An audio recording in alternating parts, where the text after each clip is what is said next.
Hello, hello.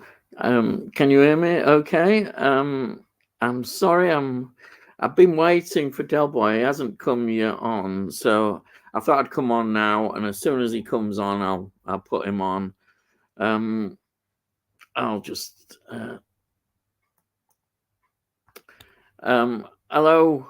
Bayek Ian's live. Yes, I am live. Yes, and I'll tell you what. Tell you what I've been watching this week. Now, I've been watching.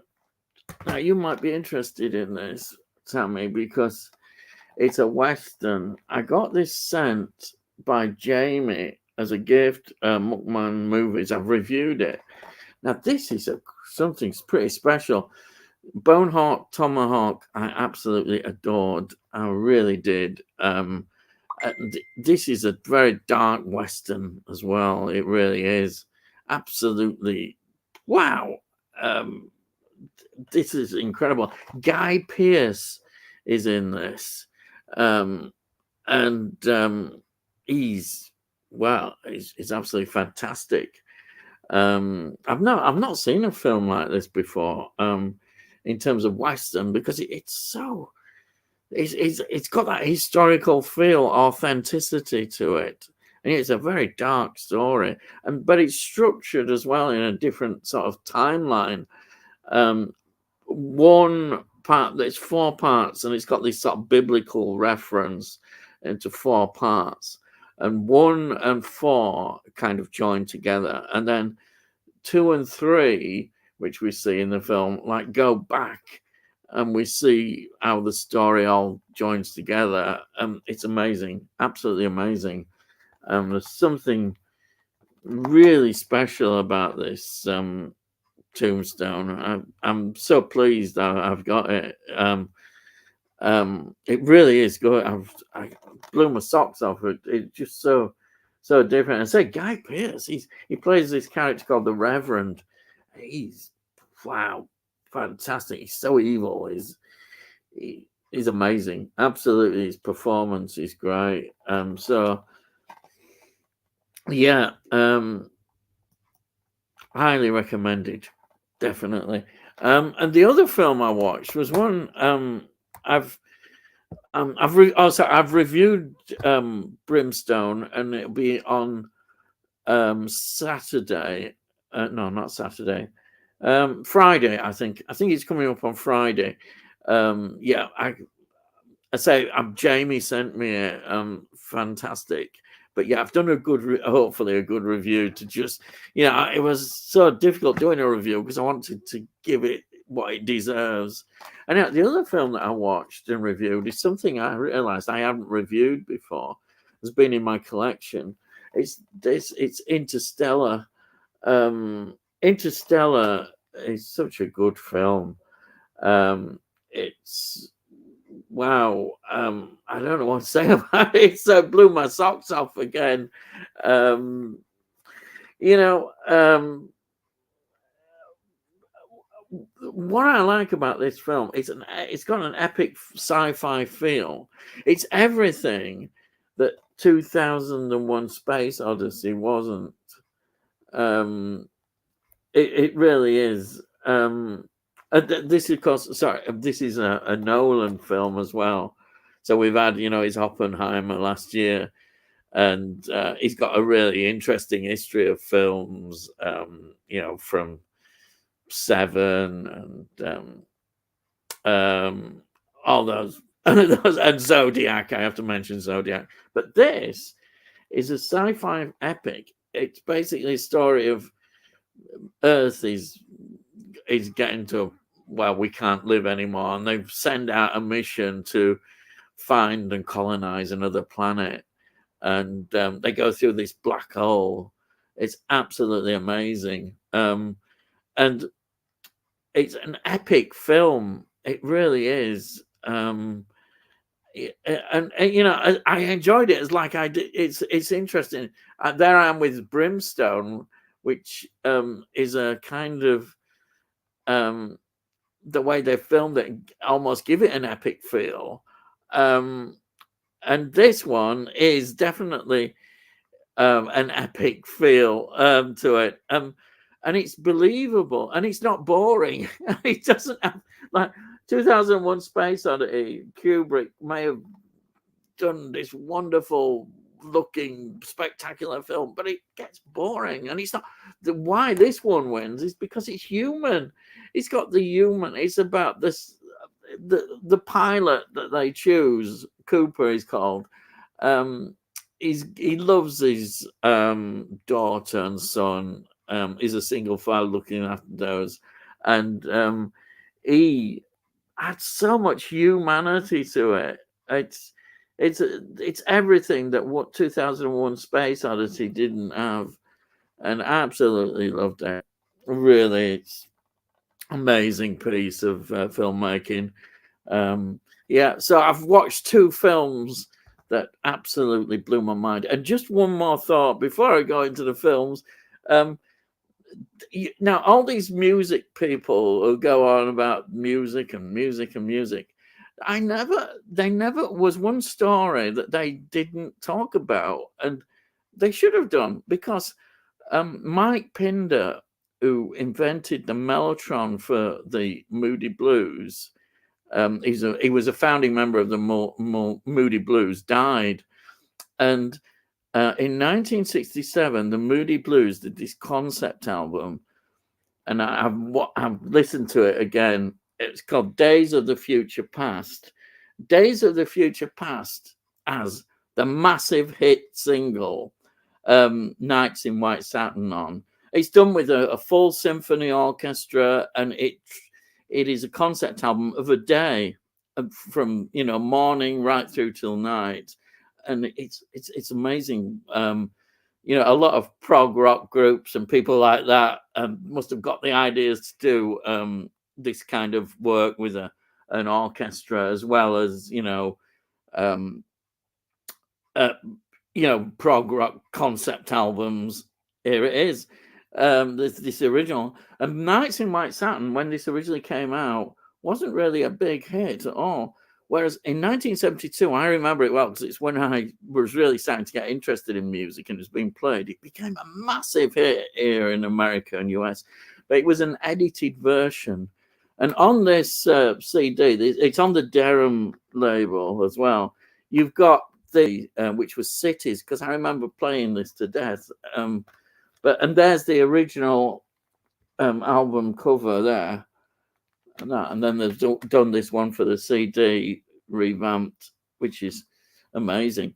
But I just thought I'd mention that because Mike Pinder, he contributed to the whole sound. This mellotron, it was absolutely amazing. So yeah, I'm really pleased to have listened to that and revisited. And I just thought, why hasn't anybody mentioned about how pioneering he was in terms of keyboards and that? And as a founding member of the Moody Blues, he was a founding member with Denny Laine. And of course, Denny Laine went on to join Paul McCartney in Wings and was a major part of that. But that Moody Blues had a big hit with Go Now, and then their sound totally changed when Denny Laine left, and they got John Lodge and Justin Hayward in. Anyhow, I've gone on there. I've got some things. Delboy still hasn't. I don't know what's happened, but I thought anyhow I better get on there. He hasn't turned up yet. I doubt they do those flavors. Just mind. Oh, sorry. You can see how organized I am. Yes. Let's move on. Right. Yeah. Yeah. I've heard of Brimstone. Yeah. Fantastic. Absolutely is. Tony. Hello, Tony. How do we? And Del, yeah, where is he? He's invisible this week. Yes, he's invisible. What's happened? I don't know. But yes, perhaps he's done a deep dive. I don't know. Or maybe he got a hot take on something. It's another word I've just thought of this week. And a hot take as well. Anyhow, hope you're both well. I've heard Brimstone is quite a brutal and harrowing watch. It's brilliant. You'll love it. Honestly, if you like, I liked it because the story, the way it's done, and Guy Pearce, just to see Guy Pearce as the Reverend, that's all he's called, the Reverend. Wow, he is so evil. He's horrible. God, it's. I've done a review of this film, and I think it's on Friday. It comes out, but I was totally blown away by it. I really was. It's highly recommended. Yeah. Brimstone is £3 in CX, only 5 in stocks. I still got a bad cold. I'm sorry about it. You're taking paracetamol. Oh, right, yeah. Well, do you know that's cheap? £3, well worth it. It really is. And if you don't like it, then but it's got to me, it feels so authentic. That's the word. Yes, I'm using cliche words, but it's got a historical feel as well to it. You can believe it's believable. It's not a sort of nice Hollywood kind of fairy tale westerns. How it feels genuinely gritty and how it would be. Yeah. Hi, Tammy. So your pot noodle test. Don't like curry. Would consider Yorkshire pudding or fish and chips flavor. Eureka. It's funny because I don't like curry. I know everybody seems to like curry. And there's people like having curry sauce. Buy it. What's going on? They don't have curry sauce, but some people absolutely love it. But fish and chips and Yorkshire pudding. It's the food of gods, isn't it, really? The food of gods. Right. So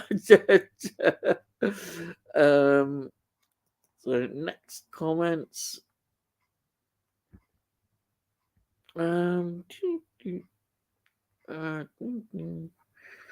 As you can see, I'm really well organized with this. Yeah, here we are. Next one. Tony York, is that pot noodle flavor? Yeah, definitely. Can't say I've heard of Interstellar, Ian. Yeah, it's a Christopher Nolan film. And I know he gets a lot of criticism, Nolan does it. I think he has done with Oppenheimer. But I was surprised by it because, I say, it's not the film that I was expecting. And it was exactly the film that I really wanted. And yeah, I think. Oh, wait a minute. Yeah, so it's well worth checking out. It's what 2001 Space Odyssey should have been. It's got a human side to it. Hello? You're Hello. I'm very. Oh, sorry. Can you hear me? All right. Yeah. Can you hear me? All right. Yeah. Yeah. Sorry. Yeah. I've not been very well today. And, I'm sorry. No. It's all right. I got back and basically what's been happening, and I think it's been happening more and more, is the more I get upset about this heart thing.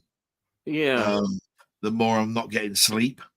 And I got back and I just sat in my chair and then basically just fell asleep. And then I woke, and then it happens with without any sort of it's like sudden, and you can't control it, and you don't set an alarm to wake yourself up because you don't expect you to go to sleep. And I woke up at 8:05, and then of course I set everything all up. Yeah, I haven't even spoken to my mum, but I thought, oh God, I better get in. No, it's not. Fast as I can. You should have just messaged me, and if you could, and then I couldn't. I was asleep. That's what I was trying. I don't want your mum worrying. No, should have come into my room. Yeah. But what I'm trying to say is I haven't spoken to mum since the last time that I can remember being awake, and that would have been about 6:10. Yeah. How's everybody? Look, don't worry about me. I'll tell you what, it's been one of them days as well. I at 5:50, right, set my mum up with YouTube and got her to subscribe to my channel. Oh right, yeah. This is a funny story, right? Yeah. It got me from 199 to 200 subs because I've lost no end of subs, right? Yeah. And today I've woken up and I'm back to 199 again. Well, I can't explain that. I've lost somewhat weird with four in a YouTube. day. I don't know what's there is something weird going on there, because that can't be a person getting rid of that. It's something on bots or something, whatever. I don't understand YouTube, but that is weird. I did everything I could. Yeah, I don't understand it. And how many did you get up to? Did you say 203? You see, it's that is weird. Normally, you'd get to 203, and there shouldn't be any problem. You should. So here we go. So I'll just quickly look, because I just did it. There we are. So here's the excitement, everybody. This is what goes on in my life. Look. So Saturday I was at 203. Then Sunday I lost 1. Monday lost 1. Tuesday lost 2. Yeah, weird. Loss. Yeah, I think that can't be anybody doing that. That has to be a YouTube fault. I mean, otherwise you've got a gang of enemies somewhere joining up and going, "All right, we'll get him." But I don't know. It can't be that. Like I said, I've even got my mum to join. Yeah, it's weird. I can't keep up with it anymore.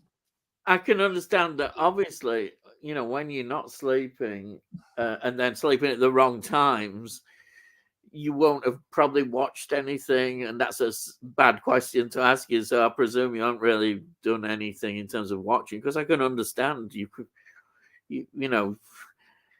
that's how it is. I know you have mentioned it on your blog. Getting time to watch things, and it's. I just hope you can sort it out. Because it's so. Because reading on your own. Some people here might not have watched my blog. So what's happening, guys, is that on the 10th of this month coming, so we've just started the month now. I'm going for a myocardial perfusion scan. What that is they fill me with iodine, which colors my blood something different under a scan. And they're going to scan me at rest, and then they're going to put me on a treadmill and then scan me again, just to see where they can find the problem in my heart, where the problem is with my heart. And the whole process will take 4 to 6 hours. And that's going to happen the Friday after the bank holiday Monday. So, of course, we're heading very fast into bank holiday. Does everybody know that England has a bank holiday, in case anybody is further away? Both Ian and I will have a nice Monday where we've got a nice day off, because we celebrate bank holiday.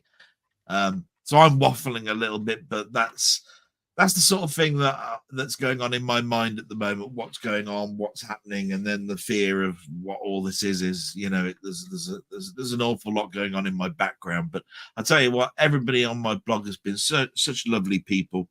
Thank you so much. Just wanted to say that everybody in here as well that's joined me recently. Thank you so much. I just hope things will get better. We just want to have fun now. Forget all of that. Yeah. Please. We'll get to the real world, and we're going to talk about. Let's get to the good stuff, please. We've just talked a bit about Interstellar, but we're going into now. We're going into, because I've been talking about it, because I watched it and I've reviewed it. But Tony, now, he was talking about pot noodle flavors, so we'll get to the real stuff now. So this is deep dive into pot noodles. And here we go. I doubt they do those flavors. Just my idea of a joke. Guess what flavors he said they should do, and I agreed with him, of course. Yorkshire pudding and fish and chips. A Yorkshireman would definitely say that, as he is. Both lovely flavors. Noodle need to do those flavors. both lovely flavors, but unfortunately, I cannot stand pot noodle. No, well, I think Tammy loves pot noodles, and so that's how we got onto discussion. I do hope I ain't lost another sub a now lot of because people are this guy hates pot noodle. We're off, right? No, I hope you hadn't lost any subs now. No, God, I'm joking. You've got a joke on you. Oh God, he like how dreadful, how criminal. Oh dear. Yeah, right. Let's see. Physical media life, Tony Outlawed would be nice to try. Yeah, anything connected with that. Yeah, definitely. Stephen. Yeah, hi guys. I had a creature feature watch last week. I watched The Blob. Oh, 1988. The Relic. Oh, The Relic. Fantastic film. I've got that one. Phantoms, Deep Rising, Mimic, and Virus. Now, Phantoms. I've not heard of that. Yeah, I bet you know these. You. The Blob I've heard of, but I bet that is that a remake of The Blob 1988, or is that an original? yeah, that's the Steve McQueen was the fifth, is Ian? Yeah, that's right. I thought it was. I thought I'm not going mad. Yeah, Mimic I've not heard of, and Virus I've not heard of. So there's only The Relic, which is great. That's a creature feature like in a museum. Fantastic film. Deep Rising is on a submarine, if I remember rightly. Yeah. Yeah. Virus. Was Virus the one with Jamie Lee Curtis? I don't know. Yeah. Hopefully they might put an answer to that. And Mimic I've not heard of. So a lot of those I've seen. Yeah. The Blob I've seen. I've seen the original. I've recently been very jealous of, because if anybody has seen the Euphoria pictures, he had an American Steel book that only was available for so many hundreds or something like that, custom made type thing, and it's gorgeous. And that's encouraged everybody to look for steel books of that. And apparently it came out on Blu-ray in the States. So some people have bought the 4K, some people have bought the Blu-ray. Me, I haven't got one of them. No. And the Blob from 1988 is one of those ones that I do remember quite well. It's, because I remember the hand being sort of like dissolving in front of you. This blob got onto the hand and it dissolved this bloke's hand. He went, like this. Is it a good remake then? Is it quite a good remake? It's almost like the difference between that is almost like what The Fly was to. Yeah. So if you remember seeing Vincent Price's The Fly, and then you saw The Fly, remake with Cronenberg. It's perhaps his most commercial film he's ever did. You'll probably appreciate The Blob. Yeah. Because it's a similar shock. Oh my God, that's really well done. Yeah. I don't want to take away from the original, because I remember think the original Fly's like that. The Fly is fun, but the remake is just as good in many ways. I think so. But from a different angle. We're accepting when that was made, the original Fly, and I think Cronenberg did a great job on that. Absolutely. Right, we've got Danny. Hello, Danny. How are you all doing? I'm great. Well, that's good. Thank you for joining us on here. Physical Media Life. Is Interstellar like Armageddon? No, I wouldn't say so. No. Interstellar is a better film in many ways. It's not even in tone, because Armageddon is more totally different. I was saying, and you might not agree with me, because I never got on with Kubrick's 2001 Space Odyssey. And to me, Interstellar is everything that Kubrick should have done. He makes humans. He makes it human. Kubrick, it's all cold, kind of calculated. But isn't that possibly because of the book? Yeah, I find that I struggle watching. I'll be honest.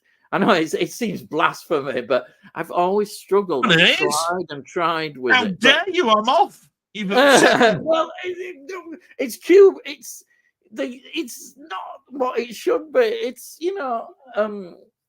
to me, it's perhaps Kubrick's worst film, actually. And there's so many good ones. It just doesn't touch the others. But I've tried. I've tried every so often to do it. I just cannot get through it. But Interstellar, wow, this is just amazing. It looks good on the 4K as I've got it. What it's just goes into so many areas, and it's wonderful. It's absolutely wonderful film. I absolutely loved it. It's an absolute joy to watch. I can't say that about 2001 because it hasn't got a human heart, and it doesn't matter even if it's not like with the book. I don't care. I'm watching a film, the cinema, and what I'm seeing in front of me, and this film is just such a beautiful film, and the acting and everything in it is it's just spot on, and the special effects, the way I loved it. Anyway, I've gone on too much. I know I could just talk about it, but I think we've got what's your opinion then of Interstellar? I'm really upset about 2001. I've got Interstellar, seen Interstellar. I've seen it at an IMAX theater. Oh, right, yeah. It was one of the first films I saw in IMAX. Yeah. Now, it is a very, very good film. The only downside to the physical media, that if I can remember rightly, is the IMAX parts, which were shot. I know what you're going to say. Are not on that disc. They're not on that. It goes widescreen and then it goes back to full screen. Yeah. That is the way they've scanned it. Why can't they just have shown it all? There may be some technical reasons, I don't know, but why can't they just show it all? Now we know that you can have the IMAX shots because if you go to Disney Plus, and I was a subscriber on Disney Plus, they were showing the Marvel films with the IMAX part split in. You could choose between the two. But on the disc when you bought it, no IMAX was there whatsoever. It was just totally off it. And I'm going, bloody hell, I've just spent 30 odd quid physical media and you can't put that on. And it can't be for any logical reason that I can see, because you're showing it streaming, which means it's got to be there. But when it comes to the difference between 2001 and Interstellar, they're there, and you're quite right. Coldness is one of them. But I think 2001, I don't want to take anything away because I love that film. And I think it's the best. I know a lot of people do. I think it's one of the best physical effects films you're ever going to come across. Yeah. It is also what I consider to be what they call a reference disc. Yeah. If you've got a 4K player and a 4K TV, one of the things I used to do was I used to say to people, "Do you like 2001?" And if they said yes, I'd say, "Well, there you are. I've got a perfect reference disc for you to go out and get." I can see that. It used to be that, right? That's how good I thought that film was. But I think its trappings lay in the book.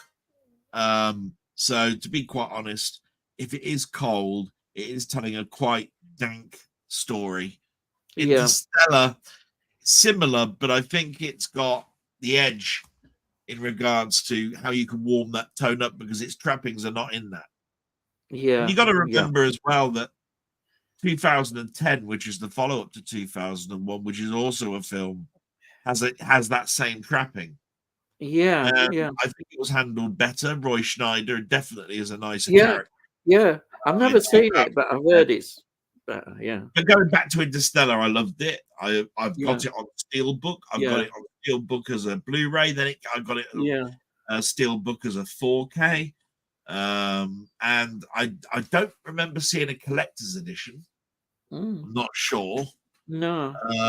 But it would be nice for it to be re-released because it's getting on a bit now. It's one of those ones where I think it's approaching 5-10 year anniversary or whatever it is. It's a Chris, it's a Nolan film, isn't it?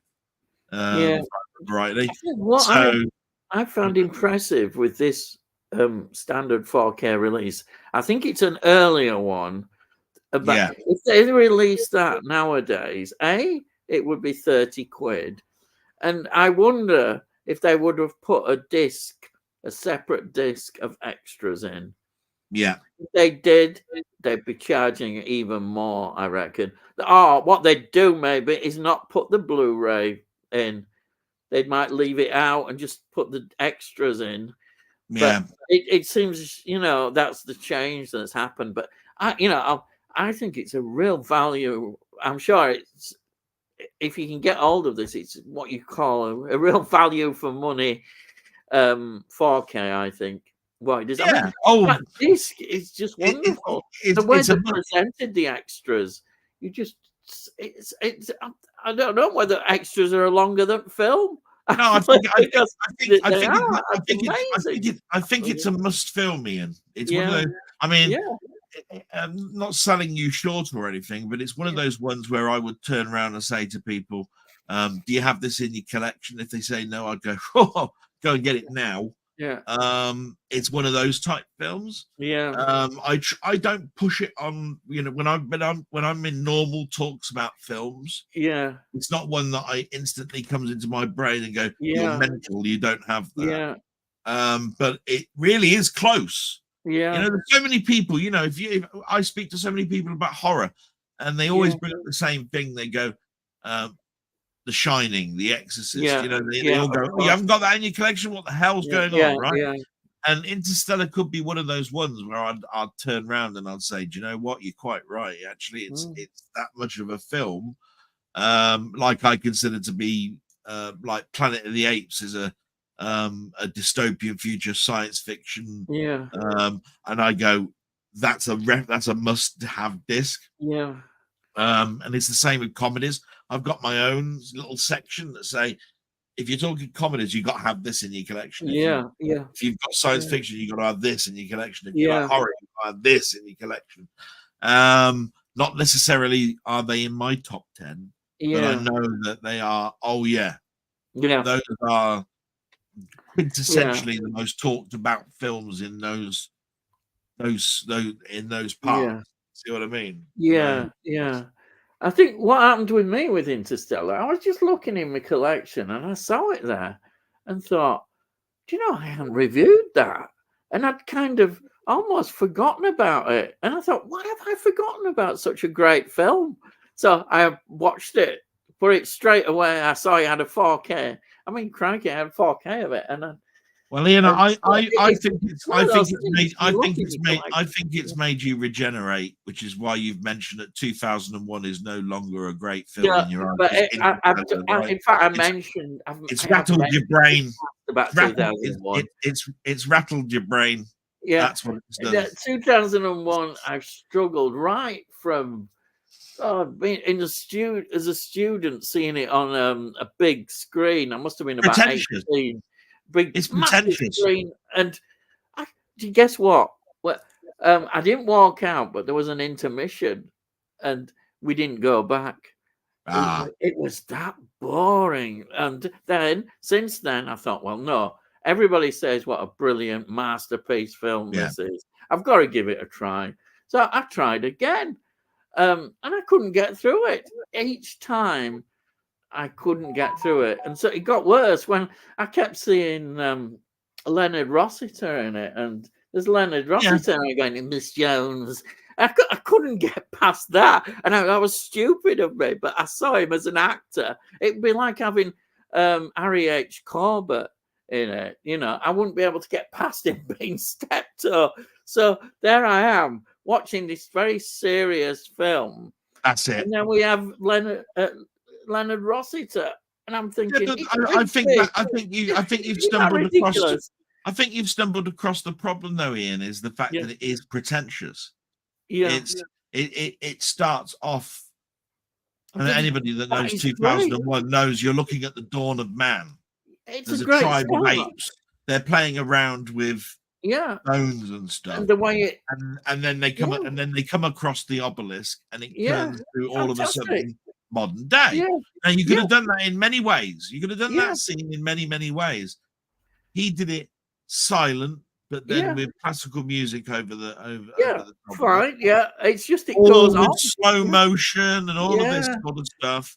And you could turn around and you go, well, I can't even say it was graceful, because it's not like it was a pack of lions and you were watching the lions walk in a pride or anything like this. Yeah, it was a load of monkeys, and they weren't even gelling over the bones that were on the ground or anything.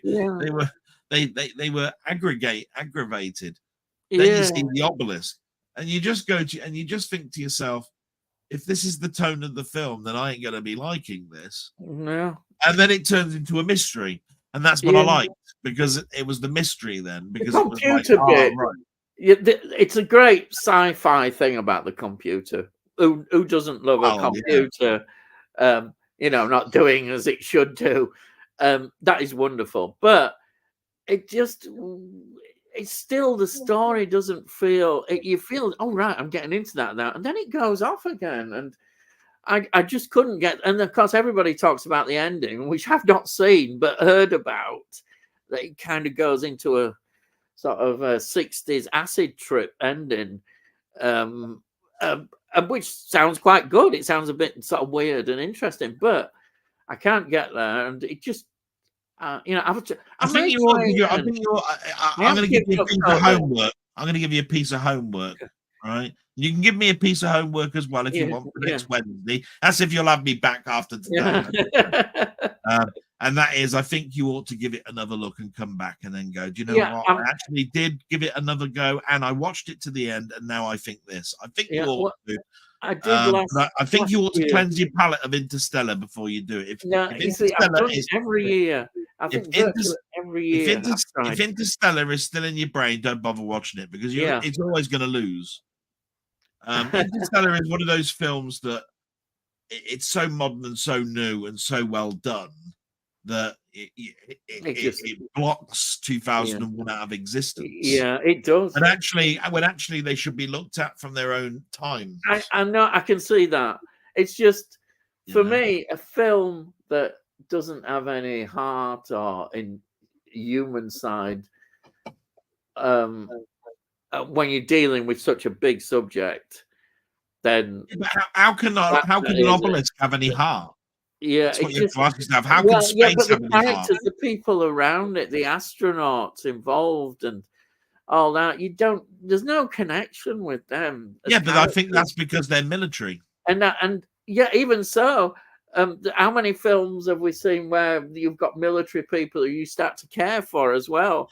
You don't care for them. I don't give a fuss about them characters. In 1968, they wouldn't have been thinking along those lines. Do you see what I mean? I'm having a discussion with you now, and sci-fi films. And I'm saying to you, NASA was an all-embracing military type thing of getting man to the moon. Yeah. But if you actually look at deep inside NASA and the actual comm room and all of that sort of stuff, the command and so forth, you'll see that they did have a life. But they didn't bring it to work. It was all systems go. When they got there, it was all maths. It was all get this done. And I think that they took it very, very strongly. Now, when you look at the lives of the astronauts, all they did was learn and then fly. And so they did have a life. But you got to look at the clinical background of the people that were building the LEM unit and all of that, and the rockets and all that sort of stuff. As far as I'm concerned, that's all they did. They ate and slept there. But all the scientists would have been nerds doing the maths. All I've got to say is The Right Stuff. Yes, but I've seen The Right Stuff. Film kind of that period in time. You're talking the astronauts, and you're talking about them being test pilots and having to understand their lives, because these people were going to become the astronauts that were going to take us there, and they were test pilots. A test pilot is going to have a life, isn't it? Yeah. Test pilot is a daredevil. Yeah. That's going to be an exciting character. But right. Neil Armstrong was not an exciting character. You watch First Man. But even he, if you delve into his life, had a bit more interesting things going on. He may not have been the most exciting, but he had. And of course, Buzz Aldrin epitomizes that wonderful human bit that we like. He's very much, and he still is, a very great character. When I've watched the documentaries of 2001, that question has been brought up about cold and all that sort of stuff. Oh, he'd have I do remember that the discussions that were made were, this is set in an unknown future. Yeah. We don't know if it's 10 years on, 20 years on, all of that sort of stuff. We believe that everything is quite cold and clinical. That's why everything has got a white sheen around it. That's why you see the actual running around the space station, and all different angles and all of that, because it's supposed to be an ultra realistic look at what things are going to be like in the future, without being so in the future that you make things up like warp speed and all this sort of stuff, right? It's supposed to be what we can actually do. I think if you add a character in where you follow their story, then basically the end wouldn't make sense, because you're not supposed to like them. If you did like them, you'd go, that ending doesn't work, because I really got into that character. I really liked him. And then all of a sudden this weird trippy thing happens, and now I don't know what the hell's going on. You're not supposed to. It's supposed to be they're in your face, they do a job, they're gone. Simple as that. And I think that's how the book is portrayed as well. And from that point of view, I think they actually did the right thing. But like you, I think things can sometimes should not be on and off. They should be rounded. You can round it off a little bit.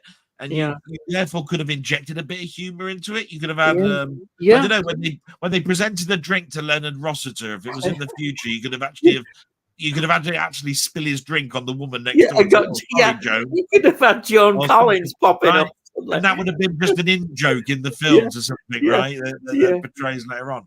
But all I'm trying to get at is obviously it's a faceless, comedyless film.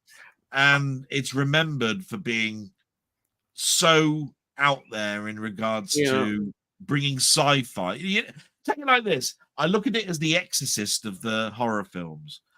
Before the Exorcist, there was Hammer and all of this sort of stuff. And after the Exorcist, things were done this way. In 2001, when we brought that film came out, there was science fiction that looked like the 50s and all of this sort of stuff.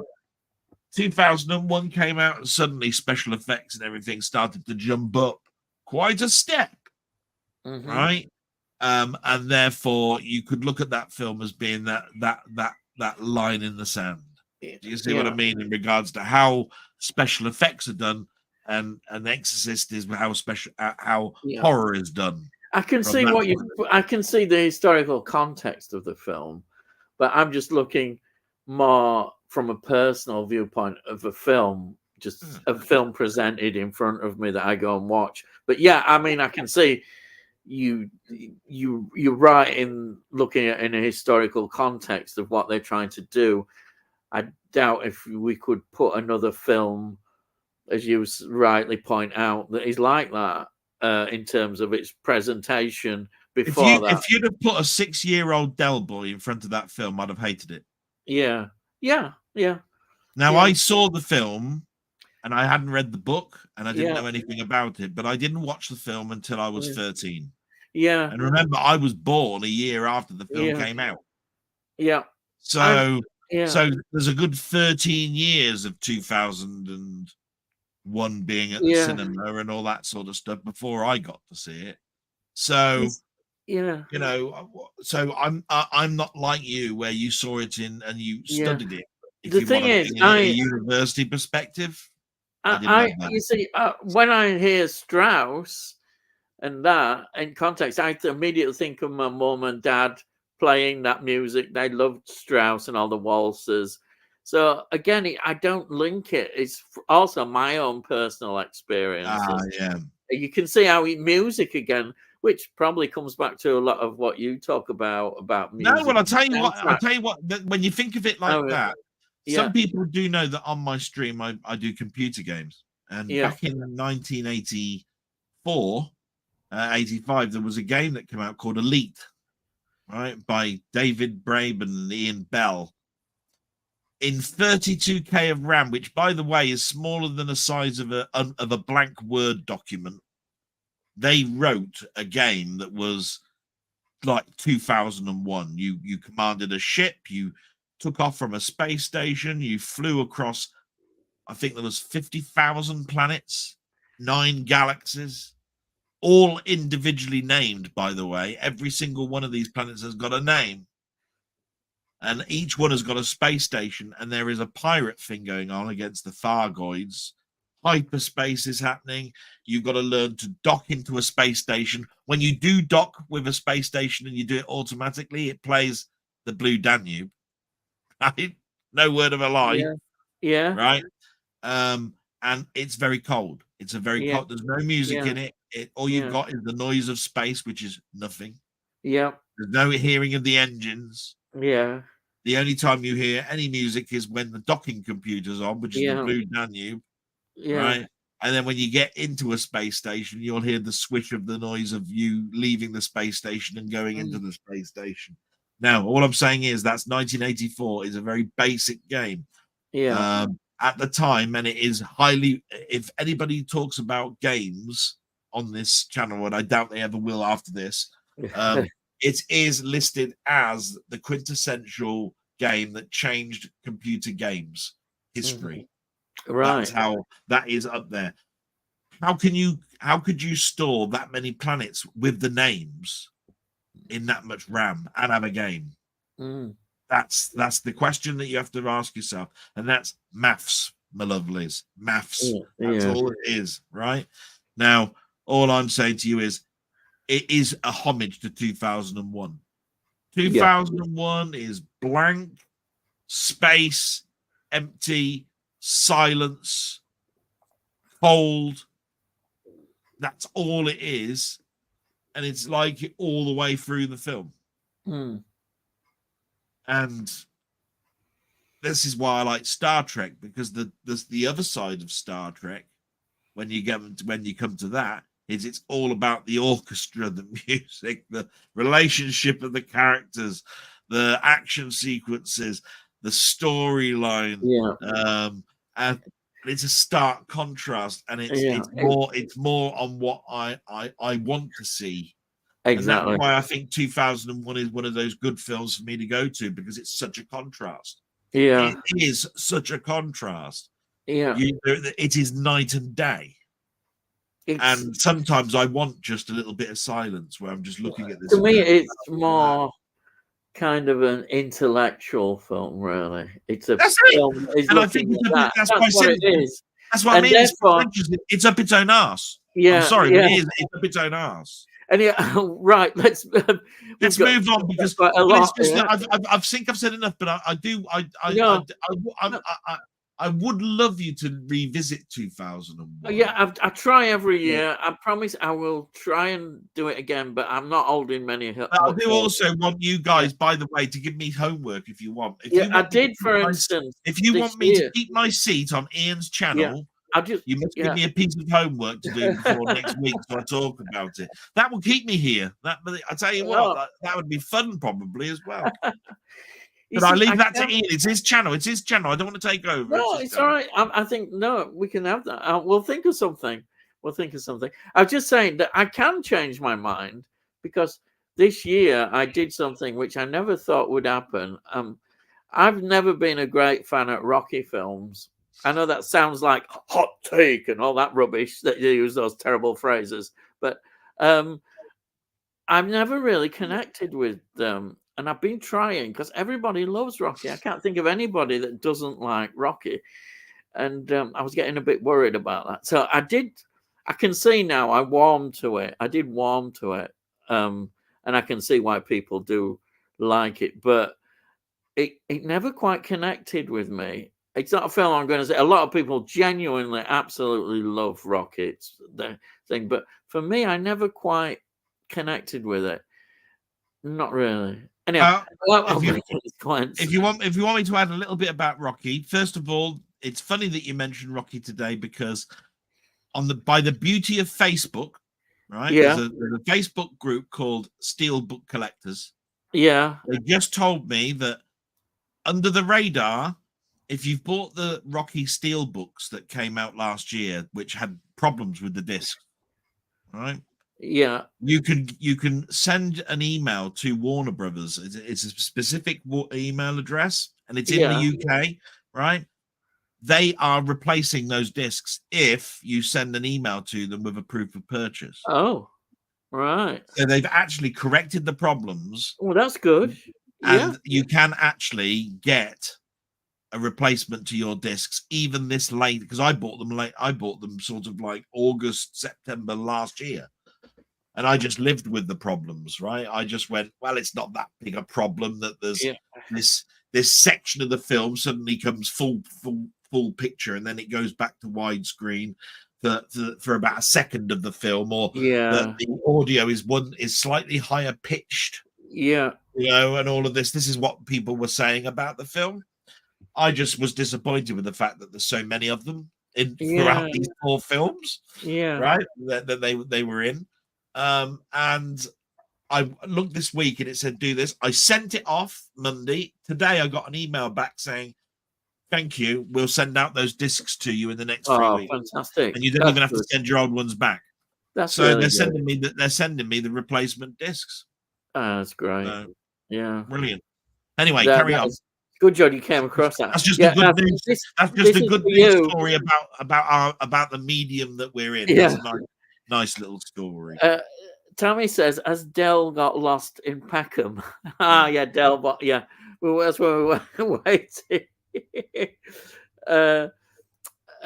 Tony says, Nelson Mandela House, lift broken again. There you are. I'm not going to live this down, am I, really? And Charles Duncan says, Ian, do you like the Beatles? And do you have a Lennon and McCartney collection? Yeah, I do have a few Beatles albums. I haven't got every one. That's on my list. The other day I was looking through my collection. I need about 3 studio albums, and I've got all the others. Plus, I didn't update the Red and Blue albums because I felt a bit ripped off. I saw Price, what they've done. They put this new so-called new single, the John Lennon tape, and McCartney got involved and did a thing with it, and which is great. It was great. But what they did then, the record company, they said, "Oh, I know. We'll add a few other tracks to the Red and Blue, like some rock and roll tracks on Red one that Beatles did, and then I think they've added a few more on the Blue one." And I looked at it and I thought about it, and I thought, I think they're ripping people off because the price was quite expensive. I think it was about 25 quid.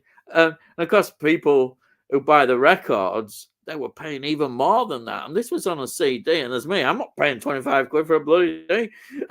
But so, yeah, I am a fan of the Beatles. And I think, I mean, what can you say about the Beatles? That they were just very talented, very creative. And a lot of great acts produce maybe 1 or 2 real classic albums, but then that's it. The Beatles produced quite a few classic albums. That run from the one before Revolver, my brain's gone. God, what's it called? Something Soul. Yeah, anyhow, there's that album. There's a run of albums. The Beatles produced more than just 1 or 2 classic albums. I think that is a real strength. And yeah, we do see them as a singles group. Rubber Soul, that's it. That's it. I knew I'd get there. Rubber Soul is considered, I think, where really the Beatles really get into their element in terms of album. And then we get this great run of albums.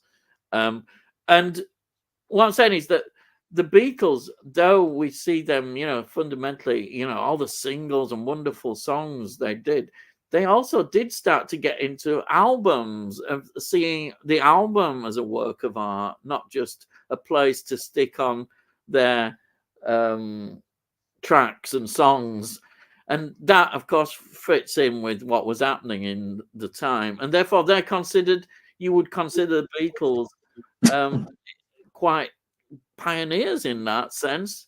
The album wasn't just an excuse just to stick a load of tracks together. They were looking at the album a work of art, from the concept of the cover, the artwork, right through to how the tracks were put on the album, and then using other instrumentation, the whole thing. So therefore, the Beatles are important in the history of music, and they're important because of that, and of course doing their own writing as well. And everybody, well, Ringo didn't do that much, but generally speaking, they were all writers as well. And so all these ingredients you put into the Beatles, and that's what makes them so important and why they still last. So yeah, I do like the Beatles. I see them as an important group, and still very enjoyable, and still you can listen to their albums, particularly, as I say, probably from Rubber Soul. Even A Hard Day's Night is pretty good as well. That is a turning point, I think. Hard Day's Night as an album into what becomes Rubber Soul, and then of course Revolver. I suppose I'm one of these people who would point out that Revolver is definitely my favorite, probably, of their albums. Probably. But it's so hard. You might one day feel, oh well, actually, Abbey Road is better, or you might feel Sergeant Pepper, because Sergeant Pepper is such a great album. I don't know where to start. But anyhow, that's my answer. I'm going to go on too long. That's about the Beatles. I don't know if you've got anything to add about the Beatles. Oh, I can say something now, can I? Yeah. You can. I just thought I'd get it off. I get enthusiastic thinking about music. No, don't worry. You've got more to say about this subject than me. But I looked at that and I wondered what he meant by, do you have a Lennon and McCartney collection? Because then you started talking about just Beatles, and there was a life before. Oh, right. Yeah. And I look at it like this, because there's so many memories were coming in, that what you have to remember is during the Beatles' success, they wrote a number of classic tunes for other people around them, like Cilla Black, Lulu, a number. I mean, I think if I remember rightly, they wrote "You're My World" for Cilla Black. That's right. I think you know what I mean, which is a fantastically strong song. And after their legacy and the killing of John Lennon is such a marked event, that it shocked the world, didn't it? And then what you have to understand from that was it shot the Beatles into sort of like the stratosphere in regards to history. There was the Beatles and nothing else. It's almost like that happened. Yeah, that was happening while John Lennon was alive, but cemented it when he was shot. That's it. Yeah. Right, because everybody wanted the Beatles to get back together, and at that point they could have. Yeah. But it never happened, right? So it's a bit like ABBA. It would almost be like ABBA's get together just recently, right? But if one of them got shot, that would be the end, and so it would cement ABBA into that section that you remember. You're right. It almost slams the door. Now something happens, you lose your. Now if you ELO could come in, the lead of ELO, and he brings up a song called "Free as a Bird." Yeah, and he uses the technology that he knows to bring a track back with John Lennon on that the others can actually play around, and gets Paul McCartney involved. Yeah, and it works because it goes to #1, but everybody listens to it and you go, bloody hell, John Lennon sounds like he's got one of them distortion mics on, because it was only an old tape that they found that he'd just recorded, and it was such awful tape quality. It was atrocious, and the technology wasn't there to clean it up. Roll on now another 20 years and you've got the might of Peter Jackson. bringing together all of his technology. That's to bring right. John Lennon back on stage so that they can play together with Paul McCartney again. Yeah. And everybody's going, "Ooh," and I'm going, "Hang on, they did this 15, 20 years ago. I'm not being suckered into this again. It's just another technology to bring the Beatles back." Don't get me wrong, I love the Beatles. But what I'm trying to say is, don't Paul McCartney come back and say, "This is the first time it's ever happened." Yeah, and the event, making to have, it into an have event John Lennon on stage again and all this, because I tell you what, it'll be on in 10 years' time and there'll be a hologram of John Lennon. So first, I'm actually standing next to him now. Yeah. You know what I mean? It'll almost be like that. At the I end wouldn't of be the surprised day, if they do like with ABBA. Because ABBA have got one like that, haven't they? The stage show. they've got Voyage. And what I'm trying to say is, each time Paul McCartney gets very excitable about it all. Yeah. But at the end of the day, people like me that have followed this are just going, "Oh, seen it before. Why is this so exciting?" Because you have to remember, there's a generation that he's preaching to that wouldn't have even remembered that ELO produced Beatles track, "Free as a Bird." You know what I mean? People wouldn't remember it because there's a generation gone since then. Yeah, you're right. So I find the Beatles a very excitable thing to talk about. Yeah, and I just look at it as going, "Do you know what? They're such an uphill band. I don't even want to touch upon it. I like them. Everybody likes them. They've got some tracks in there that are absolutely fantastic. If you went back to that time, I'm pretty sure you'd be coming across people that love them, and there'd be others that say they're on the radio all the time. I'm sick to the bloody sight of them." Yeah. Right? There would be that side. That side doesn't get talked about anymore because all you see is the celebration. Yeah. That's the thing. I agree. It doesn't matter how many times Paul McCartney will turn around and say there were bad times. Yeah. People will always come away with the smiley, happy time. Yeah, of course. It doesn't matter what you talk about. You could do a whole 2 hours of doom and gloom and how bad it was, and you'd come away going, "Wasn't that a good film? Really happy. I like the Beatles. Yeah, don't you like She Loves Me?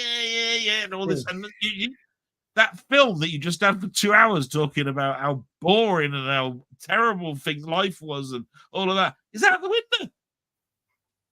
It's amazing. You just can't tarnish the Beatles. No, it's an impossibility.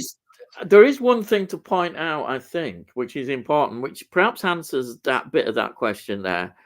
Lennon and McCartney, in their post-Beatles recording life, we forget McCartney was still showing his brilliant songwriting abilities in Wings. I mean, Wings, Band on the Run, Venus and Mars, fantastic albums. And then, of course, we've got John Lennon, his solo career.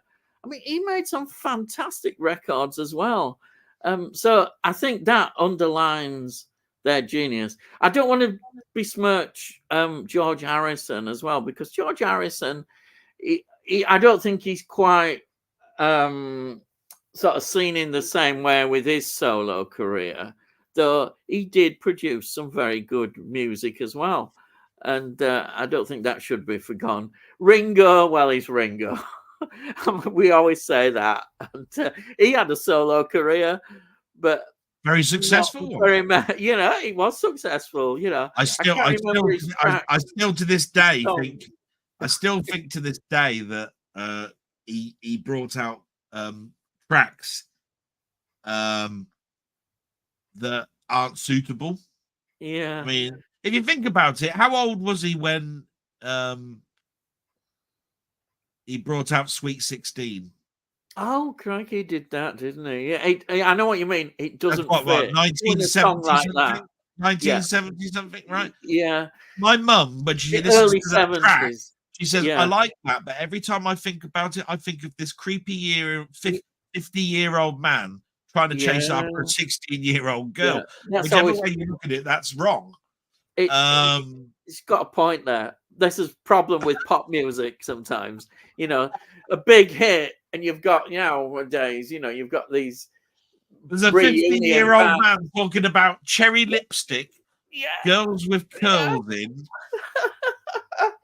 But and my it's mum quite said funny. Even when that song was coming out, and she'd met my dad, I'd been born, and all of this sort of stuff. Yeah. He couldn't get it out of his head that this is a 50-year-old guy Yeah. or 45-year-old guy talking about a Yeah. 16-year. He couldn't think of the song as being anything outside of No, Ringo being in it.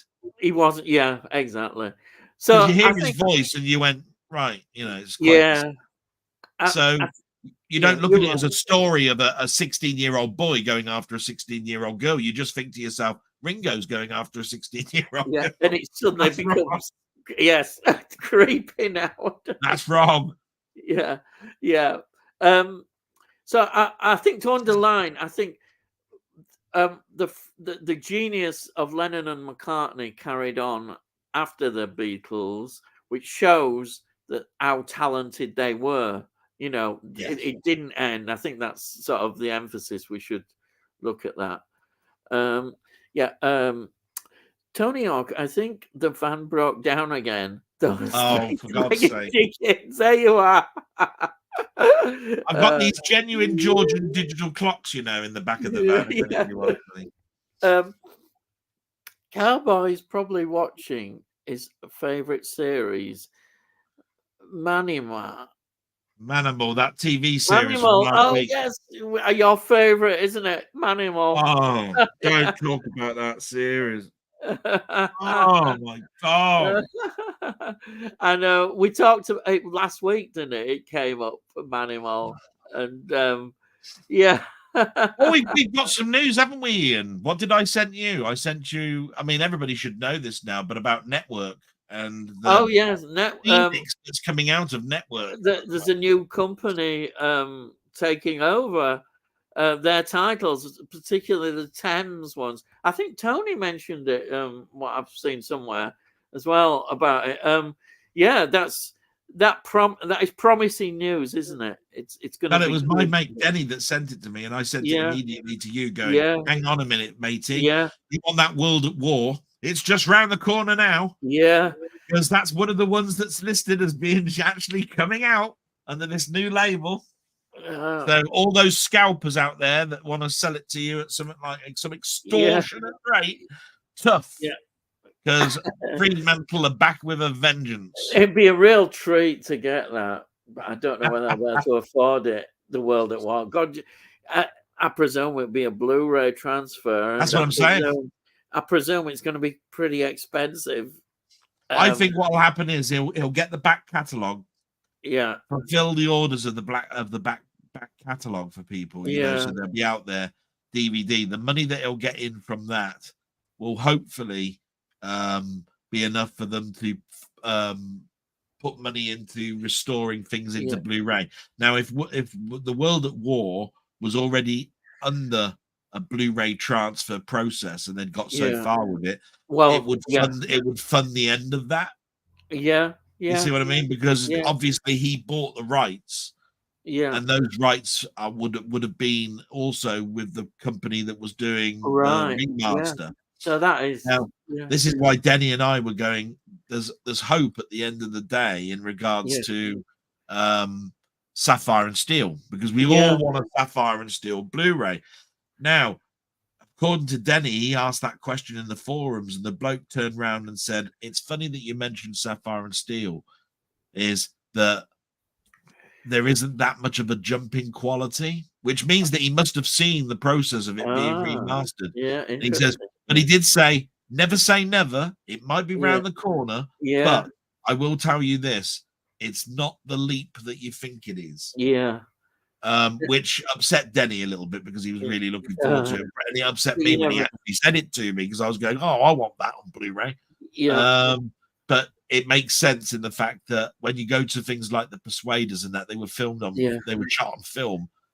Sapphire and Steel was a total video product, no filming involved at all. I think that saying that, I think the outside, like when you see Sapphire being attacked by birds on the top of a building, I think that might have been film. But as soon as you go inside and it was the studio stuff, it's all video. Which means that it's 99.9% video, right? It's pretty much like that. So it's going to only be a marginal. It is good news. I know Tony York on here. He wants the Sweeney on Blu-ray to come out. So there may well be a good chance now of getting that. Well, didn't you get partially that? You got the films. Yeah. Didn't get the TV series. Yeah. I got those films. Yeah. In fact, Tony sent them to me actually. That's a nice guy. Thank you, Tony, for sending that to me. And that's really nice. Yeah, but the Sweeney, I know he's a big fan of it. How many series was there of the Sweeney? Christ, there must have been about 3 or 4, probably. Yeah. I mean, I could look it up, but I was never it's one of those things where I can tell you exactly how many Starsky and Hutch series there was, but when it comes to Sweeney, it's a British show, and I don't really therefore keep up with the let's have a look at the Sweeney. Yeah. I bet you any money it was like 4. So I'm just going to put the Sweeney British TV series. There we are. Look at that, 4 seasons. I was dead on. 4 seasons. More than I thought. So I was dead on.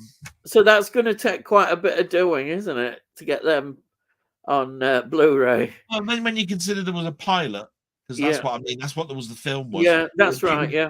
When you look at the film, it's one of those ones that you can contrastly see that they rounded the characters off a little bit in the TV show, because they don't even gel very well. No. Dennis Waterman and John Ford. Yeah. They're very, very hard-edged, clinical. They work together. They don't not necessarily are they friends outside of work. No. When you watch the Sweeney, it's very much still that. Yeah. But it's just over the years, you see them. Oh, they do have a life afterwards. They have had a pint afterwards. They have. You can imagine that that you're just watching the story. Yeah. But in the background, you're filling in I'm sure they had a laugh and a joke and went to a strip club or something. Yeah. Just imagine it, Yeah, so, you could imagine that, yeah. Right, let's have a look. Delboy watching his favourite surname. Yeah, sorry, I've done that one. Here we are. Chips and curry sauce. Oh, no, I don't like curry sauce. Talking about flavours again for your pot noodle. No, I think this is them, because I was saying, about chips and, and fish and chip shops. A lot of people do like the curry sauce, and I'm not a fan of curry. I like baked beans over the top of chips. Yeah, baked beans is I think it's because it's the baked bean sauce. Yeah. Everybody's mushy peas or baked beans, but curry sauce is popular. I mean, a lot of people like it. If you go up north, it's gravy. Oh yeah, why not? Hey, gravy, lad. Gravy. And I'm going, you put gravy over your chips, and you might as well put custard over it. What the bloody hell are you doing? But when you have it, you go, actually, that isn't too bad. You've got to remember that I used to have gravy with a roast dinner, and what a roast dinner is it's got roast potatoes, and those are cooked in fat, and that's what chips are. Yeah. When you mention chips and gravy, somebody instantly turns around and goes, "No, you don't. You put salt and vinegar on that. You don't put gravy. What's all that?" You can put all you want on real like that. Yeah, basically. Yeah. Amazing, well, Yorkshire pudding. My mum used to make it. We'd have a big Yorkshire pudding, and before the actual dinner, you'd have you'd have the Yorkshire pudding on its own first, and it'd be with gravy on its own. It wouldn't surprise me if a starter. It wouldn't surprise me if you didn't know the full history of the Yorkshire pudding, why it was there. It's actually to do with poverty, isn't it? Yorkshire pudding. I think it possibly is something like that. That it was. It's what you could make that would fill you up, and then you put all your afters and everything in it, and used to fill the Yorkshire pudding with. There weren't these little ones though. She never made these little things, Aunt Bessie and all those stuff. No, my mum used to have a big massive tray. Big things. She got sick of making them, my mum, to the point where I went, "Mum, I used to love Yorkshire. Why don't you make them anymore?" She said, "Because I got sick of bloody making them." Oh. Right? That's because she would always say, if it doesn't work, it's a mess. Yeah. And the thing is, you've got to get the fat to the right temperature, otherwise it don't work. Yeah. Right. Yeah, I can work. And to be quite honest, so many people make a Yorkshire pudding and it's got a hard bottom and a crispy top and nothing in the middle, or it's flat as a pancake and doesn't rise. And my mum went, I could just go to one where they've already risen and I'll just put them in the microwave now. I don't need to worry about family. Aunt Bessie's are not the same taste. They're not the same. But you have them because if you want a Yorkshire pudding, it's quick and easy and no messing about, but it's not the same. And this is for you. I hope you can sort your stuff out with the Dr. Del. Don't fall asleep on the live, right? There you are. That'll never happen. That won't happen. But I mean, even some people that are very close to me know that I went last year with my friend Mainmeister to an event called the Zap event, and we were at a discussion. There was about 60 of us in a room discussing computers from the games from 1985. And I started to fall asleep. He had to nod me. Yeah, and it does go back that far. This sleep anapnea thing. Yeah. And I've got a funny feeling that it's oxygen starvation. Oh dear. And it's what's making me fall asleep. It's not only the sleep anapnea catching up with me, but it's also probably I'm not pumping the right amount of oxygen around my body for me to keep me awake. I wonder sometimes if it's not therefore going to affect me at some point, and it scares me. Yeah, I'm looking forward really to Friday next week, where at least something's gonna give us the answer, even if it takes a week after that date. But I can't keep going on like this. Think about your favorite hobby that you've ever had, and then having it all the time disrupted because you can't control the fact that you fall asleep. Yeah. Or you get double vision. Yeah. Right. So there you are. Your big hobby is watching films, and you can't go longer than 30 minutes watching a film before you fall asleep. And you've got to then, when you wake up, watch it again. Yeah. That's what's happening to me and has been for a while now. Yeah. It's terrible. But anyhow, let's hope something gets sorted out. It needs to, really. Everybody is so nice. Yeah. You need to speak to YouTube about the subs, Del. Yeah, I think there's something strange going on. I don't understand why that would happen. It's a peculiar, but I've heard other people talk about it happening. It did happen to me, but it hasn't happened recently. Now I've probably all right, we'll get him. But it has happened to me before. Sometimes you can get stuck. You literally get stuck on YouTube, and no matter what you do, you get stuck, and then suddenly it'll take off. That's what it has done with me. But everybody's been really good, and I know, Ian, you've been a very pioneer of getting me some new subs, and I appreciate it all. And if people can spread the word, absolutely fantastic. I will look at it like this. I'm not stupid. I do understand that people have bots and they create accounts and they subscribe. I also know that YouTube do have a space problem. How many accounts they can muster, how much free space they can give people. If they find that these people have got multiple accounts and they haven't logged into them for 6 months, they've got to purge them, and they will just do that. They will purge them. And if that account was the one that subbed to you, it's gone. Then, of course, that's going to instantly just drop off. But it does make you think, because certain people don't want you to know that they've subbed to you. They won't appear as a name in your sub column. It says I've got 199 subs, but when I look at the list of subs, I can't see beyond 99 of them. So there's 100 there that are hidden, right? I don't know if some of my friends are even subbed to me, because as far as I'm concerned, they could be not. They don't want people to know that they sub to people, so they're invisible. So every time one goes, I keep thinking to myself, have I not talked to my mate for a long time? You're getting paranoid now. I can't see their name in the list. Do you see what I mean? And if you look at your list, Ian, you might find that I am sub to you, but have a look and I bet you won't see my name. And it's because I have got some privacy settings. Oh. And the reason for it, actually, your name does come up because it does. At the top, That's good. At the top, right at the top, if I press where it says there's a thing you can press and you can see all the people, it runs across all the symbols of the channels. Sorry, can you just? It's my son's takeaway. I'll be back in a second. I'll read what I can of the comments because I can only see the bottom of them. I can't see the top. It says, "What you need to do, Dad, is watch Manimal. That will definitely knock you." Jesus! I tell you now, it is no shock, as I said it last week. I get that. I watched that film. I watched that TV series all the way through once or twice a year. Sorry, once or twice every 2 years. You know, it's like it's not every year. But every time I come away going, why have I watched that again? What a load of Anyway, I was just keeping them company, Ian.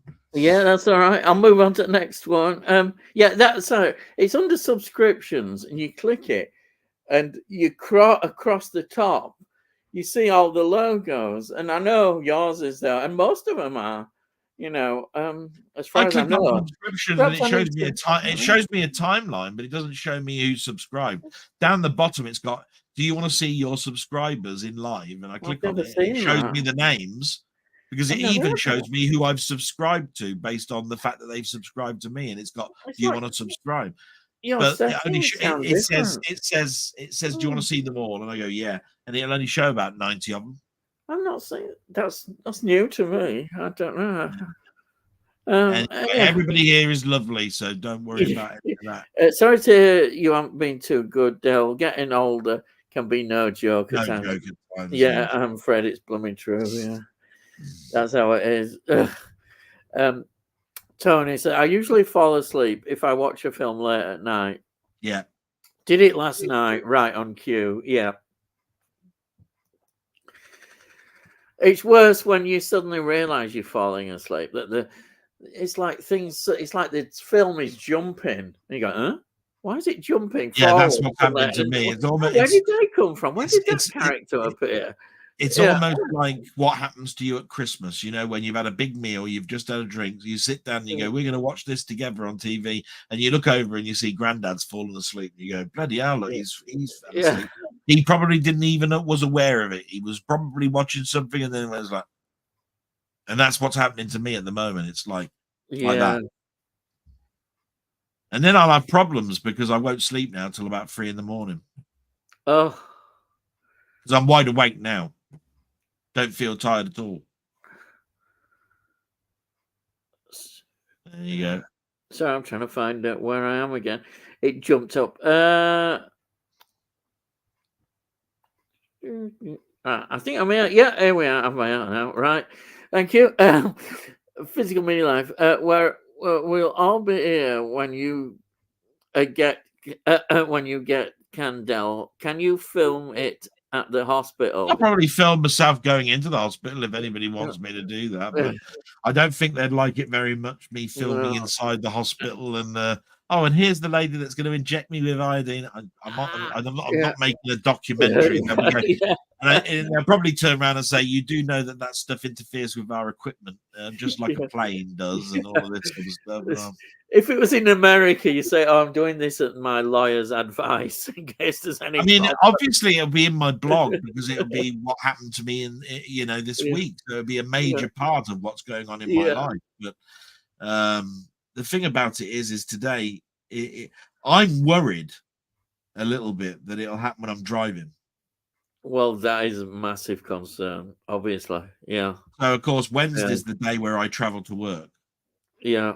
The one thing I will tell you is that the nice thing is it's daylight when I leave now. Yeah. Yeah. Right. But over Christmas, I was scared to death because every time you left, if you'd have left any later than 3:30 or 4 o'clock at night, it would be darker around you than anything, and that will be catch-22 for me. As it was, they were very nice to me at work, and they said, "You can leave at 3 if you start off at this and make up the time the next day or whatever." And so we got around it, but it was a concern for me in the winter. Charles Duncan, Ian and Del, what do you think of the Warner Brothers DVD disc rot? It's all over YouTube, over 200 movies affected. And it's so unfortunate. It's terrible, really, if you've got one of those films.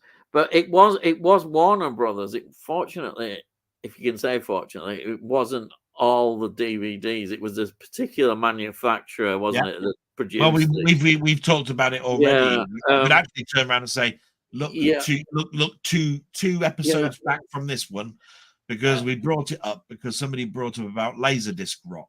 Yeah, I mentioned to you. Oh, it's funny that you mentioned about Laserdisc rot, because yeah, a lot of my collection not affected, and from what I remember, under a deep study that they made, we found out that the majority of them were Warner, and when they tracked them back, it happened to be a certain manufacturer under Warner that was making those discs, and so it didn't affect a lot of production from 20th Century Fox, Universal. They used a different manufacturer. Yeah. So and of course, and I think what happened was that they got rid of that. They either put them under scrutiny or they changed the manufacturer. Yeah. Now, many people are now seeing this similarity, and they're going, "I'm not trusting Warner Brother under 4K or Blu-ray." Yeah.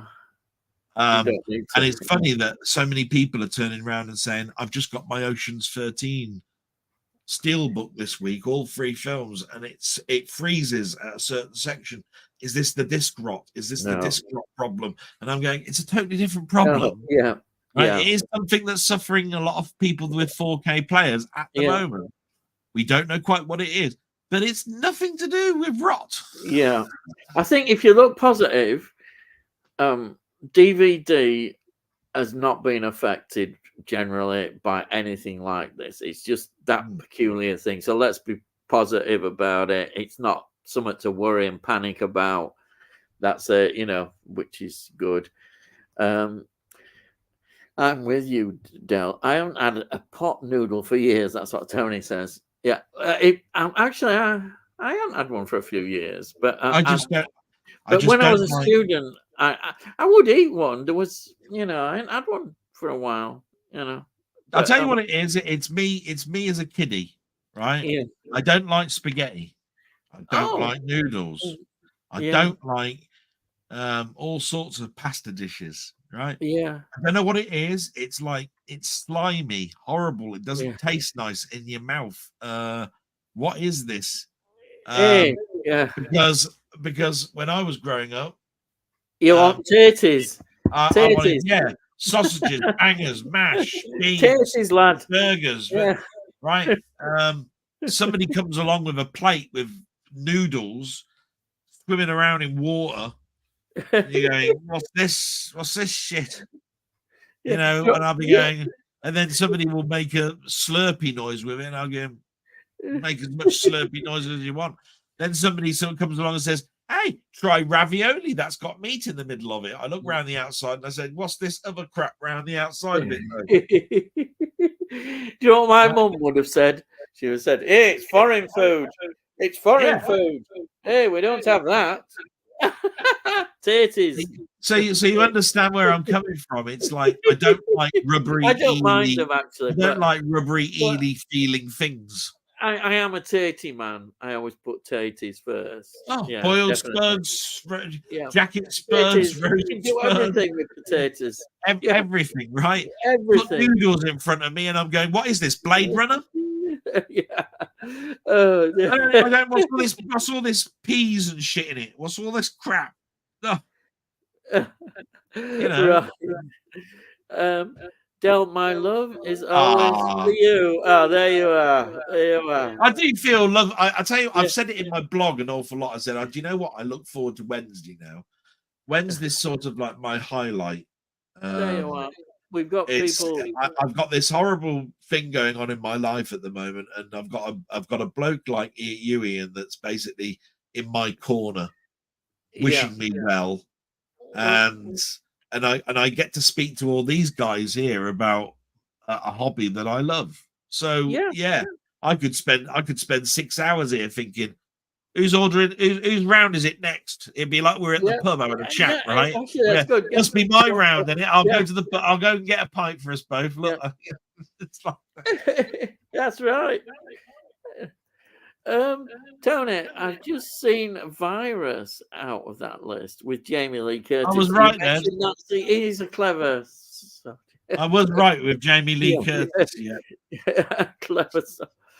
Steve says, Stephen, Phantom stars Ben Affleck, does it? I like Ben Affleck. He's all right. Mimic stars Charles Dutton. Yes, Dutton, yeah. Who was the leader of the inmates in Alien 3. Oh, what a film, Alien 3. I remember that one now, Mimic. And Virus stars Jamie Lee Curtis and Donald Sutherland. I'm sold. That's right. Donald Sutherland, great actor. If I remember rightly, it's got one of those. It's got one of those endings at Virus that's very what's the word? Unappealing. It's like it hasn't got the ending that it should have got. It's ruined the film for you. Oh dear. Right, and that's the reason why Virus has not got the. It doesn't get talked about the people that you're going to remember. Because if you had two films like Jamie Lee Curtis and Donald Sutherland, you'd be going, "Oh yeah. Right." Because I can tell you now. Has anybody seen the film Outbreak? Right, and people will go, "Oh yeah, I've seen Outbreak." Right? Outbreak. Well, why do you remember Outbreak? Oh yeah, but it's got it's got this guy and that guy. Dustin Hoffman is that one, right? Yeah. And I could say, well, why can't you remember Virus then? That's got Jamie Lee Curtis and Donald Sutherland in it. Then yeah, there must be something about it, and it really is the story. Yeah, it's got one of those endings where you go, what? I've seen it on eBay, The Blob, 1988, on Steelbook. Listen to this. It's about £60 to £75. Yeah. Yes. Pretty steep, I would say. Ian, you made me buy Interstellar. I'm not a salesman, honest. Buy Interstellar. You're great at selling movies 4K or Blu-ray. Well, I hope you really enjoy it. I don't think you will be disappointed by it. Really, I couldn't help, but I got just a bit carried away and enthusiastic about it. But it just, it's what I love. A film that does that. Any film that just captures my imagination, or I'm in. And Interstellar did that for me. I'm any commission from the company that releases them, but yes. Right. Let's get to the top again. There we are. Next one. Did you get? Oh yeah, John Wayne big box at Tammy, right? So did you get it? We'll find out maybe on here. And then Stephen says, I like the sequel to 2010, the year we make contact with Roy Schneider from Jaws. Yeah, you've sold that film. I reckon I probably would like that one more. Different film. Totally different film. Yeah, exactly. If it's not really connected with the other one, then two versions of that film, if I remember rightly. Yeah. If you can get to see 2010, do watch the extended one. Yeah. It really is good. Totally different tone, totally different budget. It was almost like it was made for video. Yeah. But when you watch it, you go, why wasn't the first one like this? Yeah. Because it's got that what you're talking about, that you're following a person like Roy Schneider, so of course you're going to fall in love with that character, and you're going to follow him, and therefore there's going to be comedy elements and sorrow elements and drama elements and all of this sort of stuff. 2001 was not that. Yeah. Oh, when was it? 2001 was all about the obelisks and all these different people and different times that you find this thing. Do you know when it was made? 2010. Yeah. 1980. Oh, it's quite a gap then. Oh, 84. Let me have a look. I'm pretty sure it's 84, but let me have a look. Yeah, look at that. I was right. Yeah, wow. 84. What a gap. Yeah. Bloody hell. That's why it's a better film, probably, because of the gap. Yeah. Yes. For Tony York, I'm waiting for my CX to get it on Blu-ray, None Around Me. Oh. Oh, right, yeah. Let's hope you can. Tony, I didn't know it was available on Blu-ray. That'll be great. It's a John Wayne, is there is a John Wayne box set on his early years for a $5, 15 disc, not 15 disc, not near me. You know, a $5 for 15 films, I would say, is a bit of a bargain. On Blu-ray. A bit of a bargain, I would say. Is it Blu-ray? Oh no, that'll be normal DVD, whatever. That'll be normal. Even DVD. For a DVD, that's pretty good. Take it like this. I went into the charity shop today because obviously I have to have a lunch. Yeah. They had all the Harry Potter films in a box set. Yeah, right? And a lovely cover. It was gorgeous. It was like a velvet cover, right? Yeah. DVD. No word of a lie. £5, and it said 16 disc edition, right? And I'm going, but I've got these on 4K. Yeah, I don't need them on DVD. But I tell you what, for a £5, in that condition, that is amazing. I'd have got it, but it would just be overkill. It'd be like, why have I just bought that? Yeah, I would have got it. I would have got it a few years ago, but now it'd be space, and you have got it in 4K. So I've got it in a steel book. But all in steel books in a steel tin. I mean, at the end of the day, it's so tempting, but you have to be disciplined. I know it's terrible. Well, maybe I wouldn't be. Maybe if I saw it, I'd think, oh, but to hell with that, just get it. But I don't know. Let's have a look. Stephen says Life, Arrival, and Ad Astra. Ad Astra is a good. Ad Astra is a good one. Life is the one with the bloke. What's his name? Guyantel or whatever his name. The one who plays Mysterio in Spider-Man, and the one who plays the fighter and. He's the one who's in. He's in the one who's in Roadhouse at the moment. He's just in the really recent Roadhouse. That's where they found life in space, and it basically takes over. It's sort of like they're on a space station, and it sort of like turns into a malevolent, evil thing. Life sounds interesting. Something Jet Gyllenhaal is something his name is. I've forgotten. Hang on. Why can't I remember? I'm not very good at names. Remembering. No, I'm just trying to. Why can't I remember his name? It's Jake Gyllenhaal. There you are. See what I mean? Yes. I got the second name. I just couldn't remember the first one. So life is really good. That's worth. That's really worth watching. It goes.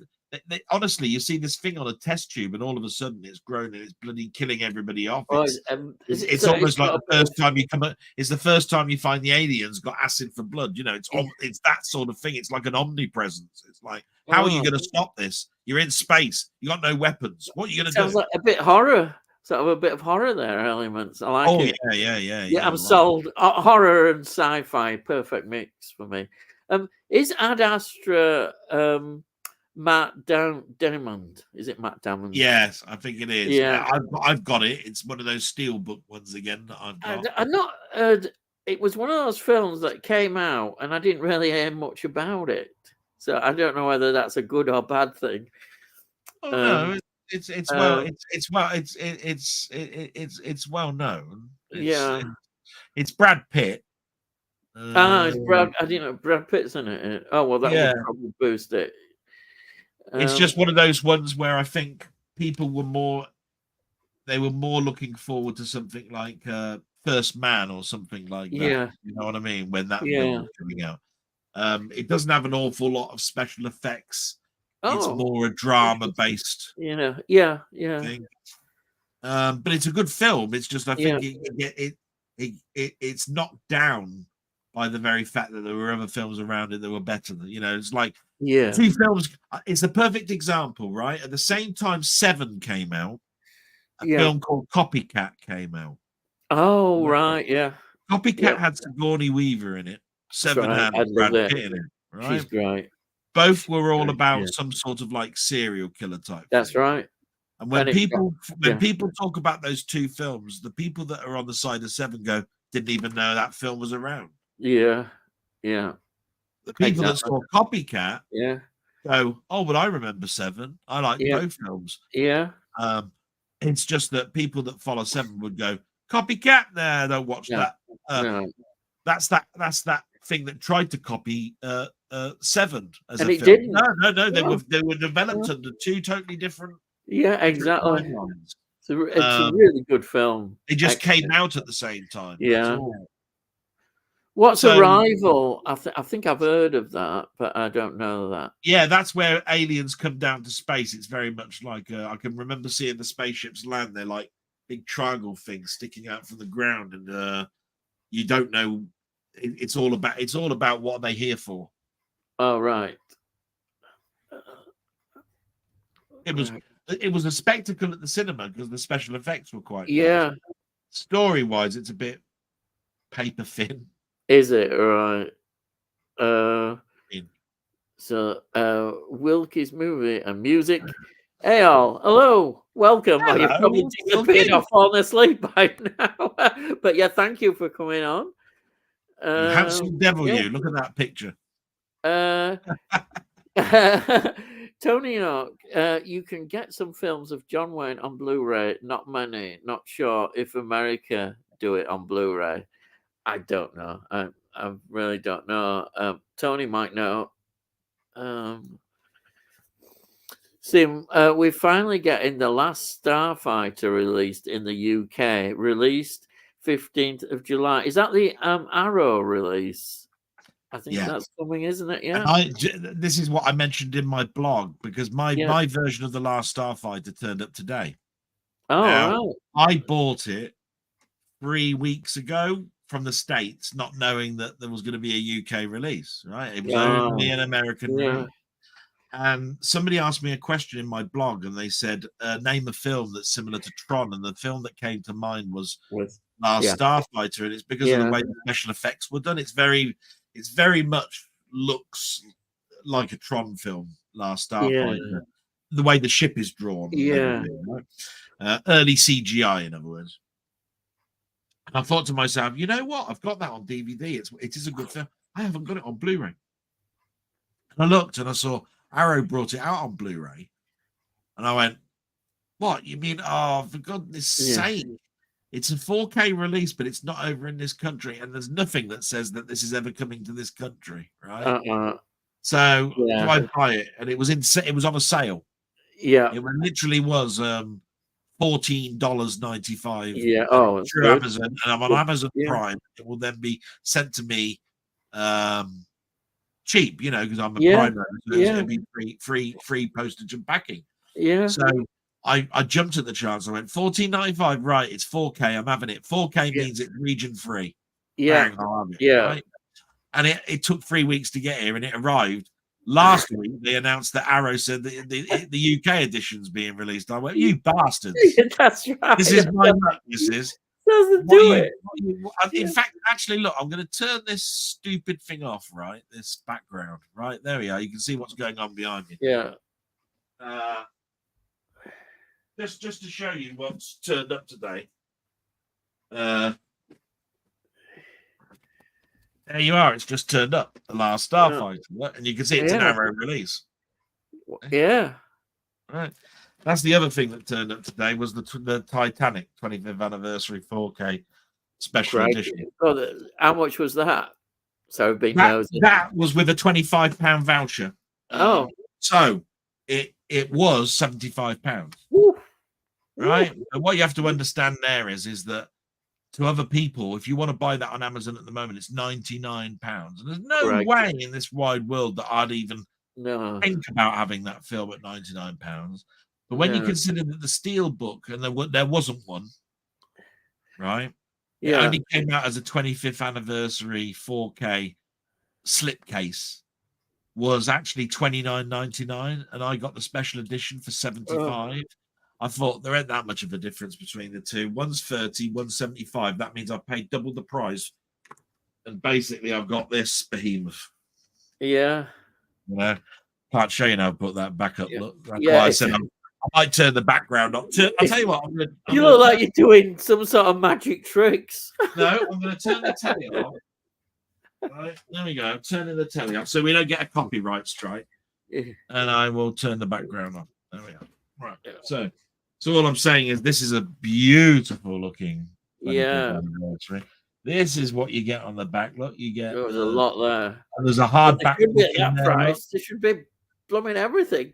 There's a hard back book in there. There's a I think there's a there's a lot of the sort of like stuff that was in the film, like here's the menu that was on the tables. Oh, right. Sort of type thing. Plus, obviously, therefore, the 4K film. Yeah. So, yeah, to me, at the end of the day, I've now got the free disc in a hardback book. No problems. Yeah. You know what I mean? So we'll keep my messy background like that. Tony says, yes, they'll have released many box sets and different editions over the years, I guess. I think it's John Wayne. I just ordered the 63 disc, 63 box set of Clint Eastwood, the Signature Collection. Wow, that sounds. But I didn't buy that because I'd bought the part works that came through. Do you remember the part works that came out every 2 weeks? There was a DVD of Clint Eastwood and it came with a magazine, one film with one disc for every 2 weeks. And all of a sudden you'd then have the whole Clint Eastwood collection. And they did it with the Carry-Ons. They did it with Star Trek The Next Generation. They did it with all sorts, these part works. Yeah. I've still got those. They're in brown cases. They're quite easy to work. They're quite easy to work out which ones you've got. And so the next time that I addressed Clint Eastwood was when they were doing box sets in Blu-rays and 4K. Yeah. And then you don't see 63 disc versions of Clint Eastwood. It's all like, here's 18 films of Clint Eastwood. Yeah. Here's an eight disc version of it's almost like they did the same with the Hammer Horrors. Yeah. They broke them down into here's 8 films from Hammer Horror and I volume 1 and a volume 2 and a volume 3. I didn't go for all that at all. And then all of a sudden, a couple of years later, there'll be a 18 disc version, and it'll be all the stuff you bought before, but one extra that wasn't part of the other original set that makes you go and buy.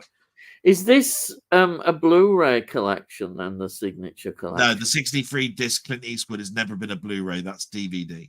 Is that that's DVD? The reason, and that's the reason why I didn't buy that, because I've already got DVD. I've already got all of his films with a magazine. Does this include, as I presume, it must include all his career then, from pretty much it'll have Play Misty for me and all sorts of right stuff. through all spaghetti westerns, obviously, and all that stuff. Yeah. So like I said, I think that 63 disc box set is basically what was coming out as part works. They just broke it down. Oh, okay. Oh. So look.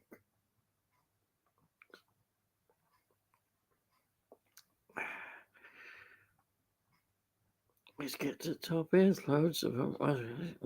Right, here we are now.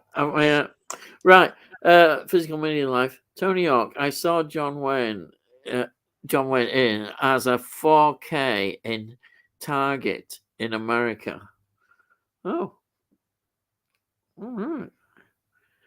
So he was saying to Tony, he's seen a John Wayne 4K film in America. In Target, yeah. Target. Yeah. But I don't know what film that would be.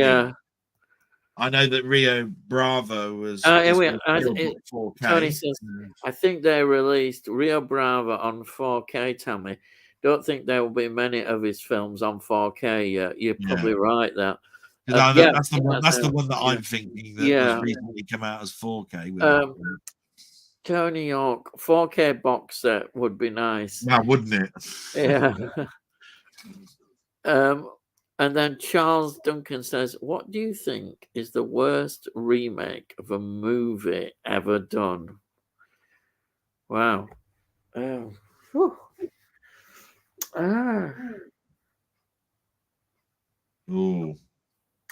know.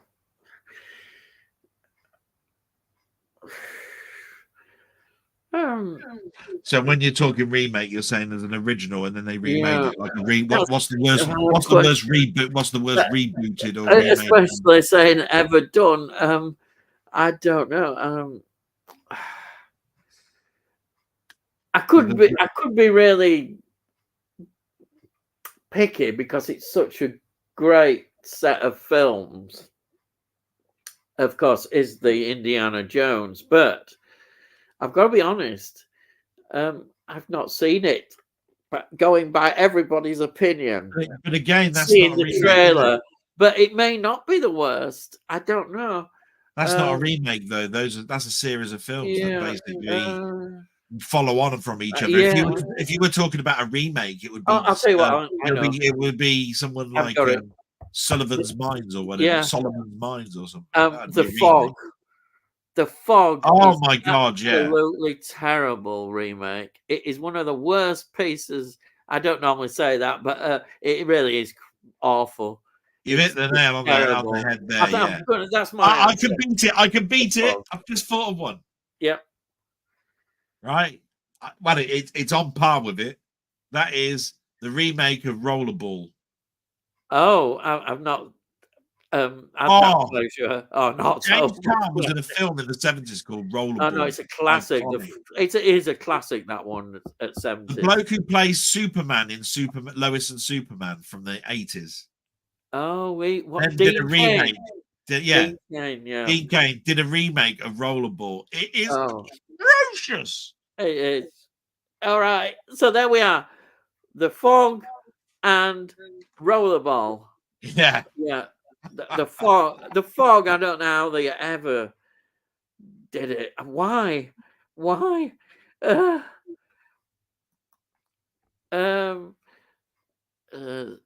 Charles Duncan, Psycho. Yeah. Oh yes, that is terrible. The remake where they just did a pointless. If you can ever think of a film, that would have to be at least. Even terrible remakes, at least they're trying to do a remake, I suppose, in their own way, even if they are awful. But this, what was the point? Filming it shot for shot, exactly like the original. It probably goes down as the most pointless film ever made. Yeah, it really does. Why? And expensive, yes. Tony Hawk, I'd rather have 4K steelbooks. That'd be even more. It would be when he was talking about John Wayne.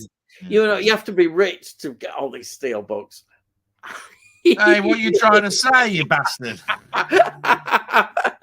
Just because they're clouding above my head, look. Tony says, second mortgage time expensive. And there I was here going to put you on my will saying you can have my whole steelbook collection when I die. Right? I'm taking you off the list now. Tell you what, Tony agrees.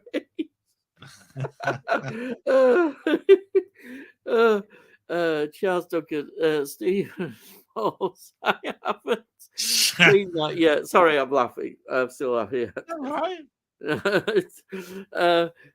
Tony Hawk might need 3 mortgages. Yeah, exactly. I think you might be spot on there. Oh, yeah. At least 3 mortgages, with a rob a bank as well at the same time. You don't need a mortgage then. Rob a bank. You might fund it then. Vince Vaughn is no Anthony Perkins. No, he's not. Comedies. Vince Vaughn, I don't like at all as an actor. Actually, there's a few things he's done, but I think wasn't it Vince Vaughn that was also in the TV series True Detective? It was the 2nd season, and I'll tell you what, you ruined that series. I've not seen it. I'll be honest. This might shock you. I don't think I've seen a film with him in. Oh, you would have done. I don't honestly. You would have done. Even if it was just he was in the background or something. He's just there. Yeah, I've never fancied it. He Let's does prove these this. Hang on, comedies. Ian, let's prove this. We're going to run through some films. I'm going to ask you, have you seen these films, right? Okay. Right, just for a laugh, right? Vince Vaughn, go on then. Vince Vaughn movies. Here we go. Right. How about you're gonna pick one? Go on. So I'm gonna read out some films, and these might have him in, and they might not. Yes. Right, and you've got to say whether you've seen the film or not. All right. Right, go on then. Okay, so let me just randomly do one. Okay. Have you seen the film The Mist? Yes, I have. Right. Well, he weren't Stephen in it. So King there one. you are. That was a red herring. He's not. Is in that the film. Stephen King one? Right. Yes, brilliant. He's one. not in that film. No. So you're quite right. Yeah. I know it is a lot of people complain about the ending, but have you seen the film Zoolander? Yeah. Which one? Zoolander. No, never seen that. Okie dokie. He is in that film. Yeah, Zoolander, there you are. quite well known. Have you seen the film Starsky and Hutch? Yes, I have. He's in that film. Is he? He's oh Lord. Have you seen the film Anchorman? No, I haven't. I haven't seen that. I know everybody talks about that film. He's in that. Well, I've never seen that. I've never seen that. Have you seen the film, and I think you have, Domestic Disturbance? No. And that one's got for God's sake, that's got I'm pretty sure you've seen Domestic Disturbance because it's got John Travolta in it. No, no, I know, definitely 100%. He's in that. Anyway, a film that you have seen is The Lost World, Jurassic Park, and he's in that. Yeah, okay. He's also been in Fred Claus and a number of others. So he is the sort of person that he's around and he's in the background, and you would have said, I ain't seen him, and I'm telling you now, you go, oh yeah, of course I've seen him. Yeah, he's in Lost World, right? Yeah. Right. But I know him for the comedies, and to be honest, I've not really. Yeah, Anchorman, Zoolander, all of that. The Wedding Crashers. Bothered with not really into those. No. But he has been a heavy. That's why he's in Domestic. I know he does straight roles as well. I know he has done, hasn't he? Straight roles. Yeah, like I say, Domestic Disturbance is one that I have seen because I watched that because of John Travolta. Yeah. Being quite honest. Right. You're not missing much. Yeah, you're not missing much. No. I already have warp speed after leaving the cinema. Right? Yes. That's us probably talking about 2001. Yeah. Because you said you left the cinema, didn't you? Okay, Stephen. Charles says. And then, what was the first ever movie released on DVD? In the UK, it was Jumanji. Was it? Yeah. Oh, right. I got it. What's the first DVD you ever got? You bought? Mine, I think, was The Matrix. Yeah. And I bought it as an American disc. When it came over here, I found out that there was a big kerfuffle over The Matrix because it was a gold disc, first of all, not silver. And certain players didn't like it. The firmware needed to be upgraded on your player for you to be able to play it because they put a new copy protection on it. Fortunately, I bought a player with a chip, and this multi-region player was a chipped multi-region player. It wasn't one of those hacked ones, and it played it. But apparently, all over America, there was these people going, I can't even play the disc. And I've just bought it from Best Buys. I bought it from Walmart, and I can't play the damn thing. I've got a normal player. I bought the bloody disc, and I still can't play it. Right? That's how bad that was. Yeah. And Warner had to do a recall, if I remember rightly.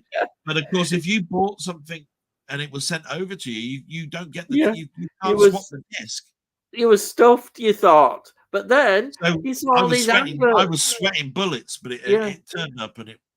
Right. I remember the adverts in paper. You get a DVD player, and it had loads of DVDs with it. They're quite cheap. This is when they were really trying to push DVDs. Yeah. They had loads of films. You maybe have had about 25 films with this DVD player, and all the players were multi-region. And I'm saying multi-region, wow, yes, and it was cheap players. About the only reason I know about Jumanji is if anybody goes across to my channel, you'll see that I did an interview with Rock God. Yeah, and I split the news up into the right. 2000, 2004. I remember. Yeah, and one of the questions I put was, DVD was first introduced into this country on this date. The first disc that was released on that format was Jumanji, and I went, really, Jumanji? Yeah, the first launch title, but we are talking UK, so I don't know what it was in America. Yeah, don't know what the launch title was in America. No idea. So the first DVD I got was in 2000 January. I got the 5 Doctors, the very first Doctor Who DVD release, but it's not the extended version. It's the one that they just shoved out. And of course, my favorite film, I had to guess it. I know nobody else is quite with me on it, but Lynch's Dune. I love Dune. And I got that on DVD, and I couldn't stop playing it. I was going, wow, look at this. You know, after all those years of watching VHS, as I said, everything, it was like a road to Damascus moment. It wasn't such a big thing for me. I'm not having VHS, you can go. And that's it. That's but you see, that's the thing. It wasn't such a big thing for me because I had Laserdisc. So. Yeah, I know. If I'd have seen Laserdisc like that, I'd have been straight off, because I was so... Anyway, I've gone on before other weeks, but you know, my love-hate relationship with VHS. Well, I'll tell you what, look, I need to get myself a can. Have a chat about some of the stuff. I'll be back in just a moment. Okay, it's all right. Yeah. VHS. I just now, you know, I still don't look back fondly with them because I'd buy them, and I don't know what happened with the quality of tapes.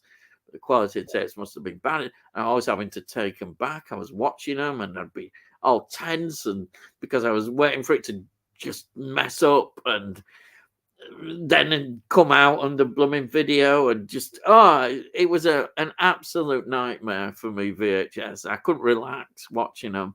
Now I'm sure when VHS first came out, the tape quality was much better, but the more it got popular and advanced everywhere, then the quality went down, and I was buying them, and so when I saw DVDs, it was just amazing, the quality. Plus, as well, what won me over was the extras. Even then, you know, you got a few extras. You got like the extras advanced as they started producing more DVDs. But in the early ones, you would still get the odd documentary or making of featurette, and I used to love that kind of thing. Really excited me, and I was wow. And you never got... well, occasionally with some VHS tapes, you might get a featurette, but not often. And here it was. You had special features. And that's one thing I miss about DVD. And I love them. That's why I haven't got rid of them as well. Is that DVD special features are always, they really developed them and produced great DVDs with these wonderful special features.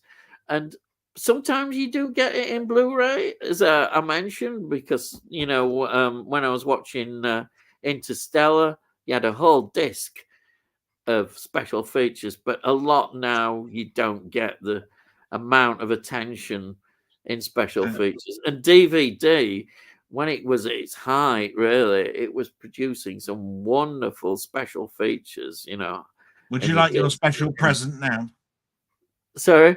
Would you like your special present now? Go on then. Here's the Laserdisc of Alien. Oh, wow. Look at that. This is the collector's edition.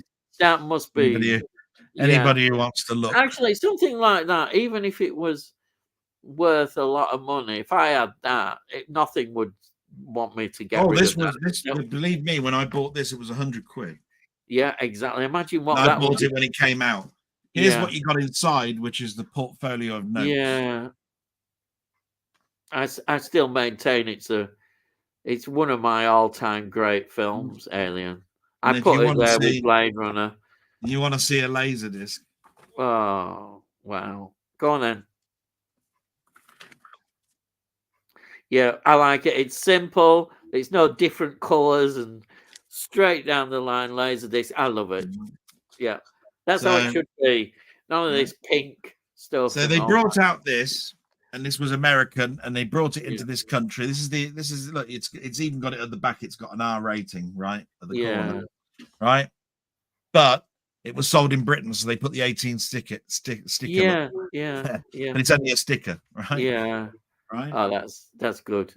And then they brought it out of Aliens. Look at that! Look, oh, not Aliens as well. Yes, yeah. I know you. Now you're making me. Yeah, I have decided I probably will be getting Aliens on 4K this month. Now we're in May, aren't we? It will be coming. I've got to have it because. So there we go with the cover look. I've got to have the 4K. It's almost like a record. It's almost look like a at that. It's just it's terrible. And this was the only way you saw the extended edition. Oh, because this came out with the standard and Newt story, which was wonderful. Now they cut down a little bit in regards to the quality of the insides look because they didn't put them in cellophane; they put them in this plastic crap. It still look, yeah. Right. But if you want to know, there are how many discs? This came on.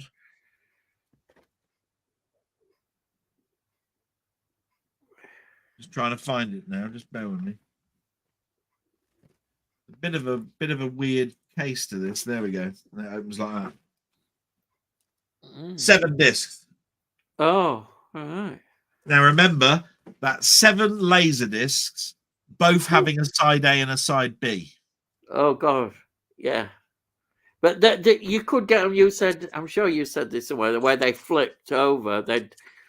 You didn't have to flip them over.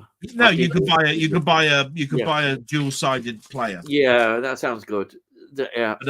But what I'm trying to get at is you'd still have to take the disc out and play the other. Yeah. And you'd have to do that. You'd have to do that 7 times. Yeah. Yeah. Yeah. But it's not something I would reinvest. I mean, it would be totally. I mean, it'd be very expensive. I imagine. Everybody thinks that Laserdisc came out at such a late period. Laserdiscs were around in the 70s. Yeah. Now they just weren't in this country. They weren't in this country. So was there a period? I'm really sure that W.H. Smith's sold them in racks at one time, and quite a reasonable amount, and then it just disappeared. I remember seeing them because the great thing about W.H. Smith was with once DVDs really came in, it did start with VHS buying the tapes, but they had these you can't imagine it now, but they had loads. They had absolutely masses. It was massive. Well, there was no, I suppose, online, was there, in the same way of buying? So they had, because you'd order things. I remember going to the counter and saying, "Oh, there's this I want. I know it's been released, and can you get me it?" And they'd get them. Oh yeah. Anyhow, and I do vaguely remember just a thing because I thought, wow, I thought there were film soundtracks at first, and I thought, I don't remember that at all, Ian. I have to say, I bought all my stuff through Laserdisc Enterprises catalog. This would have been. They might have been in a Virgin Megastore or a HMV, but I don't remember them being. It would have been the early 2000s, definitely, because that's when DVD started to push itself, and within a few years, all the VHS stuff just disappeared. It was obsolete. Nobody was buying VHS much at all. But that was my little present to you, so you can see what a laser disc was. And yeah, what yeah. Typical. now, laser disc.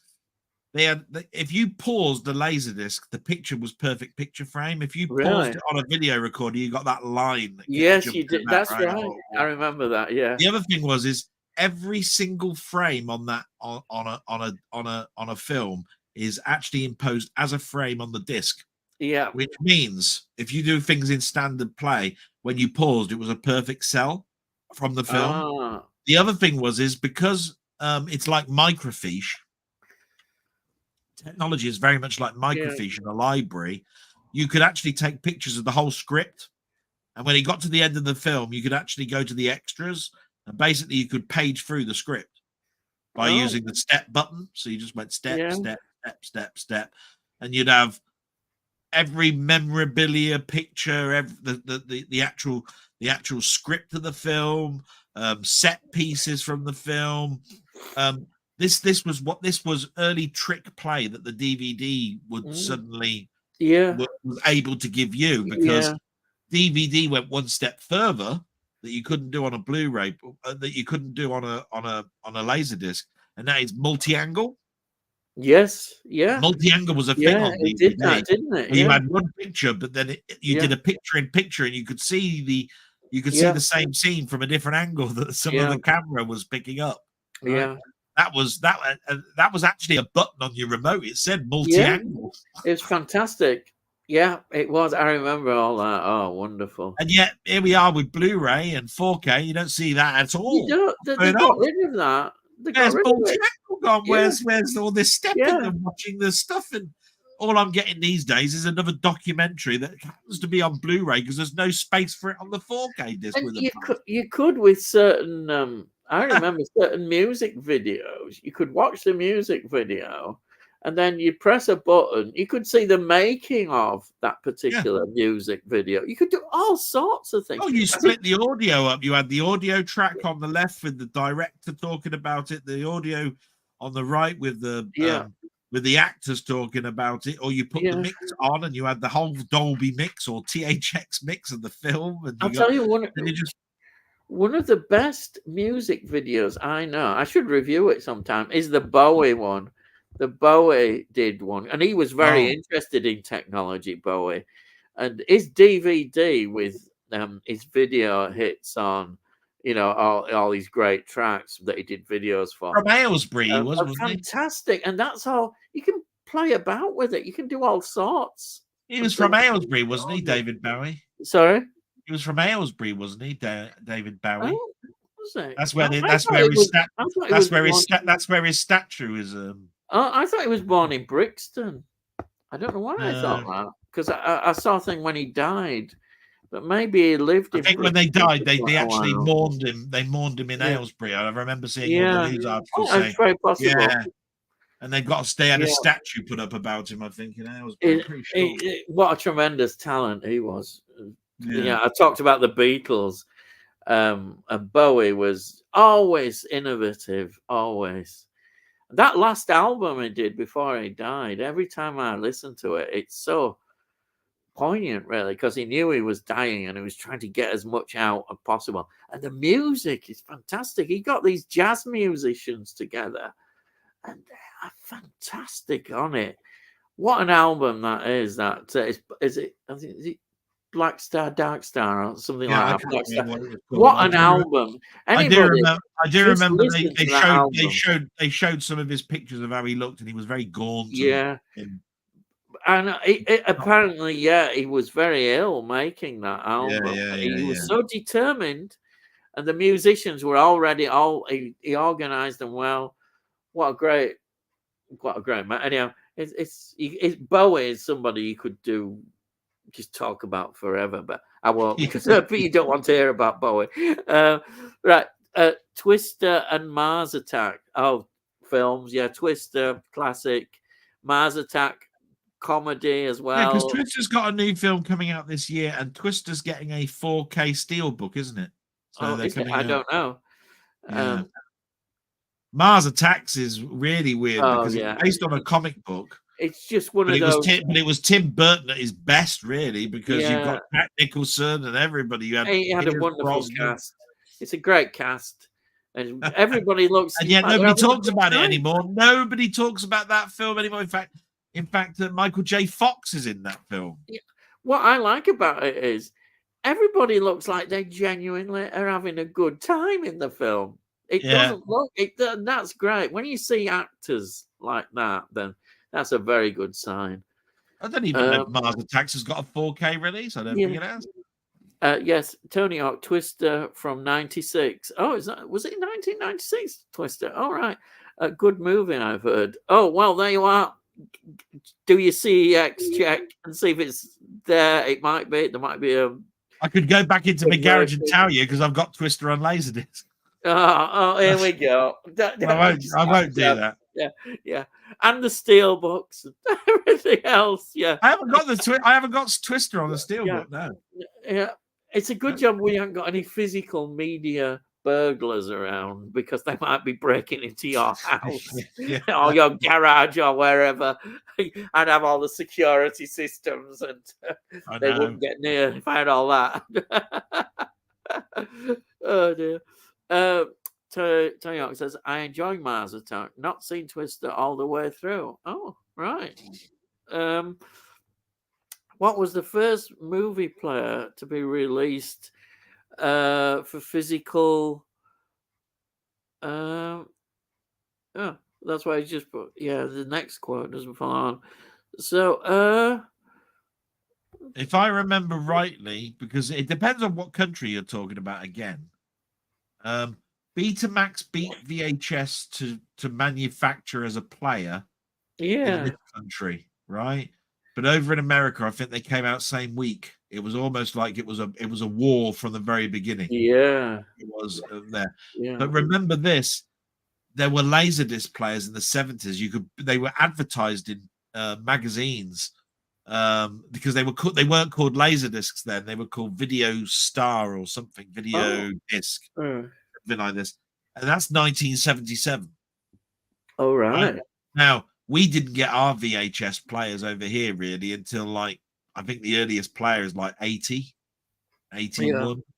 But I think you'll find that people like Bob Monkhouse, they bought very, very early Pioneer VHS players to record stuff that was on TV while they were doing their sets out on the, in the club circuits. Yeah. Because I think there's a famous thing from Bob Monkhouse where he said, he bought an early VHS player and got his family to record it while he went off because he didn't want to miss a thing that was going on telly because there might be a piece of material that he could expand upon. Yeah. Now, all I'm saying to you here is that it's very, very difficult to pinpoint this. But I would have said, the Video 2000 or the Betamax would have been out before VHS in this country. The Video 2000 was really weird because it was double-sided. It was the first tape where you actually turned it around. Oh, right. The other way, right? So that meant it had two spindles on both sides like this. You had to turn the disc round. Not the disc, the tape that went in. We only had one of those for a month in our house. We got it because we wanted to rent from Multi Broadcast. Oh, yeah. And we had it, and my dad loved it, but he gave it back and then went out and bought a Hitachi VHS player. Oh, your dad goes right. Multi-Broadcast were one of those people that they did have modern, but they also had a lot of old crap that they was kicking about. And I think that they had they had an early Betamax. I remember my dad buying one, a Betamax. He chose the wrong one, didn't he? But I've still got my Betamax player. He claimed he thought Betamax was still better than VHS. I don't know whether that's true or not, but he loved his Betamax. My Betamax player is just in bubble wrap upstairs. I won't get rid of it, but I doubt it would power on anymore. Yeah, it's just all my video players are upstairs. I haven't got rid of one of them. They're just wrapped up in bubble wrap so that they're protected. And the remotes and all the batteries are taken out so that nothing will happen to them. But I'm pretty sure the attic is not the best place to keep them. The hot and the cold and all that sort of stuff. But I'm prone to not wanting to get rid of them. Oh, right. Let's have a look here. Steven says, my favorite John Wayne movie is Brannigan. Is that one of the detective ones again? I think. Yeah. In early 70s. Yeah. I want to watch the original Mars Attack. Yeah. Well, I'm sure you'll enjoy it. Stephen, really love Brannigan. Our Tony knows. Yeah. Something different from his westerns and set in the UK. Yes, Yeah, it's it's set in the almost UK. like a Columbo, So there we are. like a Columbo story. Yeah. Oh, Columbo. Anyhow, we could talk about that, but we better not do. Those have just been announced as Blu-ray. Those are coming out Blu-ray in the next month. Yeah. For the first time in Blu-ray, Columbo. Yeah, I know. I've ordered them. Have you got it's 99 quid they want for those. Have you got the DVD of Columbo? Yeah. Yeah, I thought you would. Yeah. I've got the first season on Blu-ray. I picked it up cheap. This is the thing. You can have my DVD collection when they turn up. They're bringing them out on Blu-ray. It's seasons 1 to 7, right? Oh. It's not all of them. Oh. Then next month they're bringing out the series, the other seasons, right? Which not really they're numbered. It's what they call the later life of Columbo. It's from 1984 to the last story he ever did. It spanned 11 years, but it was more like 4 or 5 seasons. There was about 2 episodes per season. It was very much. So you've got 7 seasons, and then you've got to buy another box set to have the later years. Yeah, and it comes out a month later. So not only do they want £99 for the first 7 seasons, you've then got to fork out another like 50 quid for the remaining months. Now, you know when they used to have like a whole feature length film like story? Were they episodes put together, or were they? No, they were always film of the week. They were always film of the week. Oh, right. They counted them as seasons later on. Yeah, I get you. Yeah, because there's so many. It was wonderful when it was at its height. Yeah, and you had Steven Spielberg direct them, and all sorts. You had Roddy McDowall as guest stars. And he was so good at it. He was just so good in the role. It was fantastic. Yeah. The first DVD player was released in Japan, 1996, Toshiba SD3000. There you are. Yeah. So you can imagine we were behind the plate when it comes to the UK getting its release. Yeah. So I got my first DVD then 4 years after that was released. Yeah. Yeah, but you bought your DVD player a year after launch in Britain. Did I? Oh, so I was pretty quick then on that. Yeah. Yeah, you were very quick because I mean, who in their right minds were buying? Oh, yeah, I think I'll ask my mate to go over to Japan and buy me one. Yeah, exactly. Or I'll just phone up my mate. I'll get him to buy one and send it in the post to me. Yeah. Right? These were pieces of kit that you'd have to be incredibly rich to do that, and then it'd be on the wrong power outage. Exactly. Then you wouldn't be able to get the discs to play in it. Yeah, it'd be quite a fiasco. People were doing that with game consoles. Don't get me wrong. People bought a Nintendo 64 from Japan before it was over in this country. Oh. Don't get me wrong. People did that. But a DVD player, if you did that, well, my God, you really did seriously like 5 films that they was out at the time. That's it. That was the thing. That format. That was about it. Oh. Good luck to you on that. Tell me, do you mean like a VHS player? I think he was just talking. Yeah, very similar to that, wasn't he? Yeah. Can't gel with rocket. Really? I can't believe it. Somebody similar to me. Some more people that are like you. Yeah, which is very.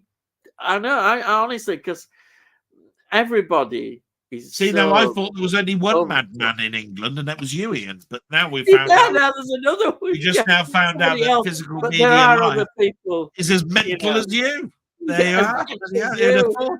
Yeah, yes, it's true. There are some films that I love that nobody else does, so it works the other way as well, you know.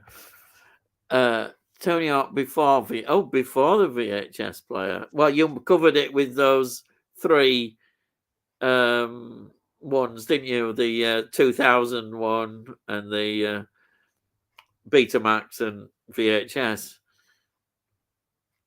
Yeah. You're just looking up, aren't you? I can see you doing your. No, I'm trying to think. Yeah. Yeah. Oh. Yep.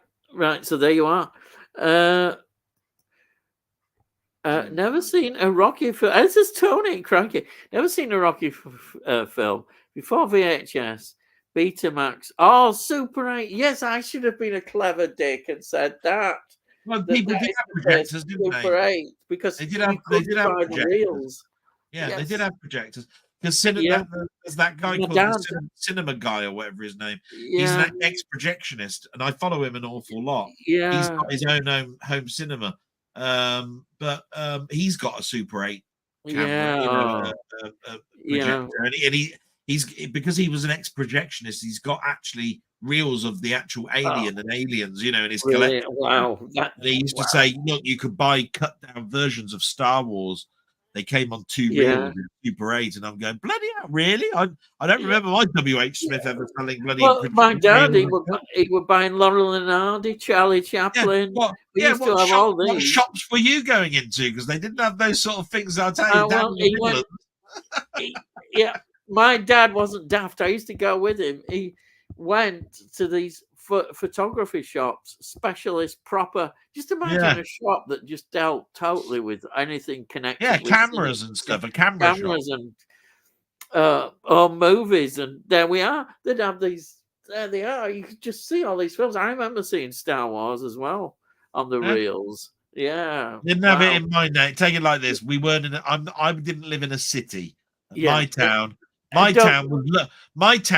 didn't have a bowling alley until 2002. Right? So all I'm saying to you is we missed an awful lot in my town. 2002, the opening of a bowling alley. Yeah. It's the League of Gentlemen. Are you local? I think you're local, aren't you? This is for local people. Yes. Not these newfangled things. Honestly, you have to travel 25 miles out of my house to go to the closest ice rink. Yeah. Look, Laserdisc as well. That's what you were telling us about. Let's go to the next one. Just do an easy way of. I don't want to lose it. Oh, crikey. There is a lot. Here we are now. I'm here. Think Laserdisc came after VHS. And that's where it's difficult, because as I said, they were out in the 1970s. Yeah. I don't know in America which came out first, VHS or Laserdisc. If it's natural progression, I would say the VHS came out before Laserdisc. Yeah, I would have thought so. I can't say for certain. Yeah.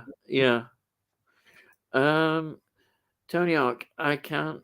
I want to get Laserdisc when I get more room. Well, they're still quite cheap on eBay. I have to say. How much is a player? Not as cheap as they used to be. How much is a player then? You could. No, a player's expensive. Yeah. But what I'm trying to say is, if it's a certain film, you can get them still as cheap as 50 pence, like buying a HD disc. You know, there used to be HD and there used to be Blu-ray, and there was a format war, and then Blu-ray won and HD went in the bargain bucket. Yeah. If you go into Kex, you could still see the HD brown boxes at the bottom, and they're 50 pence. Well, that's cheap, isn't it? So what I'm trying to say is Laserdisc ended up being exactly that same thing, right? Yeah. You couldn't give them away, at certain points. But and so, they were really cheap. My mate Denny, God bless him, he went up into his attic and he sent me 12 laser discs Wow. late last year. Said, you can have them, mate. I went, thanks very much. I mean, this is the type of Wow. guy I'm dealing with. Denny's Yeah. up here, right? But he knows that I've still got a laserdisc player. I've got 2 laserdisc players. Yeah. I've got one that's double side. I've got one that's dual length, and one that's not. Both upstairs. And I just wish I had more room so I could set them up, because you really need a large widescreen TV, a CRT screen, not a panel like this. Yeah. Because they look crap on these panels. Yeah. Because the quality is no better than VHS tape. You see what I mean? Because they are an analog format. Yes. Analog disc. It's not digital yet. Digital was DVD. Yeah. Analog was still video disc. Yeah. So that's quite important to remember. Yeah. Tony says, never add a laser disc. Pick the losing format as well, Betamax, like my dad did, and then had to change the VHS. You had no choice. Anybody of a certain age did it, probably the same thing. Oh, Betamax, and then all of a sudden VHS won, and it was like all the shops, the Betamax, the shelves that you were renting them from, all shrank down to about one little thing like that. And the Beatles made 12 studio albums. 12, that's a really great total. 17 in the US, 5 live albums, 51, compilation albums, 36 extended plays. I love these stats. 63 singles, 17 box sets, 22 video albums, and 53 music videos. Well, I don't know where you got your stats from, but that's a hell of a lot. If you was, it makes my Beatles collection look like nothing, really, basically. But that is a hell of a lot. Yeah. Yeah, so there were 12 studio albums and 5 live albums. That makes 17. As far as I know, 17 were in the US. There isn't many live albums on CD. I when I had records, I remember I had at the Hollywood Bowl and things like that, which haven't been released on CD. But there are variations, of course. America as well. There were some releases were different. Covers and all that sort of stuff, but 63 single releases, because I remember when it would have been in the 70s, early 70s, they re-released all the Beatles singles and they all went back into charts. A lot of them did. They were all special releases. Do you remember them? Releases. They were still selling then, massive, and you'd get all the Beatles in the charts again. It's why I don't understand. It's why, Ian, I don't understand these people that say these reaction videos, and they say, today, I'm going to, for the first time, I'm 35 years old, and the first time I'm going to listen to a track, and it's by a band called the Beatles. Never heard of them in my life, right? Never heard of them. I'm going to be putting it on, and I'm going to listen to a track called, now it says here, it's called She Loves You. Yeah, right, okay.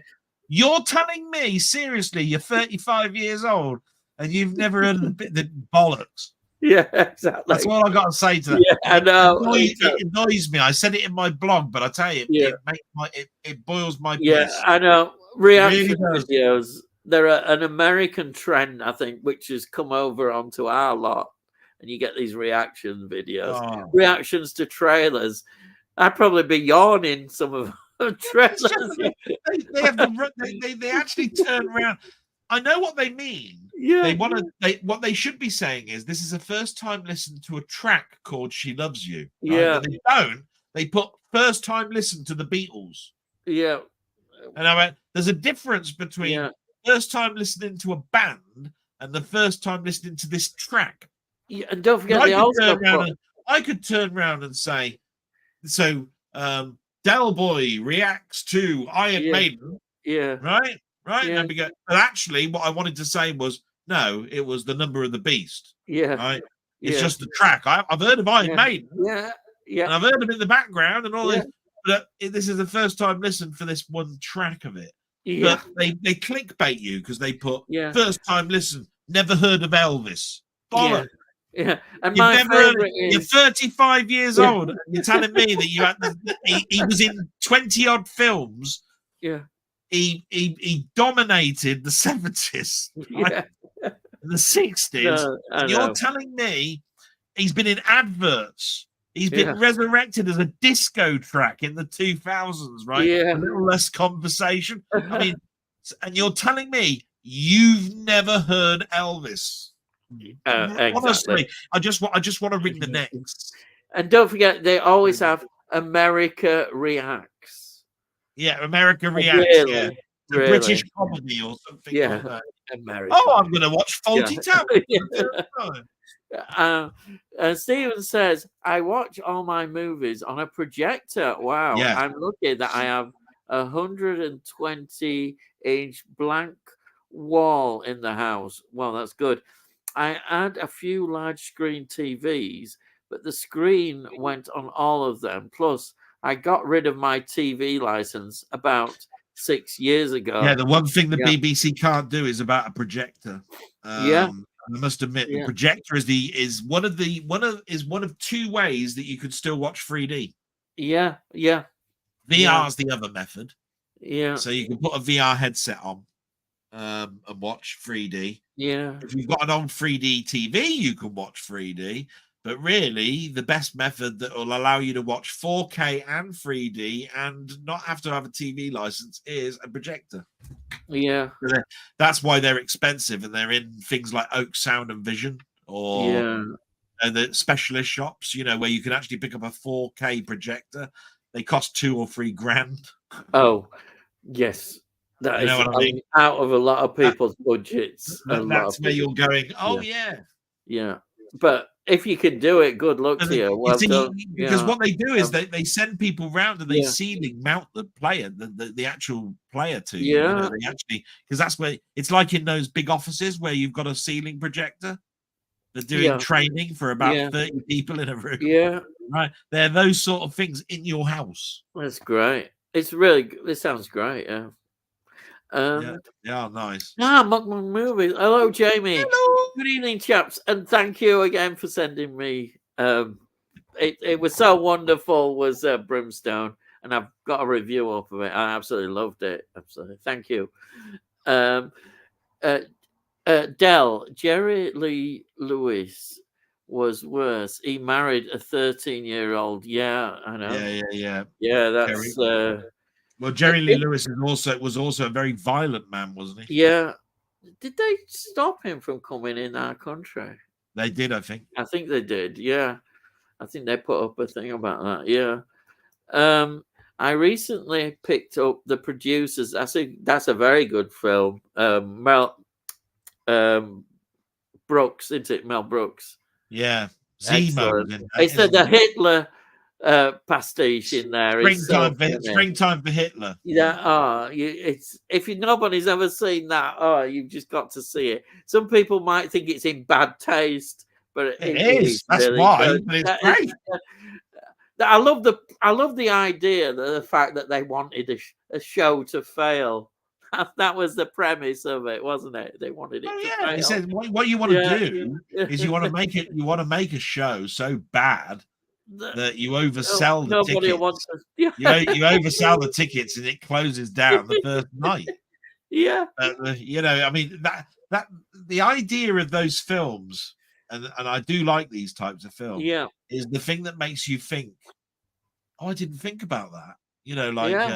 How do you make because every time you talk about the theater, you think about how you want it to be a success. Nobody thinks about how to make it a failure.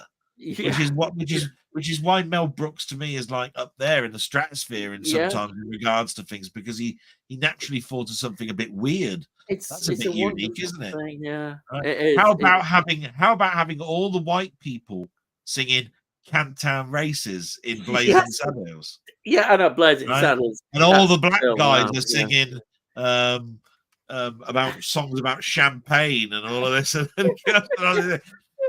that is reverse, and Yeah. you have to turn around and say the genius of Mel Mel Brooks is he thinks along those lines. Yeah, exactly. I mean, it's brilliant the way he's cast Hitler in the film. It's just absolutely brilliant. He couldn't have sent it up more. It's just brilliant. It's an actual catchy track though as well. Springtime for Hitler and Germany. And people don't forget that. It's just you end up after you've seen the film. You come out. I remember seeing it on a big screen as well, and you come out almost singing that song, "Springtime with Hitler." It really sticks in your mind. A song. I mean, it's got clever lines in the track. It's genius. Don't be sorry. Be a smarty. Come and join the Nazi party. I mean, for God's sake, it's brilliant. It's just going, hey. It is. I mean, who makes up lines like that? Don't be idiot. Be a smarty. Come and join them. If only the Conservatives could come out with a slogan like that, they might be in the next election. It's a wonderful film. Honestly, if nobody's seen The Producers, and you want to go, to me, this is really my kind of comedy rather than the Adam Sandler kind that I don't want to say. This is just genius comedy. Yeah. It's just brilliant. Absolutely. Zemo and Wilder, isn't it? That one. My movies. Just got home from seeing Rose Glasses' Saint Maud latest film, Love Lies Bleeding. I could talk about Saint Maud for hours, Scarborough and what have you, Bayek. But Love Lies Bleeding, that if it's as good as Saint Maud, I'm in, definitely. Thoroughly enjoyed it, apart from one big thing right at the end. You'll know what I mean if you end up seeing it. I know I will definitely be watching that, because Saint Maud is a film that I return to quite a bit. I think it's a great film. It really is. I absolutely love Saint Maud. Great horror film. It really is. And of course, the bonus is it's in Scarborough. And it's an amazing film. It really is. Because Scarborough means a lot. I used to visit Scarborough a lot as a child. We used to go over from Leeds to Scarborough. And then to see it in the film like that, even though it's a horror film, it's amazing. And the religious stuff in the film, it's just superb. It really is. It's not your typical film. That's what I like about it. Yeah, I know. I'll shut up about Saint Maud, but yeah, that film I definitely will look out for. Love Lies Bleeding, and that's an Elton John. Love Lies Bleeding in your hand. Yeah. Yes. See, I do know a bit there. Love Lies Bleeding. Anyhow, Tony Oak says 4 Sweeney series is in 4. Yeah. Wow. Yeah, that will be expensive. All on Blu-ray. Yeah. Yes. Go around to Dell's house and rob it, and then flog all his stuff, and then you'll be able to get it. Before you rob my house, can you sub, please? I won't mind so much then. Yeah, he's got quite a lot in garage, apparently. Yeah, boxes. And I've told everybody where it is and all. You need to get that security camera up and go in. They're not all in there. They're in a lockup. Stephen says, do any of you remember The Boy from Space? The Boy from Space, 1961. Yeah, this is something that Denny brought up to me as well. Of the BBC Schools TV series, Look and Read, from the 1970s, covering language and reading for primary school pupils. Fortunately, I was not at juniors. I was at the big school, as we called it. The films, the school TV I watched would have been in the 60s. Watch with Mother, yeah. That one. We did watch it. It was a real treat. We used to love going to watch school TV, but That sounds interesting, but somebody else seemed to know about it. The boy Like I from said, Spain. Denny was the person who actually asked me that exact same question. He said, "Do you remember the boy from space?" And I went, "You know what? It rings a bell with me." And then when he mentioned the year, I went, "Well, I couldn't have done because unless they repeated it, I was only like 2 years old, so I wouldn't have." But I would have been watching a lot of the look and read stuff, so I would have done things like Mary Mungo and Midge and all of this sort of stuff. Yeah. And then he said, "I think I've got it." I think he said he'd bought it on DVD, and I went, "Wow, they brought that out on DVD." And that's when I started to learn a lot about Denny in regards to he likes his children's TV from that era, you know, the Tomorrow People, all of that sort of stuff, you know, Into the Labyrinth, Children of the Stones, you know, all of that sort of stuff. So yeah, it'll tell you about a TV series like Sky. He'll say, "Have you ever seen the TV series Sky?" Yeah, I've got that. You'll go, "It rings a bell. Why does that ring a bell with me?" And then he'll tell you, "Oh yeah, I remember that now. Yeah, and that's how you remember, you know." Because people will always throw something in at your face that it makes you go, "Why does that ring a bell?" You know, like Dr. Snuggles, and you'll go, "Well, Dr. Snuggles, why does that ring a bell with me?" "Oh yeah, a cartoon, Dr. Snuggles. That's right. It was in the 80s, early blah blah blah." Or the TV series Nightmare, the game show, kids, or Clapperboard, Screen Test, Magpie. People suddenly start throwing names at you, and you're going, "Yeah. Do I remember that one? Can't remember. Yeah. You're like this, and then all of a sudden you're exhausted. Your brain's just gone because it's like I've gone down a tangent now that I'll never be able to get out of, and I've forgotten half of the things people were saying. Yeah. All I remember was me going, yeah, no, no. I was thinking 1971 for me is a year. That's Finger Bob. That's Finger Bobs and Bagpuss. Do you know what I'd have been doing? Our school, we were preparing. They used to be mad on it for the 11 plus. That tells you, like, 11 plus. All we ever got. It was the year I was 11 in June of that year, and all we did. Oh God, it was awful.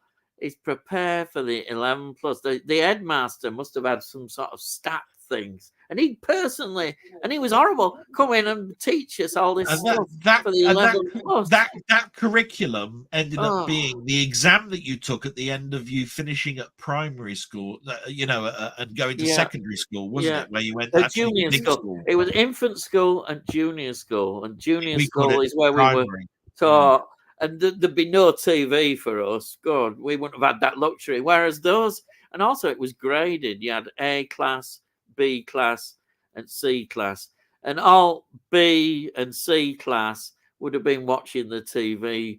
It was totally unfair system. They weren't bothered. Yeah. They didn't bother. They did. They went and did the 11 plus, and had no idea at all what the 11 plus was. They just threw them in there.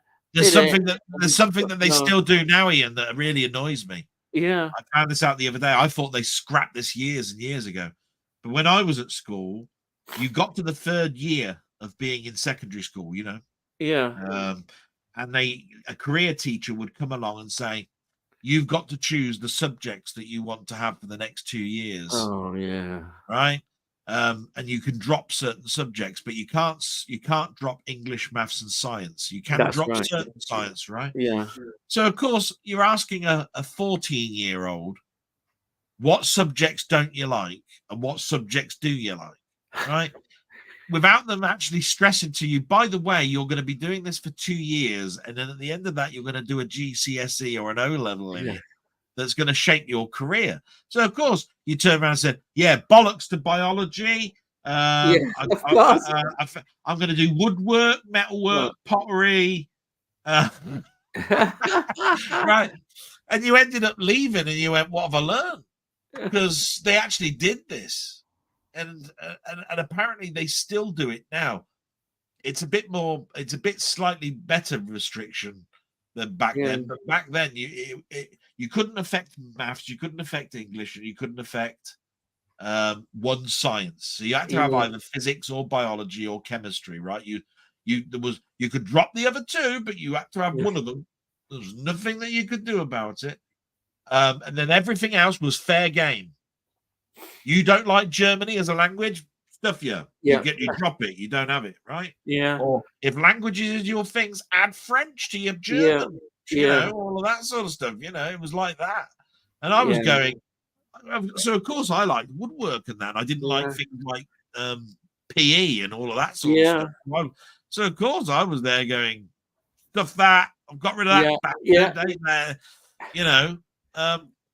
And yet here I am. If I'd have actually thought about it, I could have been a bit. Wouldn't have had to go to night school for so long. Yeah.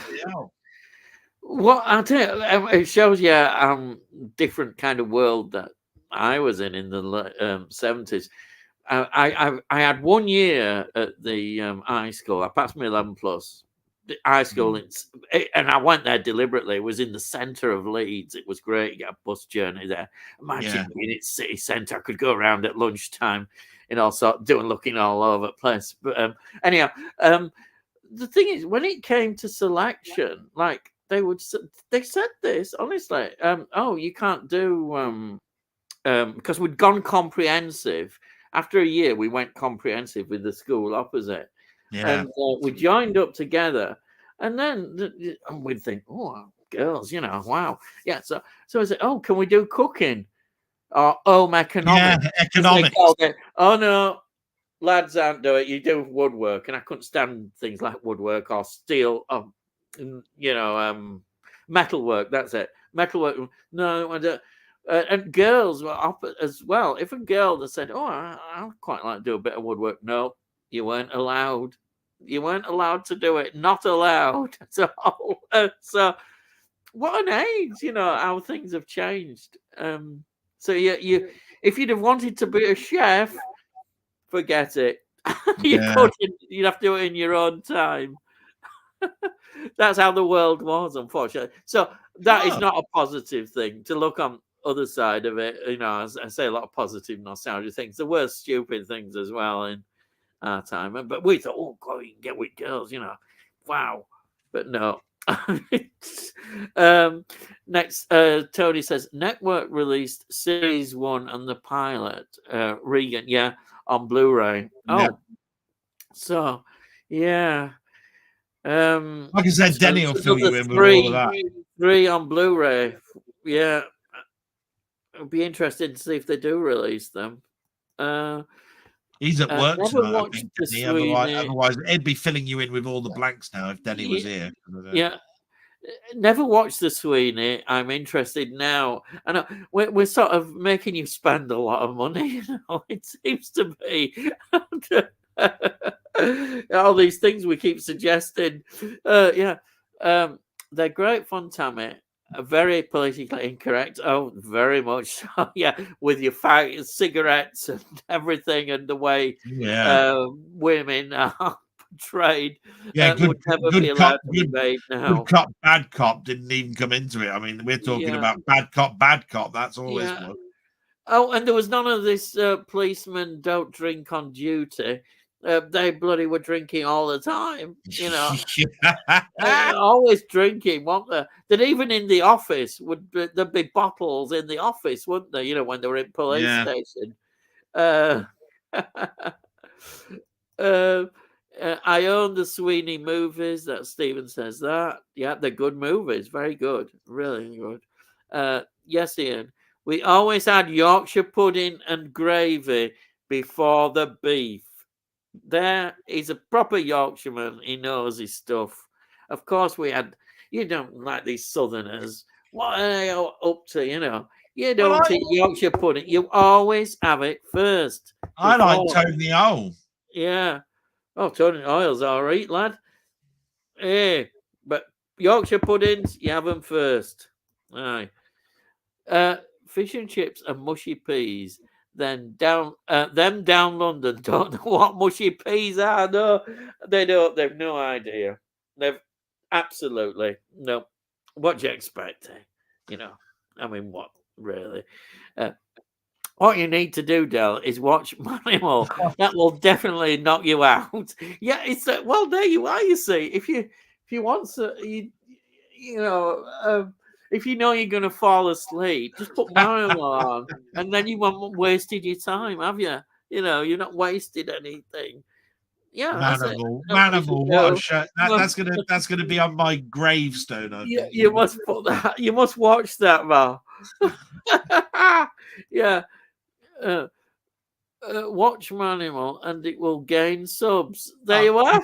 I tell you what, if that did, I would. I am that desperate.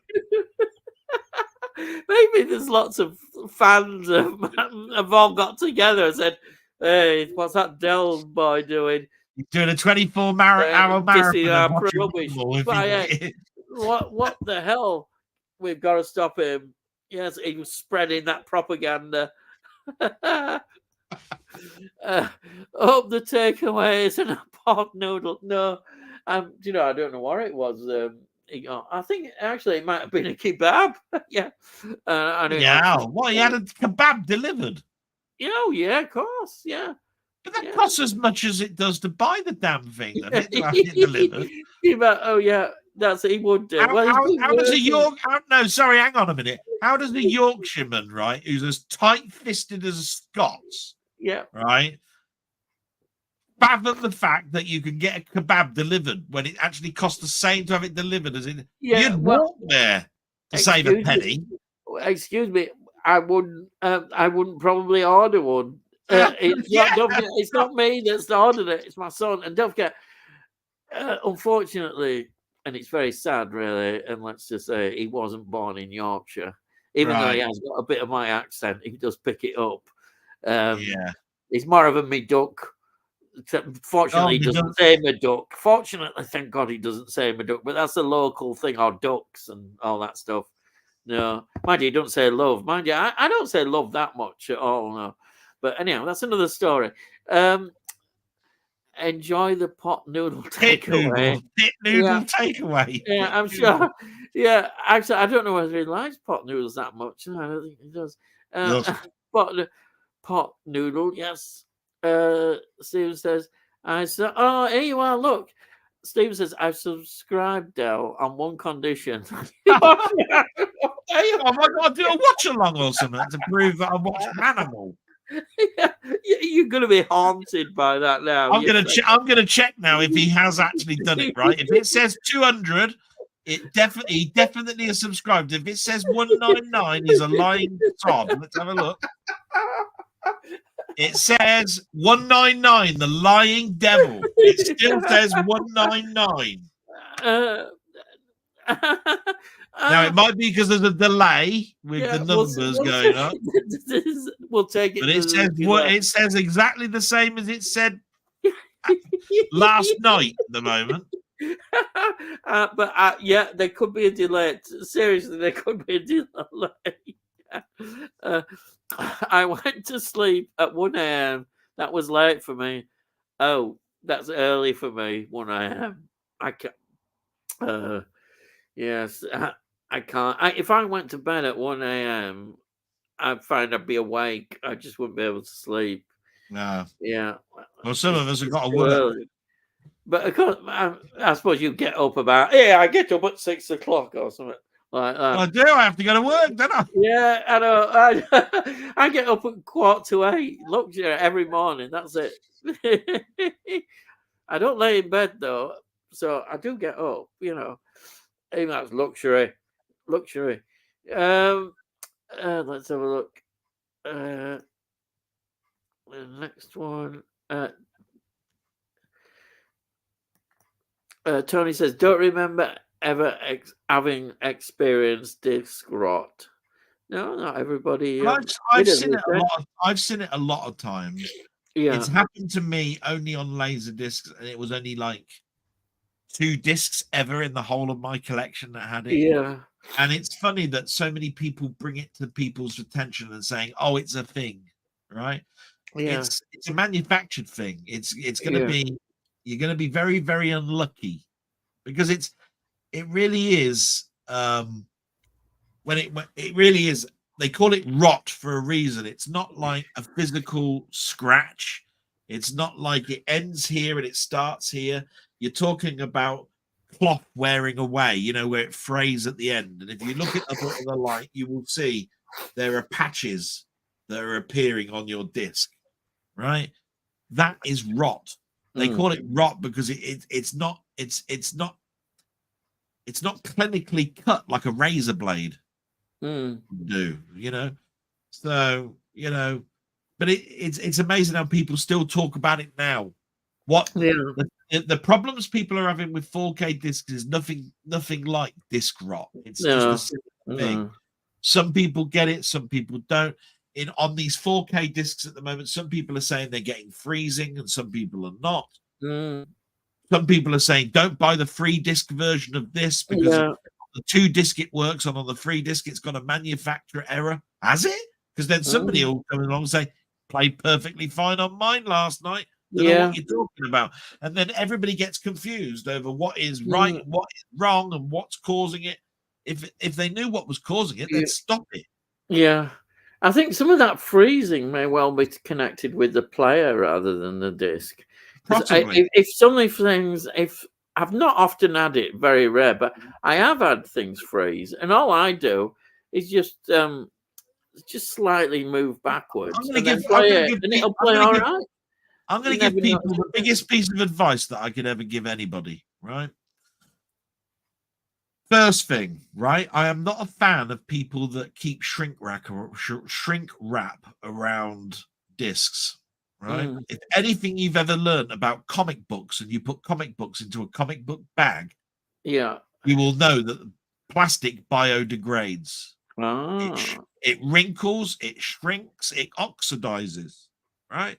So if you're keeping the shrink wrap around a disc because you think it's going to protect it, that is going to oxidize with the air, shrink, and destroy the artwork underneath the shrink wrap.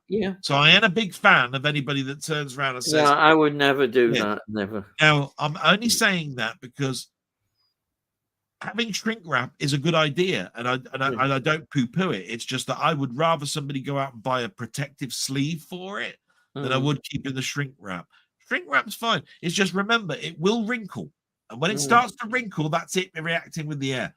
Secondly, there is a thing going on at the moment where the manufacturer of plastics is leaving a resin behind. It's like a liquid resin.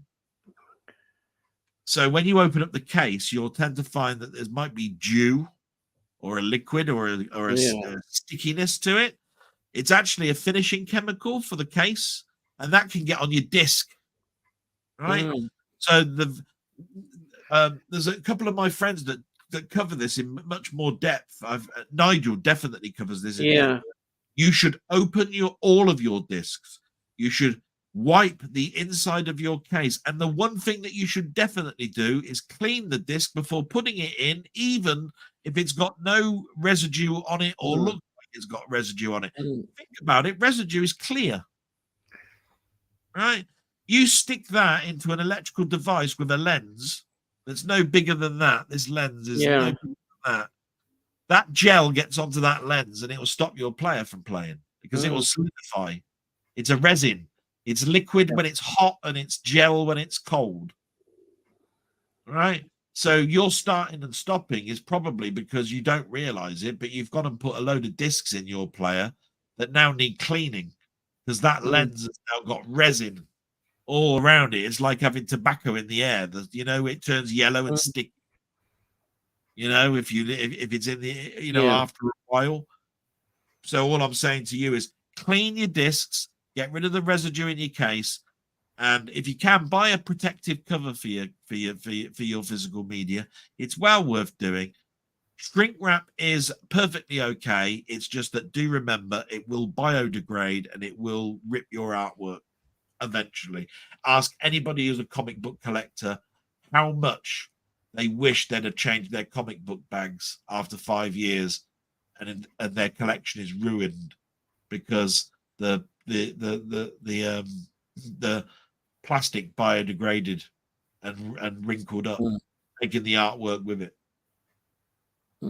Any comic book collector will tell you that. This might be for you. In your YouTube studio, then dashboard, look under recent subscribers. You can see who subbed to you. Yeah, that's But right. I don't know that. So yeah. No, that's what I'm trying to say. If I go to analytics and go to subscriptions, you have to go through the studio one. It tells me there's two. But if you go to dashboard, right, and then you go down to recent subscribers and you click on see all, and then you change it from last 90 days to lifetime, you cannot. It will turn around and say, here's 1 to 10 of many, and if you get to the end, mine says 110. Now I've got 199 subscribers, which means some are hidden. Some have set their privacy settings, so that you can't tell whether they're subscribed to you or not. You see what I mean? Yeah. So all I can say is I just don't just don't understand what's going on with that. No, I don't. It's strange. I own loads of Warner Brothers, but mostly older movies. Tony says, I enjoy pasta, but not too bothered about noodles. There you are. Noodles, not noodles. And let's go up here again. Here we are. Lancashire hot pot. It's foreign to you and me. Yes, no, Lancashire, Mike. Yeah. Tony York, come to the dark side of hot pot noodle. Laugh out loud. Yes, I'm sure. You should listen to the Lancashire hot pots. They'll cheer you both up immensely. Hello, Red Room Antics. What's a movie that scared you so much you can't watch it again? I can tell you that now. There isn't one. Every single film I've gone in, people have turned around and said, "No, you got to watch this film. It's gonna scare you, or you're gonna be revolted by it." And I've watched it, and I've gone, I can understand where you're coming from, but the trouble is, every time I go in to see a film, in my head, I'm seeing a film. It's make believe. Yeah. And I don't know what it is. It's like if there's a jump scare in it, it might make me jump scare the next time, but it's never turned around and said, I can't watch that film. Yeah. I have got I love horror films. I really do. Horror films are one of my great things that I really enjoy. But if I'm honest, I don't get scared. I just love horror films. Yeah, I just love them, but I don't get scared, even if it's brutal. Really bad things happening to people, being cut up, sliced up. I don't get scared by that. There would be other reasons for me not watching the film, but it wouldn't be because it's scary. The one film I will point out, and this might, it's a film that I don't really like to watch, and it's not a horror film. It's Ray Winston's first film. What's it called? The one in Postal. Sorry, I said, "Oh Christ!" the Ray Winston's first film. Bloody hell! What's it called? It's been out. I should know it. My brain goes. I know it when it comes out. Stuff? No, I don't. It's a young Ray Winston. He's in that role. He's brilliant in it. But it's a film. What's it called? It's out. Indicator of it. They're on. There's been special editions of it. Scum. That's it. Scum. Yeah, Scum. Yeah. There's a rape scene in that, and I always find that very disturbing. It's in the greenhouse section, and I really feel I don't like to watch that at all. I've seen it once. That's enough, kind of. Even though it's not a particularly graphic scene, it just suggests so much. And then, of course, what happens to the character after that? It's so shocking. but it's a scene that I don't really like to watch. You know, I've seen it once. If I were watching Scum again, I'd probably just move it along quickly, because the film is a good film. It's a very good film, and the performances you can't really argue with, and what it's saying and what it's about. But that scene, you know, I've seen so many disturbing horror films, but for me, that really is disturbing, that scene. And of course, it's not a spoiler, but the fact that lad commits suicide because he's been raped, it's so. It always. All so I'm saying is, it disturbing. always throws me when someone says, "Oh, it's a very early," and then they mention an actor's name film. Yeah, Because I go, yeah. "Oh, bloody hell!" Because it's almost like somebody turning around and saying, "Have you ever seen One Flew Over the Cuckoo's Nest?" And you Oh go, yeah, I know "No." Jack Nicholson. Right? He goes And then right you'll back. go, "Did Yeah, you realise that Christopher Lloyd was in this, and so was yeah, Danny yeah, DeVito, and so yeah, was," and you're going, "Yeah." Well, mm, don't you think that they look really young in that film? And I'm going, yeah, yeah. yeah, But of course, what they're trying to get at is they're trying to throw yeah, you and saying those are probably the earliest appearances that you'll yeah, ever know. And it's yeah. like, isn't it What, weird? what I know that film really projected in. I'm sure it is. It may not be his first film, but it could well be. It was such a great performance in that film. I think it probably was, but it may not have been. He may have had some very lesser parts that was hardly anything, but that projected him, you know, from that film. Oh yeah. It's an amazing performance. It's just that I find that it's strange, isn't it? Earliest, You know, I like, I think the find that earliest, so scary. I think the earliest Yeah, Jack Nicholson film I think I've seen, I think was probably Little Shop of Horrors. yeah. Actually, I think I've seen something earlier, a horror Yeah, film. see this is where it gets a bit difficult because it's going. That's a well-known one Yeah, that people talk about and go, "Did you realise he was in that? And did you know that I he was know. under the Roger Corman?" Roger Corman film. That's one I Yeah, probably that's what I'm earliest saying. one Little I've Shop of seen him Horrors in. with the Roger Yeah, Corman, yeah, and there was one before that. and he There's was one yeah. But this is what before I'm that. saying. Yeah. He was part of Roger Corman's like Yes. film. Yeah. So Yeah. what I'm trying to say is, you're then constantly going into your head thinking, Yeah. what Yeah. was the films before Little Shop of Horrors Yeah. that Jack Yeah. Nicholson could have been in Yeah. it? Blah blah blah blah blah. I mean, we And forget some actors did a lot of films before they become sort of really well known, but there are actors who just one film really is a breakthrough like I film. said, Joe And they Dante have came out of the Roger Corman yeah. film Yeah. club. Yeah, I mean, I'm thinking of a favorite actor of mine, of course, is Oliver Reed, and he's in so many Yeah, films. He worked really hard to make his name, to get noticed. It took a lot, you know, before he got the real breakthrough parts. Yeah.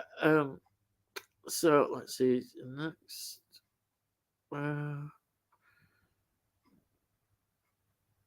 Right. You won't turn me to the evil of pot noodle, Tammy. We've this there's been a lot of pot pot noodles noodles tonight. now That's all I have got to become the say. devil's own food. Yes. You're all making me very hungry. I woke up at 8. I've had nothing to eat, and it's Tony 10. York, It's use the 11:30 force. now, and I've had bugger all to eat. Use the force. Yes, Darth Vader will be there. What would everyone do if they met their younger or older selves? Right now, I won't. I can't meet my older self. Well, I could probably in 10 years. I'd probably still be an old git. But if I was younger self, what would I say? Uh, I'd say I was so shy with girls. It was incredible. I would say, come on, lad, get thyself sorted out. Don't be so shy, because they're as shy as you often. And you can meet and just talk. But I was so scared. I'd just fall apart, you know. So my advice for a younger self would be, in terms of that, relationships, yes, it's not a great obstacle, though. At the time, it seems terrible. It seems something you could never do. Who's going to like you as well? You get these silly notions in your mind that nobody else is going to like you because you're not in the in crowd and all that crap. Yeah. No, that's rubbish. They're the same. Girls are the same. You know, they have their in crowd of girls. And to be honest, I never liked the in crowd girls. They say, "Oh, she's good looking," or what have you. No, I was always like the more geekier girls, and they were fantastic. You know, and you could have talked to them, and you'd have been all right. But of course, I wouldn't dare talk to them. I just spend talking with my mates, saying, "Well, I wish I could go out with her," and and all that sort of stuff. But yeah, so my advice to my younger self would be, you can do this. Really, it's not what you think. Just just go ahead and do it.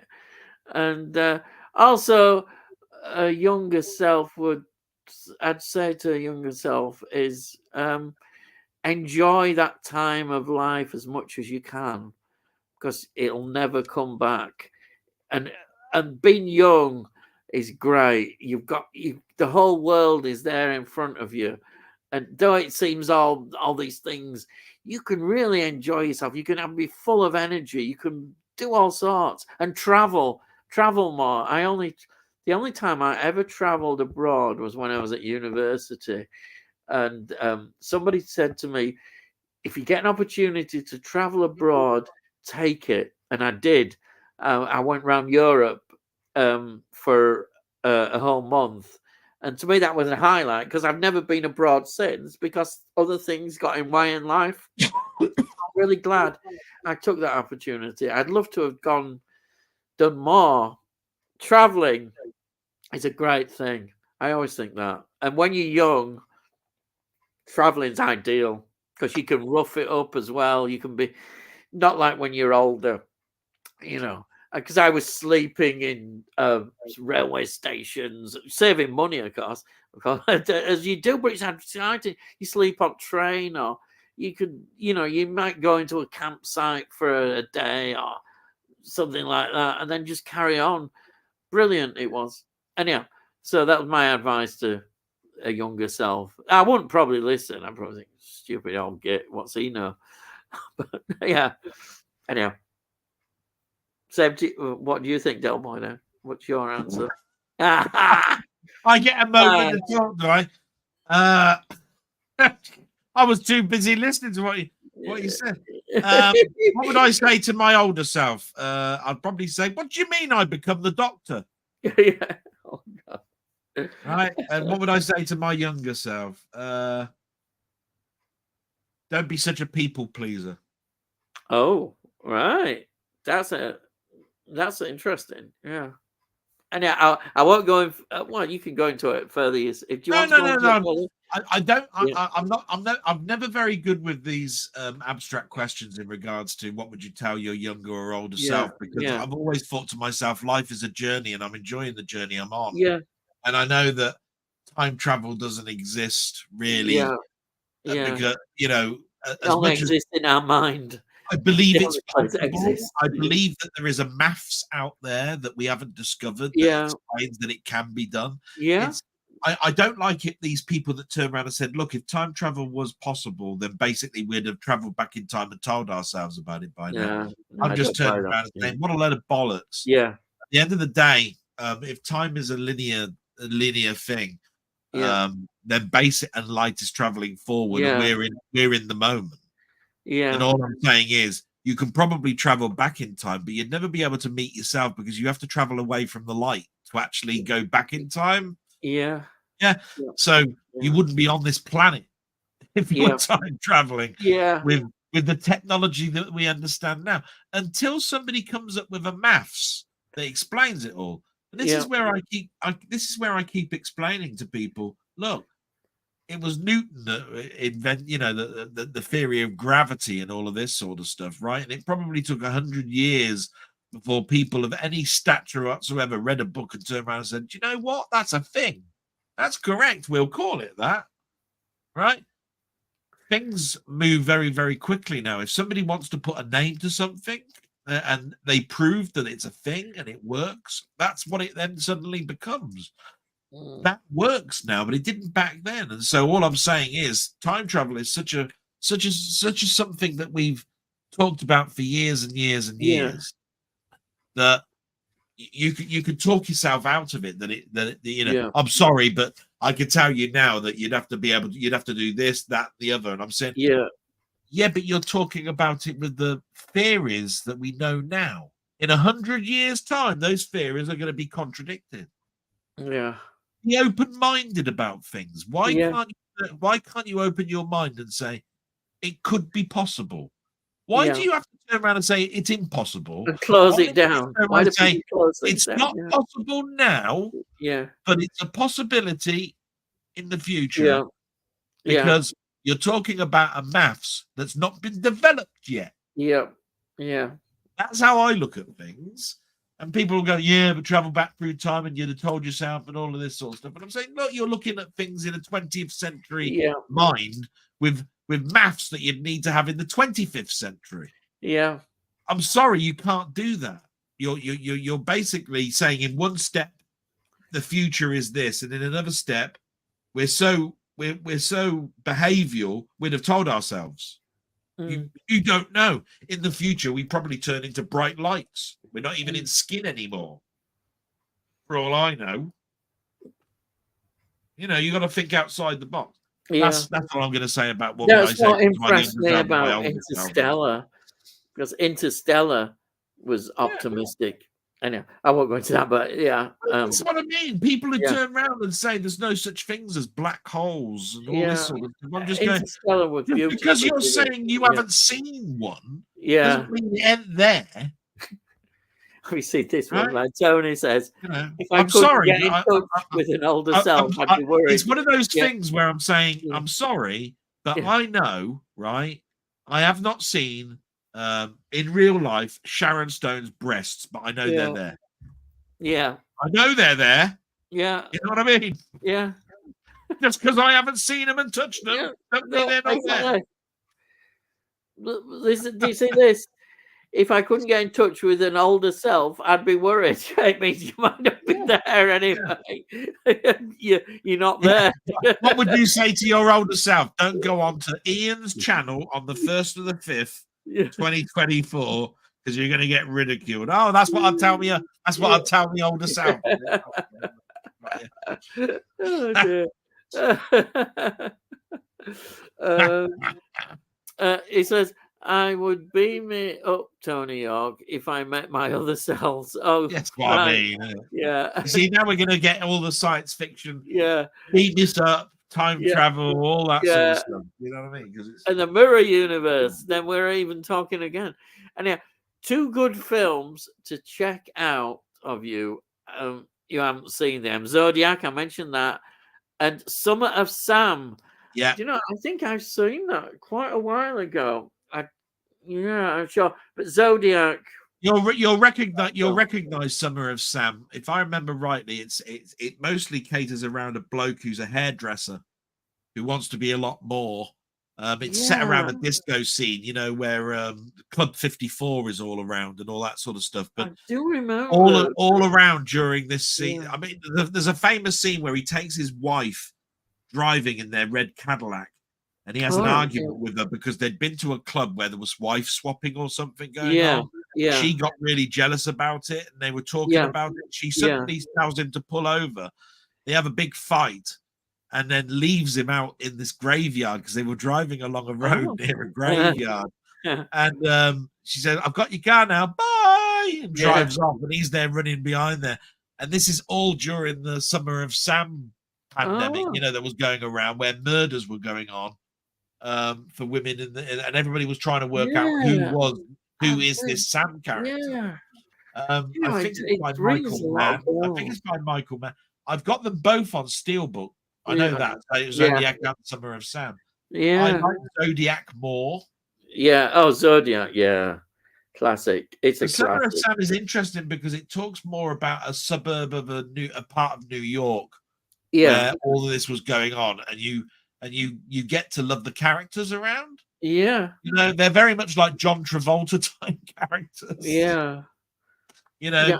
Yeah. It's something I should check out again, that one. It sounds definitely. Charles Duncan says, bye for now, Ian and Del. I've got to go, and Del, get well soon. There you are. Thank you for joining us. It's been great to have you here. You stayed this long, did you? You won't be. You'll have gone now. But thank you. I know. Anyhow, thank you so much for coming along. It's really good that you listen to us old gits talking. We've still got 14 people in at the moment talking. Wow. Listening to us. Yeah. At this late, I don't know what time it. Oh God, is that the time? Yeah. Anyhow, 14 people. Hands up if you've subbed. Okay, go on, don't forget. Hands up.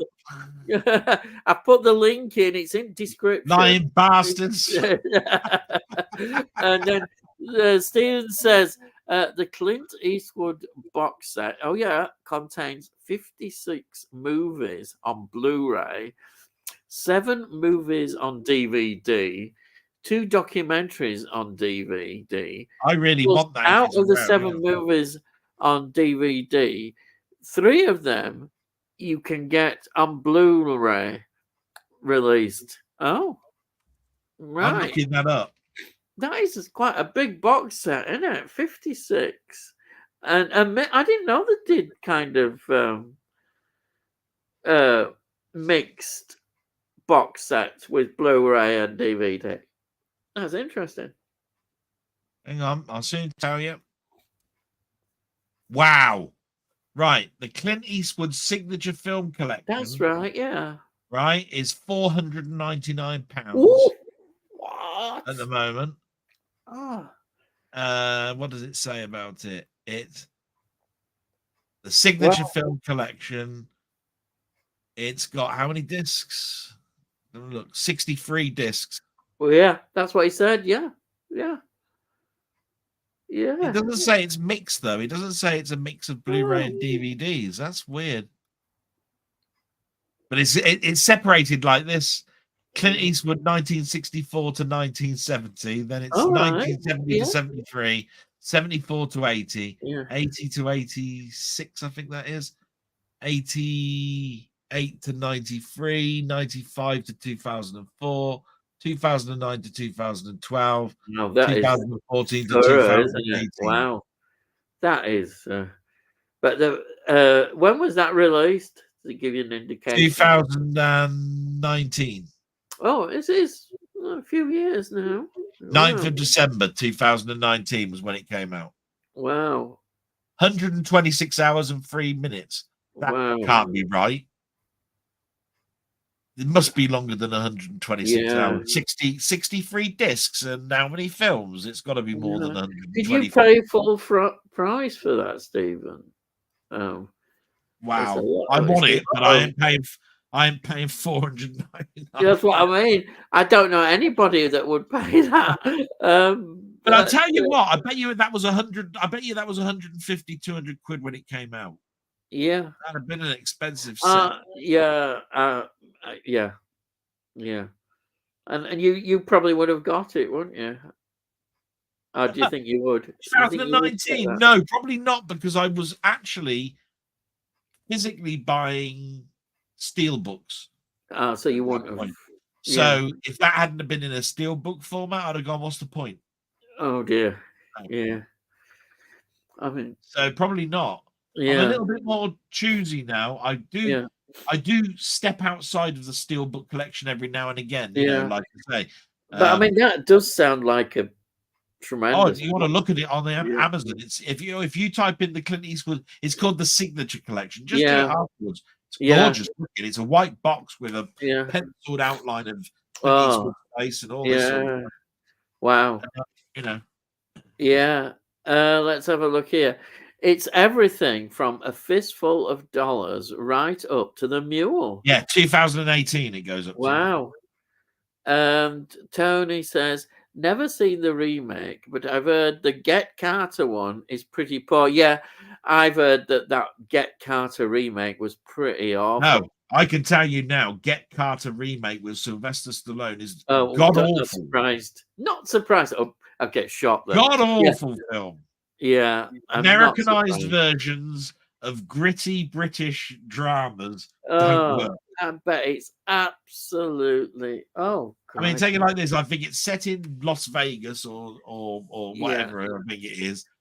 It's got Sylvester Stallone going back there just to bury his brother, which is just like sort of Get Carter is. Yeah. Only it's set around gangs and mafia and all of this sort of stuff. And Stallone will be awful in it. I can imagine. It'll be and if I remember rightly, I remember Stallone's wearing a striped suit in one of it, and you're just going, "No, I'm sorry, this does not look right." No, nothing about it. It doesn't. Man, it doesn't surprise me with Stallone, but anyhow, I don't want to get shot by all Stallone fans, but yeah, nothing surprises me. The 7 movies on DVD are Paint Your Wagon. Oh, yeah, of course he was in that. The musical with, is it Lee Marvin going, Wandering Star, I was born under 1971, it got to number 1. Yeah. Thunderbolt and Lightfoot. That's a great film, Thunderbolt and Lightfoot, yeah.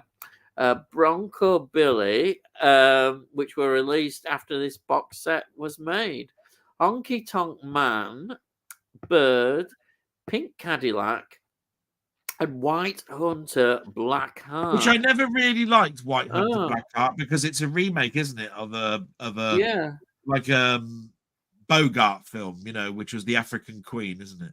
Yeah. Pink Cadillac is that weird type of film where it starts Bernadette Peters, if I remember rightly, driving around in a pink Cadillac. Yeah. Great. Bird is a bioepic, and I've never really been interested that much with jazz. Oh, yeah. It's Birdie, isn't it? Birdie. Actually, I'm probably quite interested in that. Jazz fascinates me. I know a lot of people don't like jazz. Yeah, but it's one of those things where you've got to be really, really in the mood. Yeah. I'll watch it. I've seen it, and I loved it. And it's got critical acclaim. What I'm trying to say is, if I was to turn your channel off now, turn on the TV, and Al Jolson was on saying the Jolson story, I'd watch it. Right? Yeah. If I was skipping through the Sky channels and I come across the Clint Eastwood channel and it said Birdie was on, I'd probably go, nah. Is that the biography of Charlie Parker? Yeah. Ah, right. Oh, that'd be interesting. That's what I mean. Yeah, it's a good film. It's just, I have to be in the mood to watch it. Anyhow, let's have a look now. Has anyone heard of the Overboard movies, 1987 and 2018 remake? Was it Overboard with Kurt Russell and his missus? I don't know. I've not heard of it. What's her name? Goldie Hawn. Goldie Hawn. Yeah. Wasn't that Overboard? It I could be. I've not seen it. I may have heard of it. Yeah. Was that is that Dr. Ron or Mr. Ron and his whatever? He did a number of films, didn't he? Does Goldie Hawn and Kurt Russell do many films together? They have done, but they haven't done many recently. Yeah, I didn't think they would, but yeah. Wicker Man remake was awful. Yeah, I'm afraid. Oh, that's that was a real fiasco as well. Nicholas Cage, isn't it? Nicholas Cage. Yeah. Good old Nicholas Cage. It's funny. Aren't I funny? I can forgive Nicholas Cage even when he makes absolutely awful films. When it comes to Stallone, yeah, there we are. I'll get shot again. All Stallone fans. Yeah. I've seen the 1987 Overboard on TV years ago. Don't remember much about it. We are clever Dick, Goldie Hawn, Kurt Russell. Yeah, I thought it was. It's just that he did do some other things on boats, like Mr. Roy or Mr. Rob. I can't remember what it was. And I'm going. Sometimes things in my head get jumbled up, so I try to usually keep my mouth shut. But I wonder what they're like together. Does it work well? I don't know. It'd be interesting as husband and wife. I'm sure they are. I would have thought they'd be quite good. It depends on whether they've actually been employed as two separate actors or whether they've got some executive producing type It's possible. agreement in there, because if Kurt Russell is then saying, I'm playing with my wife, but I'm actually also executive producer, he can manipulate his wife to do anything, really, can't he? Yeah, you never know. It could be. That would be a bit of a power struggle type for you. Yeah. Can't do that to me. You can. I think you'll find I can, because I'm executive. Then, but you're not getting any tea tonight. Oh, look at this one. Vince Vaughn, who I'm talking about. He's great in both Swingers and Brawl in Cell Block 99. Oh, you see, I'm not really. He's one of those people that I just don't get on with. Vince Vaughn. It's not sort of.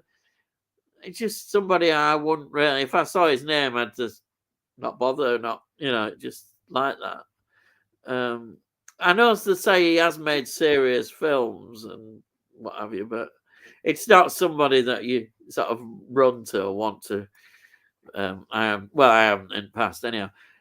Tony Hawk, it interests me because I love my comedy movies and love any MGM films. All right. And then from the bits I remember, I think it's a feel-good film. All right, okay. Matt Smith is starring in a new horror film. Interesting. Well, Last Night in Soho, he's good in that. He's a real sod in that, isn't he? He's awful, but he plays it well. Great film. Have you seen Last Night in Soho? I'm plugging now. Honestly, I'm not being paid, but Last Night in Soho, I'm talking to Tammy. Absolutely brilliant. I don't know. I'd be open to it. The dance sequence in that is fantastic. Yeah, Matt Smith in a new horror. I'm be quite happy with that because I thought it was. Yeah, but I thought it was this really is the good. thing. Matt Smith, he's just finished doing the filming of Game of Thrones second seasons. The House of the Dragon. So what's this horror? So what's this horror film? Yeah. He's Paragon. He's one of the main characters. See, I wouldn't know that. Game of Thrones is the reason I don't get into Game of Thrones is it may be a great series, but I just haven't got the time nowadays to invest. Now I will say this. I will say this about Game of Thrones, right? Yeah. If you want to get into it, you don't need to watch the very 10 seasons of Game of Thrones. If you want to watch Matt Smith's portrayal in Game of Thrones, there's only 10 episodes. That's all it's got to take you to get caught up. It's called House of the Dragon. Yeah. Right? It is set before Game of Thrones. Oh, right. So if you've never seen Game of Thrones, watch it. Yeah. Because it'll only take you 10 episodes to get caught up. Oh, right. Right. I know. The next 10 episodes are next month. Oh. And then there'll be 20 episodes for you to get caught up. And I would say, now it's getting a bit difficult. Yeah, it's getting a bit much, yeah. Right. I know. All I'm saying to you is it wouldn't take you much to get caught up with that. I mean, I remember when it came out, I was kind of interested because I know Sean Bean's in the first season. Yeah, that's right. But I never watched it, so I know he obviously he must get killed or something in story. I know that much. But once I'd done a couple of seasons had passed by, like you, I thought, oh, can I really be bothered going into it? So I like Sean Bean and the fact that he wasn't in any more than first season. That kind of, there we are. Domestic Disturbance is a good film. Yeah, that's what I was telling you about with John Travolta. Oh, right, yeah, that's it, the John Travolta one. Does anyone remember the dial-up movies? But you can't watch them now as there's no server. Yes, I've got a couple of them. I used to get these magazines, and they'd have these sort of films on. You'd get two films. One you could watch, and one was locked, and you had to pay about $5 or something, and you'd have to ring this number, and obviously you won't be able to. Nowadays you won't be able to unlock it, but that's what you did. Do you remember them? I don't know. You get them free with magazines. You did because I've always been into magazines. You get a DVD. I remember things like the first film I watched online, which was a AOL exclusive. So you had to be with AOL as a service provider. And then when you joined, you had to give the password for you to watch it, and it would stream it. But I don't remember buying a magazine with a telephone number that you had to phone to actually get it to play. No, because I'd have probably figured a way around that without having to phone the number.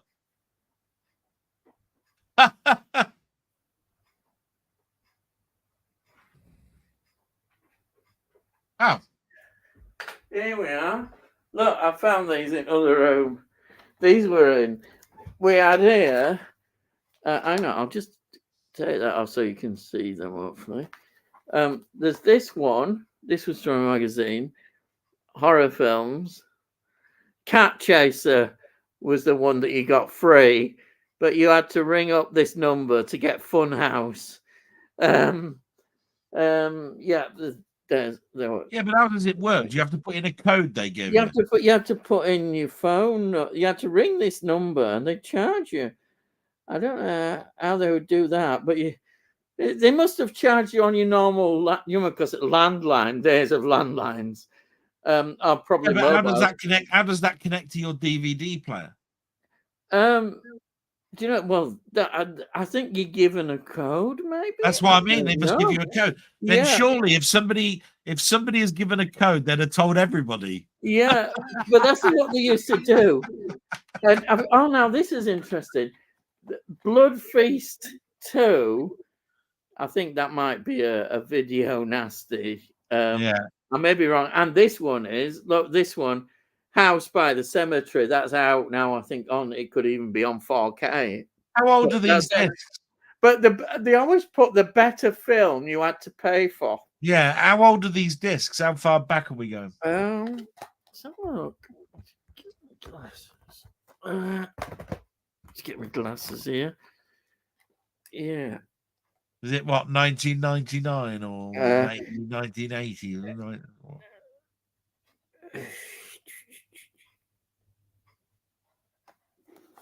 Maybe the disc will have a date on. 2009. 2009. That one is. You were able to connect your player to the internet like you can now. It says to unlock and instantly watch your bonus 85-minute movie, simply choose one of the following options. To call, it gives you a number, or text blood number, and there's this text number. So they must charge you then. They must just charge you. Yeah. But I certainly wasn't going to pay that amount for it. You must have, like I say, if you go to the back of your 4K player now, or your Blu-ray player now, there will be an Ethernet cable that's connected to the back of your... Here it is. Listen to this one. It says here, it'd be charged at £1.50 per minute, right? Approximately. And then there's a charge of £5. Wow. You can see why I wasn't paying that. I mean, that was probably more than... Well, yeah, because the phone call would be 5 minutes, then there'll be an extra £5 that you have to pay on top of that. So basically, the helpline and everything. It would have cost you 14 quid. So. Yeah. And these were in the magazine that I used to get. And I'll tell you what, I bet you any money you can get those films off of those discs now. Yeah. Oh, I have tried. I thought I'll try, but I'll tell you something. Quality is not very good. Yeah. What I'm saying is, all you need to do is put it into your PC with some ripping software, and you'll get that off of the. Yeah. I might have, but these films are all out now. I think in Blu-ray. Funhouse is, isn't it? Funhouse is definitely out. And I don't know about Cat Chaser. Blood Feast 2 is one of those. It could even be a trauma movie. I don't know, but Blood Feast 2 is pretty bad. And House by the Cemetery is more famous one.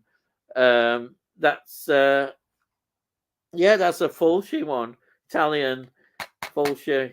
Yeah. So anyhow, that's what you got free in these magazines.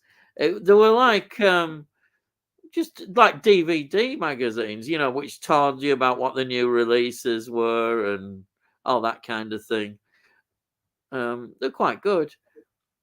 Because I used to buy DVD magazines when it was exciting when it came out, and then I stopped because I realised, internet started to get more important. Even though I still love magazines, but when you're trying to save money, eventually, yeah. Let's see here. Yeah. That's the Overboard. So look at this one. Oh yeah, that one. Yeah, I think that might have been the last one. Oh no, it's that one. Yeah, because I was going on about that one. Domestic. Yeah, this is where it got me going about the dial-up movies. You can watch that. See, he must have known about them. Tammy must know. She must know. Yeah. I was 6 years old when DVD came out. Oh, wow. 6 year old. Hey, youngster. Hey. Bye, heck. Hey, listen, here we are. Danny, hi, guys. Just finished work. Hope you're both well. But I bet you're not watching now because it's cracking. It is getting late. So look here. Danny Duke says, Danny, hi, mate. Danny, hiya, Danny. Guys, ever heard of the UK sitcom Mixed Blessings from 1978? Bit like me and my other half. I may have heard the title. I wouldn't say it wouldn't be an era that I would have been watching TV. 1978. I'd be out watching bands and pubs and beer in pubs and things like that, and films, watching films on big screen. So yeah, I don't know. Do you know? Have you heard of it? Mixed Blessings? No. Yes. Sorry. Yeah. If I remember rightly, Mixed Blessings has got the bloke from what's it? With That's My Boy. Oh, remember the comedy show with yeah. He was the doctor's son. He was the son of Molly Sugden, but he was a doctor. Molly Sugden, yeah. And if I remember rightly, it was quite controversial because it was mixed marriage. Oh, right. Yeah. Oh. So a black guy and a white. Yeah. So I think it was a white guy and a black girl. Yeah. But I only remember it vaguely. I wonder, is it a network release? Could be. Oh, Christ, no. Yeah. I wonder. Because it's the sort of thing they do, isn't it? I don't remember that. Yeah. It'll be an ITV production. Yeah. Danny. Yeah, my late wife, she was a black woman. Yeah. I was right. Stephen says, well, I was born in 72. Around 78, I started getting into music because my mum and uncle got me into everything from rock, funk, soul, disco, hip-hop, R&B. Great. I love that when, you get educated into all aspects of music. It's great. I love it. Fantastic. I love music. It's been such a big part of my life, music. So many different styles of music in the 70s. Now it's just one soundtrack. But there just isn't. I mean, I'm sure there is somewhere, but because of so many factors, there's just not. Rock music has disappeared. But even, you just haven't had the great singers. Like I talk about somebody like Whitney Houston. There's nobody like her anymore in R&B. So, and I don't. A lot of it may be because of the way music is. I mean, I don't want to go on too long because we've got a lot here, but Spotify probably has a lot to do with all this stuff. and albums. My important thing is albums are not valued like they used to be. It's just a place to stick on a load of tracks, not bother, and that's it. And of course, you've not when you've got something like Spotify, you're not valuing an album. It's just this track here, track there. No, yeah, that's it. I could go on a lot about that, but I won't do. So Jamie says, I saw the producers live at the theatre. Well, that would be interesting. It starred Jason Manford as Leo Bloom and Ross Noble as Franz Lieberkin. Oh, well, it has been around. It has been around, I have to say. The producers. It would be interesting to see an actual production of it like that. Yeah.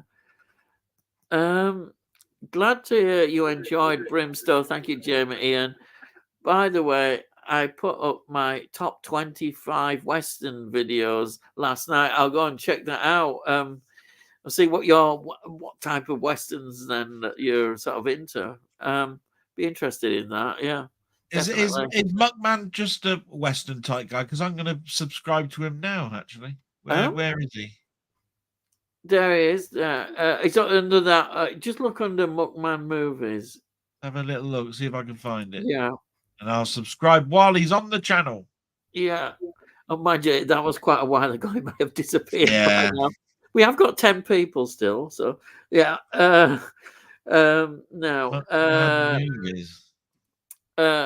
So we did. Here's Tony. We did economics with the girls. Oh, you lucky sod. He's going on about his school things. I was useless at woodwork and metalwork, so was I. But unfortunately, we were forced to do woodwork. And I hated the teachers. I really hated them. But they thought we were in cadets. They were the cadet people. How horrible can you get?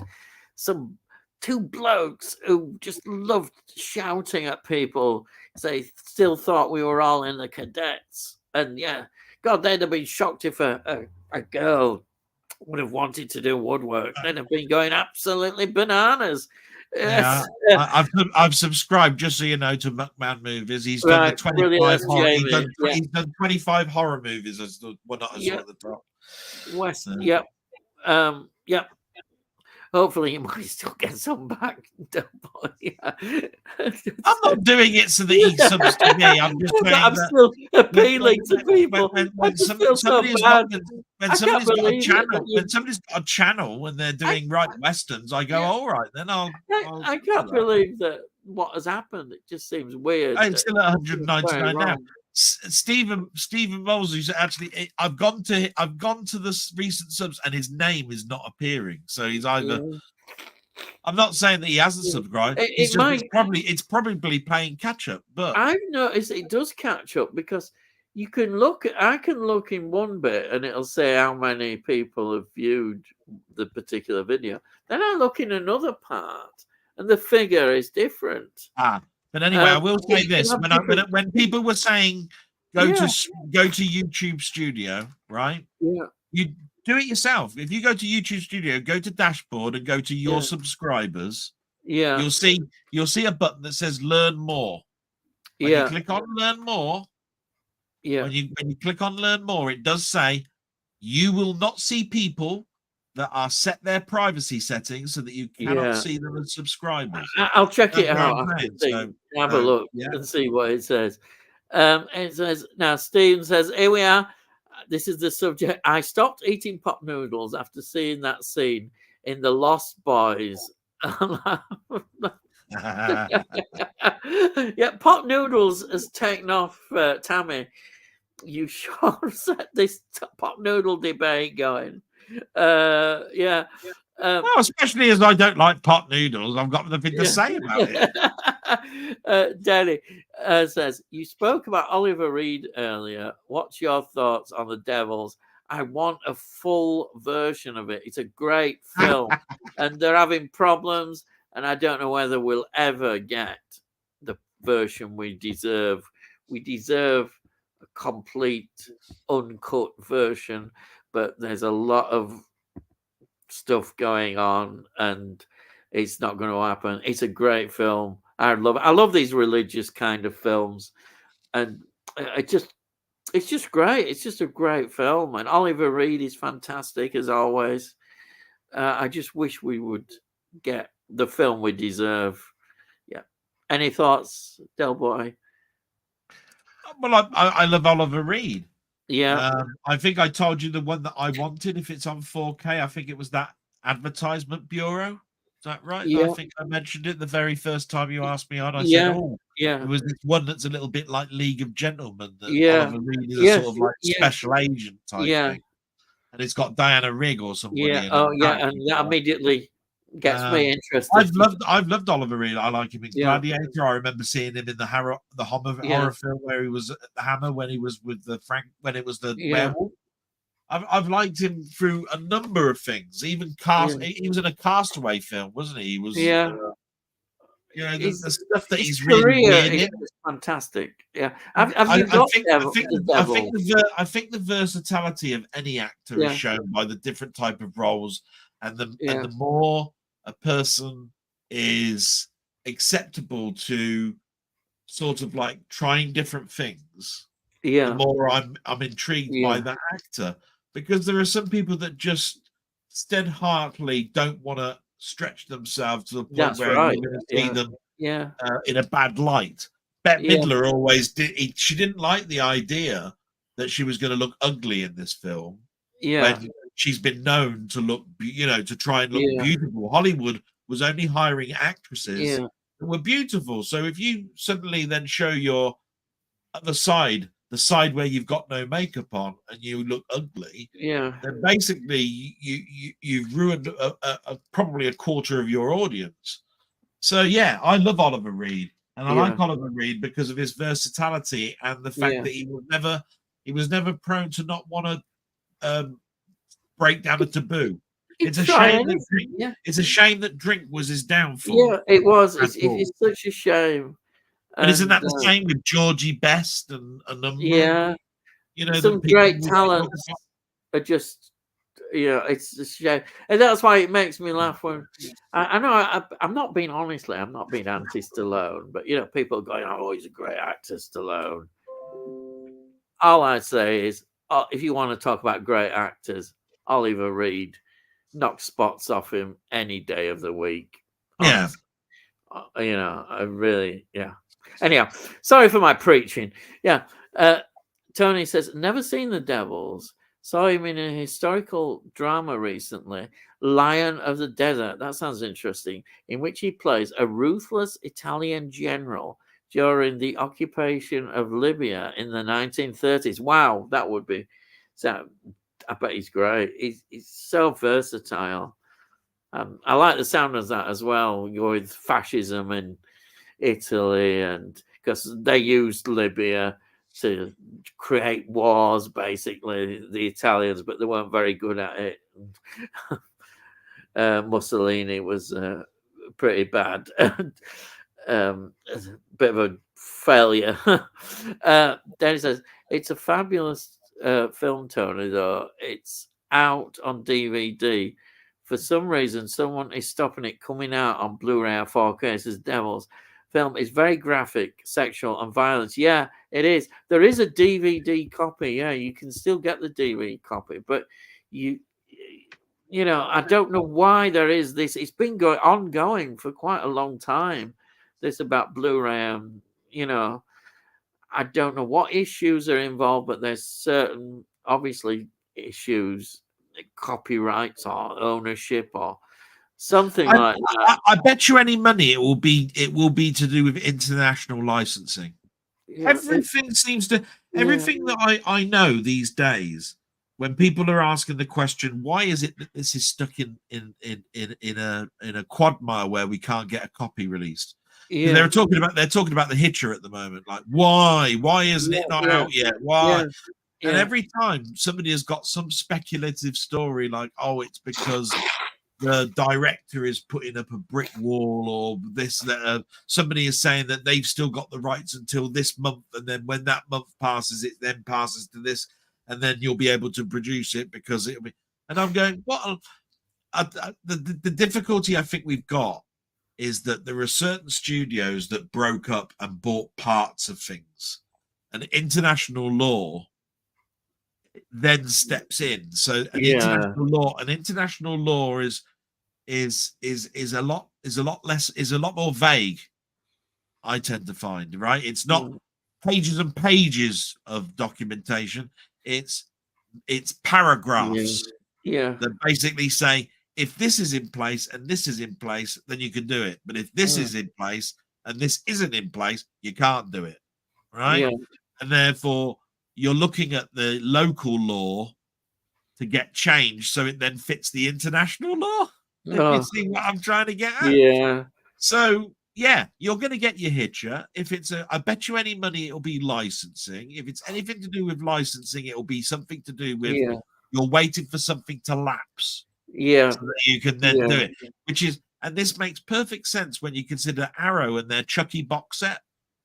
Yeah. So Euphoria Pictures has quite rightly turned around and said it's the worst box set ever. It's shoddy, right? Apparently. Right? It's absolutely shoddy. Right? Yeah, but it's got one Blu-ray and the rest are 4K, and what a load of nonsense that is, right? Yeah. But then if you look at it, you'll find there is one company that's got the 4K release out at the moment of that film, and it isn't Arrow. Yeah. And that's the reason why you cannot have the first Chucky film on 4K in that box set, because it's to do with license. Yeah.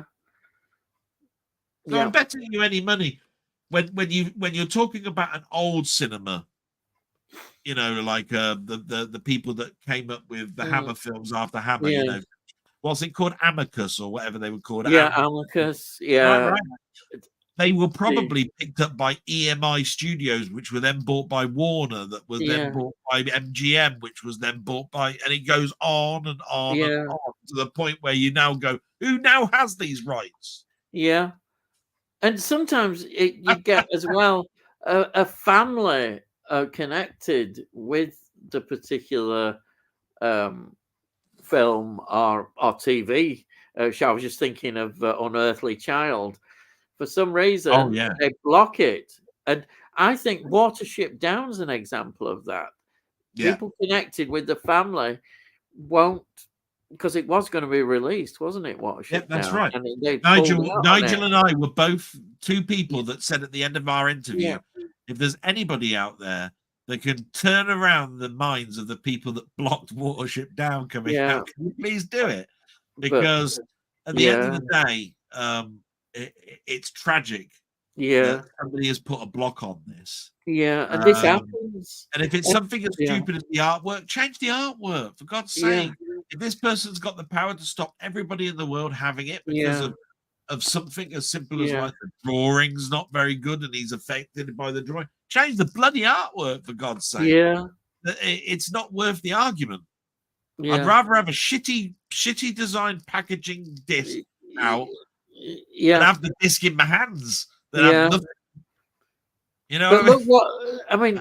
As I say, what happened with Doctor Who? The fact is, Unearthly Child is such a historical, important episode. It's where it all begins, and it's almost like they deliberately did it. Not that I have much respect. It was to make a point. It was to make a point. It was to make a point. Yeah. And it just shows that some people have got the individual power to turn around and say, hey, do you know what? Yeah. My opinion counts as much as someone like you, BBC, and as big as you are, and as small as I am, I can put a block on you like that. And did it. And fair play, you know, you have to go, well done. And of course, now that is going to affect, if they ever get round to it, the Blu-ray version of season 1 of William Hartnell first season. We're not going to get it, are we? Well, it might at the moment. It might do and it might not, because from what I've heard, they're in negotiations, and the reason he did it was actually to make a point and also to stop the streaming services having them all together. He wasn't that bothered about the physical media, because if I remember rightly, the guy that did this turned around and said, if you haven't already got it, then I don't know what we're talking about, really, because it's been out for donkey's years on VHS, DVD, Blu-ray, blah, blah, blah. It's a little box. What I'm actually doing is I'm stopping the 60th anniversary because I want to portray my strong objection to this, and it stopped it from being on BritBox, and it stopped it from being on iPlayer. That was it. In fact, you had to go to BritBox to watch it, and iPlayer was a no-no. That was it. So he actually made his point, because iPlayer is totally owned by BBC. Yeah. BritBox isn't. Yeah. So BritBox continued to show it. Yeah. And all it happened is it stopped the BBC from turning around and saying, we've got every episode, because you haven't. Yeah, exactly. That's all it was. You haven't. Yeah. I don't blame him. Yeah. In fact, actually, if you went round somebody's private collection of Doctor Who, they've got more episodes than you have, BBC. If you want to think about it like that. Denny says the scene with the Doctor using hornets on his patients is a highlight of the film. Is that the Nicolas Cage Wicker Man one? Yeah, I think it is. Yeah, I thought so. And everybody talks about that scene. It's even if you've never heard awful film, though, the film, we know that scene. Yeah. I'm sorry. It's one of those films where I've watched it, but I have no desire to watch it again. No, I'm no desire to watch it. I'll do it for a dare. Yeah, I'll do it for a dare. Yeah. If somebody wants to dare me to watch it again, I'll do it. I mean, I'll tell you what. It's like The Wicker Man is such a masterpiece. And I don't use that word lightly, that you can't do it. You can't bring another film out. Well, I bought that twice. I bought the Steelbook and I bought the collector's edition. Oh, yeah. So I bought it twice. Yeah, well, there you are. But it is. What I like is that it's, I know I mentioned it before, 1973, which is a great year. And of course, we had The Exorcist and we had Don't Look Now, which are two fantastic, brilliant horror films. And then you've got The Wicker Man. I mean, what a year that was. I've got a funny feeling, though, Ian, that Hornets is the Oliver Reed film he was talking about. Oh, I don't remember Hornets being in The Wicker Man. Oh, I don't know. I know. All I know, they said something about Nicolas Cage and that. That's what I heard, but I don't know it. The Wicker Man is more about, like witch lore and stuff. I don't remember Hornets. The Devils sounds. I don't know. You see, I don't remember them in The Devils. I've seen The Devils, but it is quite a while. Oh well. Anyway, you'll know probably more. Your knowledge of horror is better than mine. No, but Denny might be. I don't know. Denny's got a good knowledge as well. Tony Hawk says, yes, Denny, I've heard it talked about a lot. I do like his acting as Oliver Reed, isn't it? And we'll no doubt get around to it. Yeah, I know Tony's a big fan of Oliver Reed. Denny, I've subbed Del. He's got a smiley face. He's been subbed for years. Well, just try again, see if you can get an extra one. I've just checked. I'm up to 201. It's jumped up to. I don't know what happened. I don't know what happened. Let's have a look at the dashboard and go to recent subscribers and see who's there. I'll just carry on while you're doing that, because we've still got a few to do. Tony says, I subbed to Del. Honest, don't think I have any privacy settings in place, so you can probably check. That's what Tony says. Hang on, just bear with me. Right, I'm changing it to 90 days. Yeah. Tony Scott, is it? No, sorry, Tony York. He subscribed February 24th. Yeah, well, there you are. Is there? He's got no privacy settings. Yeah, he's there. Right, let's have a look. Stephen says £300 off eBay. Oh, that's the Clint Eastwood. You remember the Signature Collection? You got it for £300 off eBay. Yeah, it's free. It's $4.99 on Amazon. Yeah, so I suppose that's not a bad reduction. £300. Yeah, but when you consider it was 150, it's still double the price. Yeah, I mean, don't worry. I mean, I won't be paying that. But if you've got the money and really want it, then fair enough. I tell you what, Stephen, that's absolutely wonderful. If you bought that, and I tell you what, I'm dead jealous of you. In fact, I would probably be closer to buying that off of you at that price than a lot of things, because I do value Clint Eastwood. I've met him. Yeah, well, there Many you are. people know that I've met him because that is name dropping. If I've ever heard name dropping. No, because I went over to California, and he was mayor of Carmel. He was mayor of Carmel, and he owned a hotel in Carmel. Yeah, and it's just a chance encounter. But it's just that I didn't know what to say to him. He was playing at the piano because he was just playing at his own piano in the hotel foyer area. Yeah. And I just said, "Thanks, Mr. Eastwood, for all your stuff." And he went, and that's all. There was nothing else other than that. Yeah, but that's great. It's a great story. I like it. I love it. That's how it is. It's brilliant. It's a great story. Yeah, that's great. Absolutely love that. Muckman says, since you subscribed, Del, I shall return the favour. Cheers, fella. No, thank you. I'm telling you now, I subbed to you, Muckman. Brilliant. Not because I wanted you to sub to me. I sub to people that interest me, right? Now, Ian turned around to me and said, you did something about Westerns. And I went, oh, Westerns. Yeah. Now, I'm super excited about the 4K version of Once Upon a Time in the West coming out, because I've heard it's got 2 versions of the film on it, right? And I'll get that whether it's on Steelbook or what. I want the collector's edition of that. That's up there, right? I don't understand people that turn around and say that The Good, the Bad, and the Ugly trumps that film, but I don't argue the fact either, because as far as I'm concerned, anybody that's fighting over a film to say that this one's better than another, that means that you're a film fan. So I've got total respect, which is why I like some when Ian turns around and says Muckman's done this, I go, I'll subscribe, because I'm broadening my subscription base to look at areas that I probably don't have enough subscribing against. You know what I mean? So I know that I've got very little with Westerns. I've got enough with horror.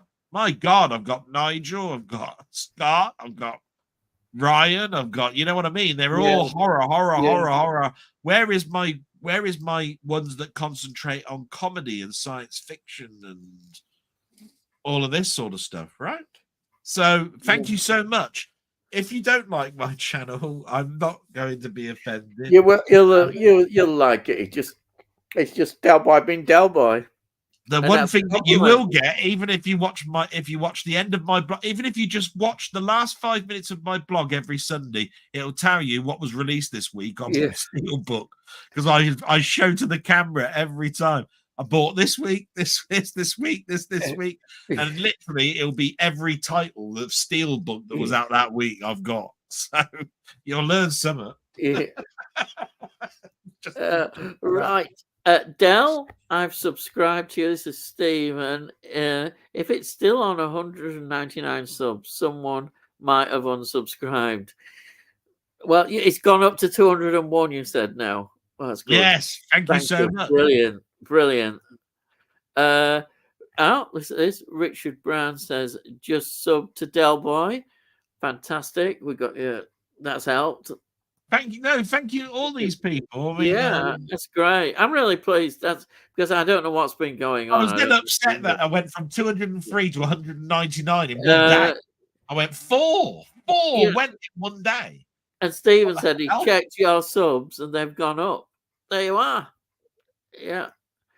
Muckman Movies. Oliver Reed was one of the greats. I watched the Italian crime thriller Revolver a year or two back, which he was great in, and joined him in Burnt Offerings. Yeah, I've got that fantastic film. I've seen Burnt Offerings. To which he didn't get on with Bette Davis, and as you can imagine, that's probably why I remember Burnt Offerings, because Bette Davis is one of those people that I've now got a greater respect for her than I did ever years back, and the reason for that is I've learned so much about the feud, and I've learned so much about the way that she was treated as an actress during a very bad period of Hollywood, that you didn't realize all this was going on. So I've got a greater appreciation of her, even though she was just as equally a bitch as Joan Crawford ever was. But even I wouldn't go so underhand as Joan Crawford did and go around the Academy of the Oscar Academy to poo her getting an Oscar because that was she got free. She's the first lady of Hollywood to get free Oscars. I mean, how nasty can you be to actually petition around? Burnt Offerings. Bloody awful. It's a great film, Burnt Offerings. Great. You mentioned the Richard Dell, but again, no Warlord. I knew he was going to say Warlords of the Atlantis when all other Doug McClure films are out. Utterly frustrating. It is. It's well, I don't know. There might be some similar sort of problem with Warlords of Atlantis. I don't know if there's. Like I said, I've got a funny feeling it must be. I can't see it being lack of a fan base to do it, because if you look at powerhouse films they're bringing out such obscure films that I'd go, where the hell did they get that from, right? And yet everybody's heard of Warlord of Atlantis or Journey to the Center of the Earth and all of these sort of films, and yet they haven't got a release. Seriously, it's got to be a licensing hell. It will be, I'm sure. Hopefully, we can only hope they'll sort it out. People get some sense. Steve says, Warlords of Atlantis needs a Blu-ray release. I recently bought The Land. The Land that the people that time forgot on Blu-ray. Great film.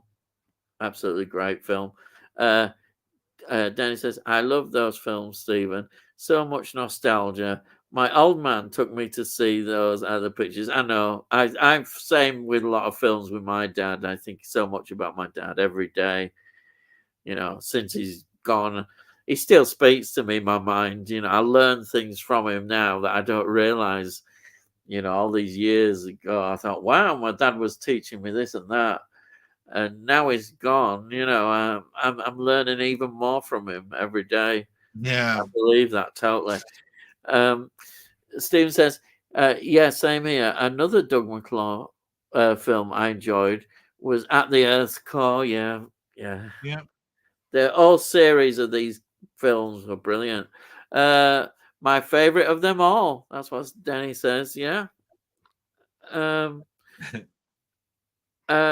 They used to do Saturday matinees at the Odeon Cinema here in Warrington back in the day. You could see a film for 99 pence. By heck, that's cheap, lad. I like it. And what have I been saying, Ian, in my blog? I keep talking about Saturday cinema. I know you do. 50 pence. Your mum left you off. You used to watch Flash Gordon Conquers the World or whatever, and then two matinees. It'd be something like Meteor and something else. You know what I mean? Like, Battle Beyond the Stars and Meteor, or it'd be Aristocats and Robin Hood or whatever. That's some good stuff. Pete's Dragon. Herbie Goes Bananas. It'll be all that sort of stuff. Herbie films. I remember those Herbie films. There was a big glut of Herbie films. No, the Hornet scene was in The Devils. There you are. You see. Do you know? I was right. That at all. I don't remember the Hornet scene. I must check it out again. The Devils. We definitely need. I haven't watched it for years, but I must check it out. The doctor got the Hornets to sting the patient's sores. Oh. I think I've only ever seen that film once. On the subject of name dropping, hello. Am I going to get called a name dropper? I once interacted with Leva Schreiber and Naomi Watts outside the Ghostbusters AQ headquarters in New York. It's a famous scene, that, isn't it? It's a famous building now. Outside the Ghostbusters HQ, because it was actually a fire thing, but it's been kept pretty much as a scene for people like that visit New York tourists, isn't it? That they can go around that now. But wow, well, see, look at that. I mean, name dropping. I mean, Naomi Watts. Well, I'm going to name drop. You know what? I'm going to name drop Richard Attenborough. I saw him filming with Anthony Hopkins just up the road there at the Great Central Railway Station, and then I saw him at the Town Hall, Loughborough Town Hall, giving a speech. I went along, and it was fantastic. So that's my excitement. That's Richard Attenborough. I am not going to piss on your parade. I've got several others that I could mention. Yeah, I can't think of it anymore. You know the one I told you about last time, which was the Doctor Who one. Oh yeah, Doctor Who. Of course, you're gonna. They were filming the Stone. They were filming the Stones of Blood. Yes. So I'm not going to piss on your parade. I haven't seen Oliver Reed, unfortunately. No, I can't say that. Wouldn't it be good if he did? Great, wouldn't it? I asked to have a photo with them, and they said no, you can't have a photo. Oh, that's awful, isn't it? That is bad. I liked him in Ray Donovan, the miserable bugger. Yes, they are miserable buggers. Yeah, and do you know? I think we've actually got to end of the comments. We have, haven't we? I was going to turn around and say Tony's coming. It's probably a good thing with 12:30 at night. I know. I did nod off for a while, as if I was watching a film, but I'm now wide awake. Good night, James. And Tony, you are definitely subbed. I can see you in my list. Thank you so much. At least you're honest about it. Yeah. I know. Anyhow, God, we've been on. I didn't dread to think. I'll tell you. Do you know? Do you want the time? Okay, 4 hours and 20 minutes. Oh my word!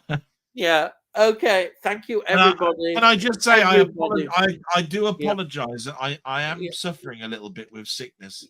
Yeah. It won't happen again next week, because what I'll do, just to make sure, I'll set the timer for 7:45 in the evening to wake me up on a Wednesday. It's one of those things where I didn't think that was going to happen tonight. Wow. Yeah. Well, I didn't know. I knew you would come on, but I thought there was a few people waiting, and I thought, well, I'll just pop on. I waited a bit. Like I said, I'm a martyr, because basically I've had nothing to eat, nothing to drink. I didn't even check my mum. I came straight on here. Oh, I know. And so just a couple more before we go. Let's see. Denny says, "Right, gents. Thank you, Denny, for joining." One of my greatest supporters, Denny. Thank you so much. Thank you for joining. And also, we've got here Jamie Muckman Movies. And a man, I can't wait. I can't wait to watch his channel now that I'm subscribed to him. I really want to watch. Managed to stay here this long. These westerns. How have you managed to stay here this long? I want to know if the Quick and the Dead is in these westerns. I want to know if the Quick and the Dead is there. Anyhow, very intrigued. There's 8 people still, but thank you, 8 people who are still here, and thank you, Delboy, for coming on. It's been a real wonderful time. I've really enjoyed it, and see. I'll see thee again.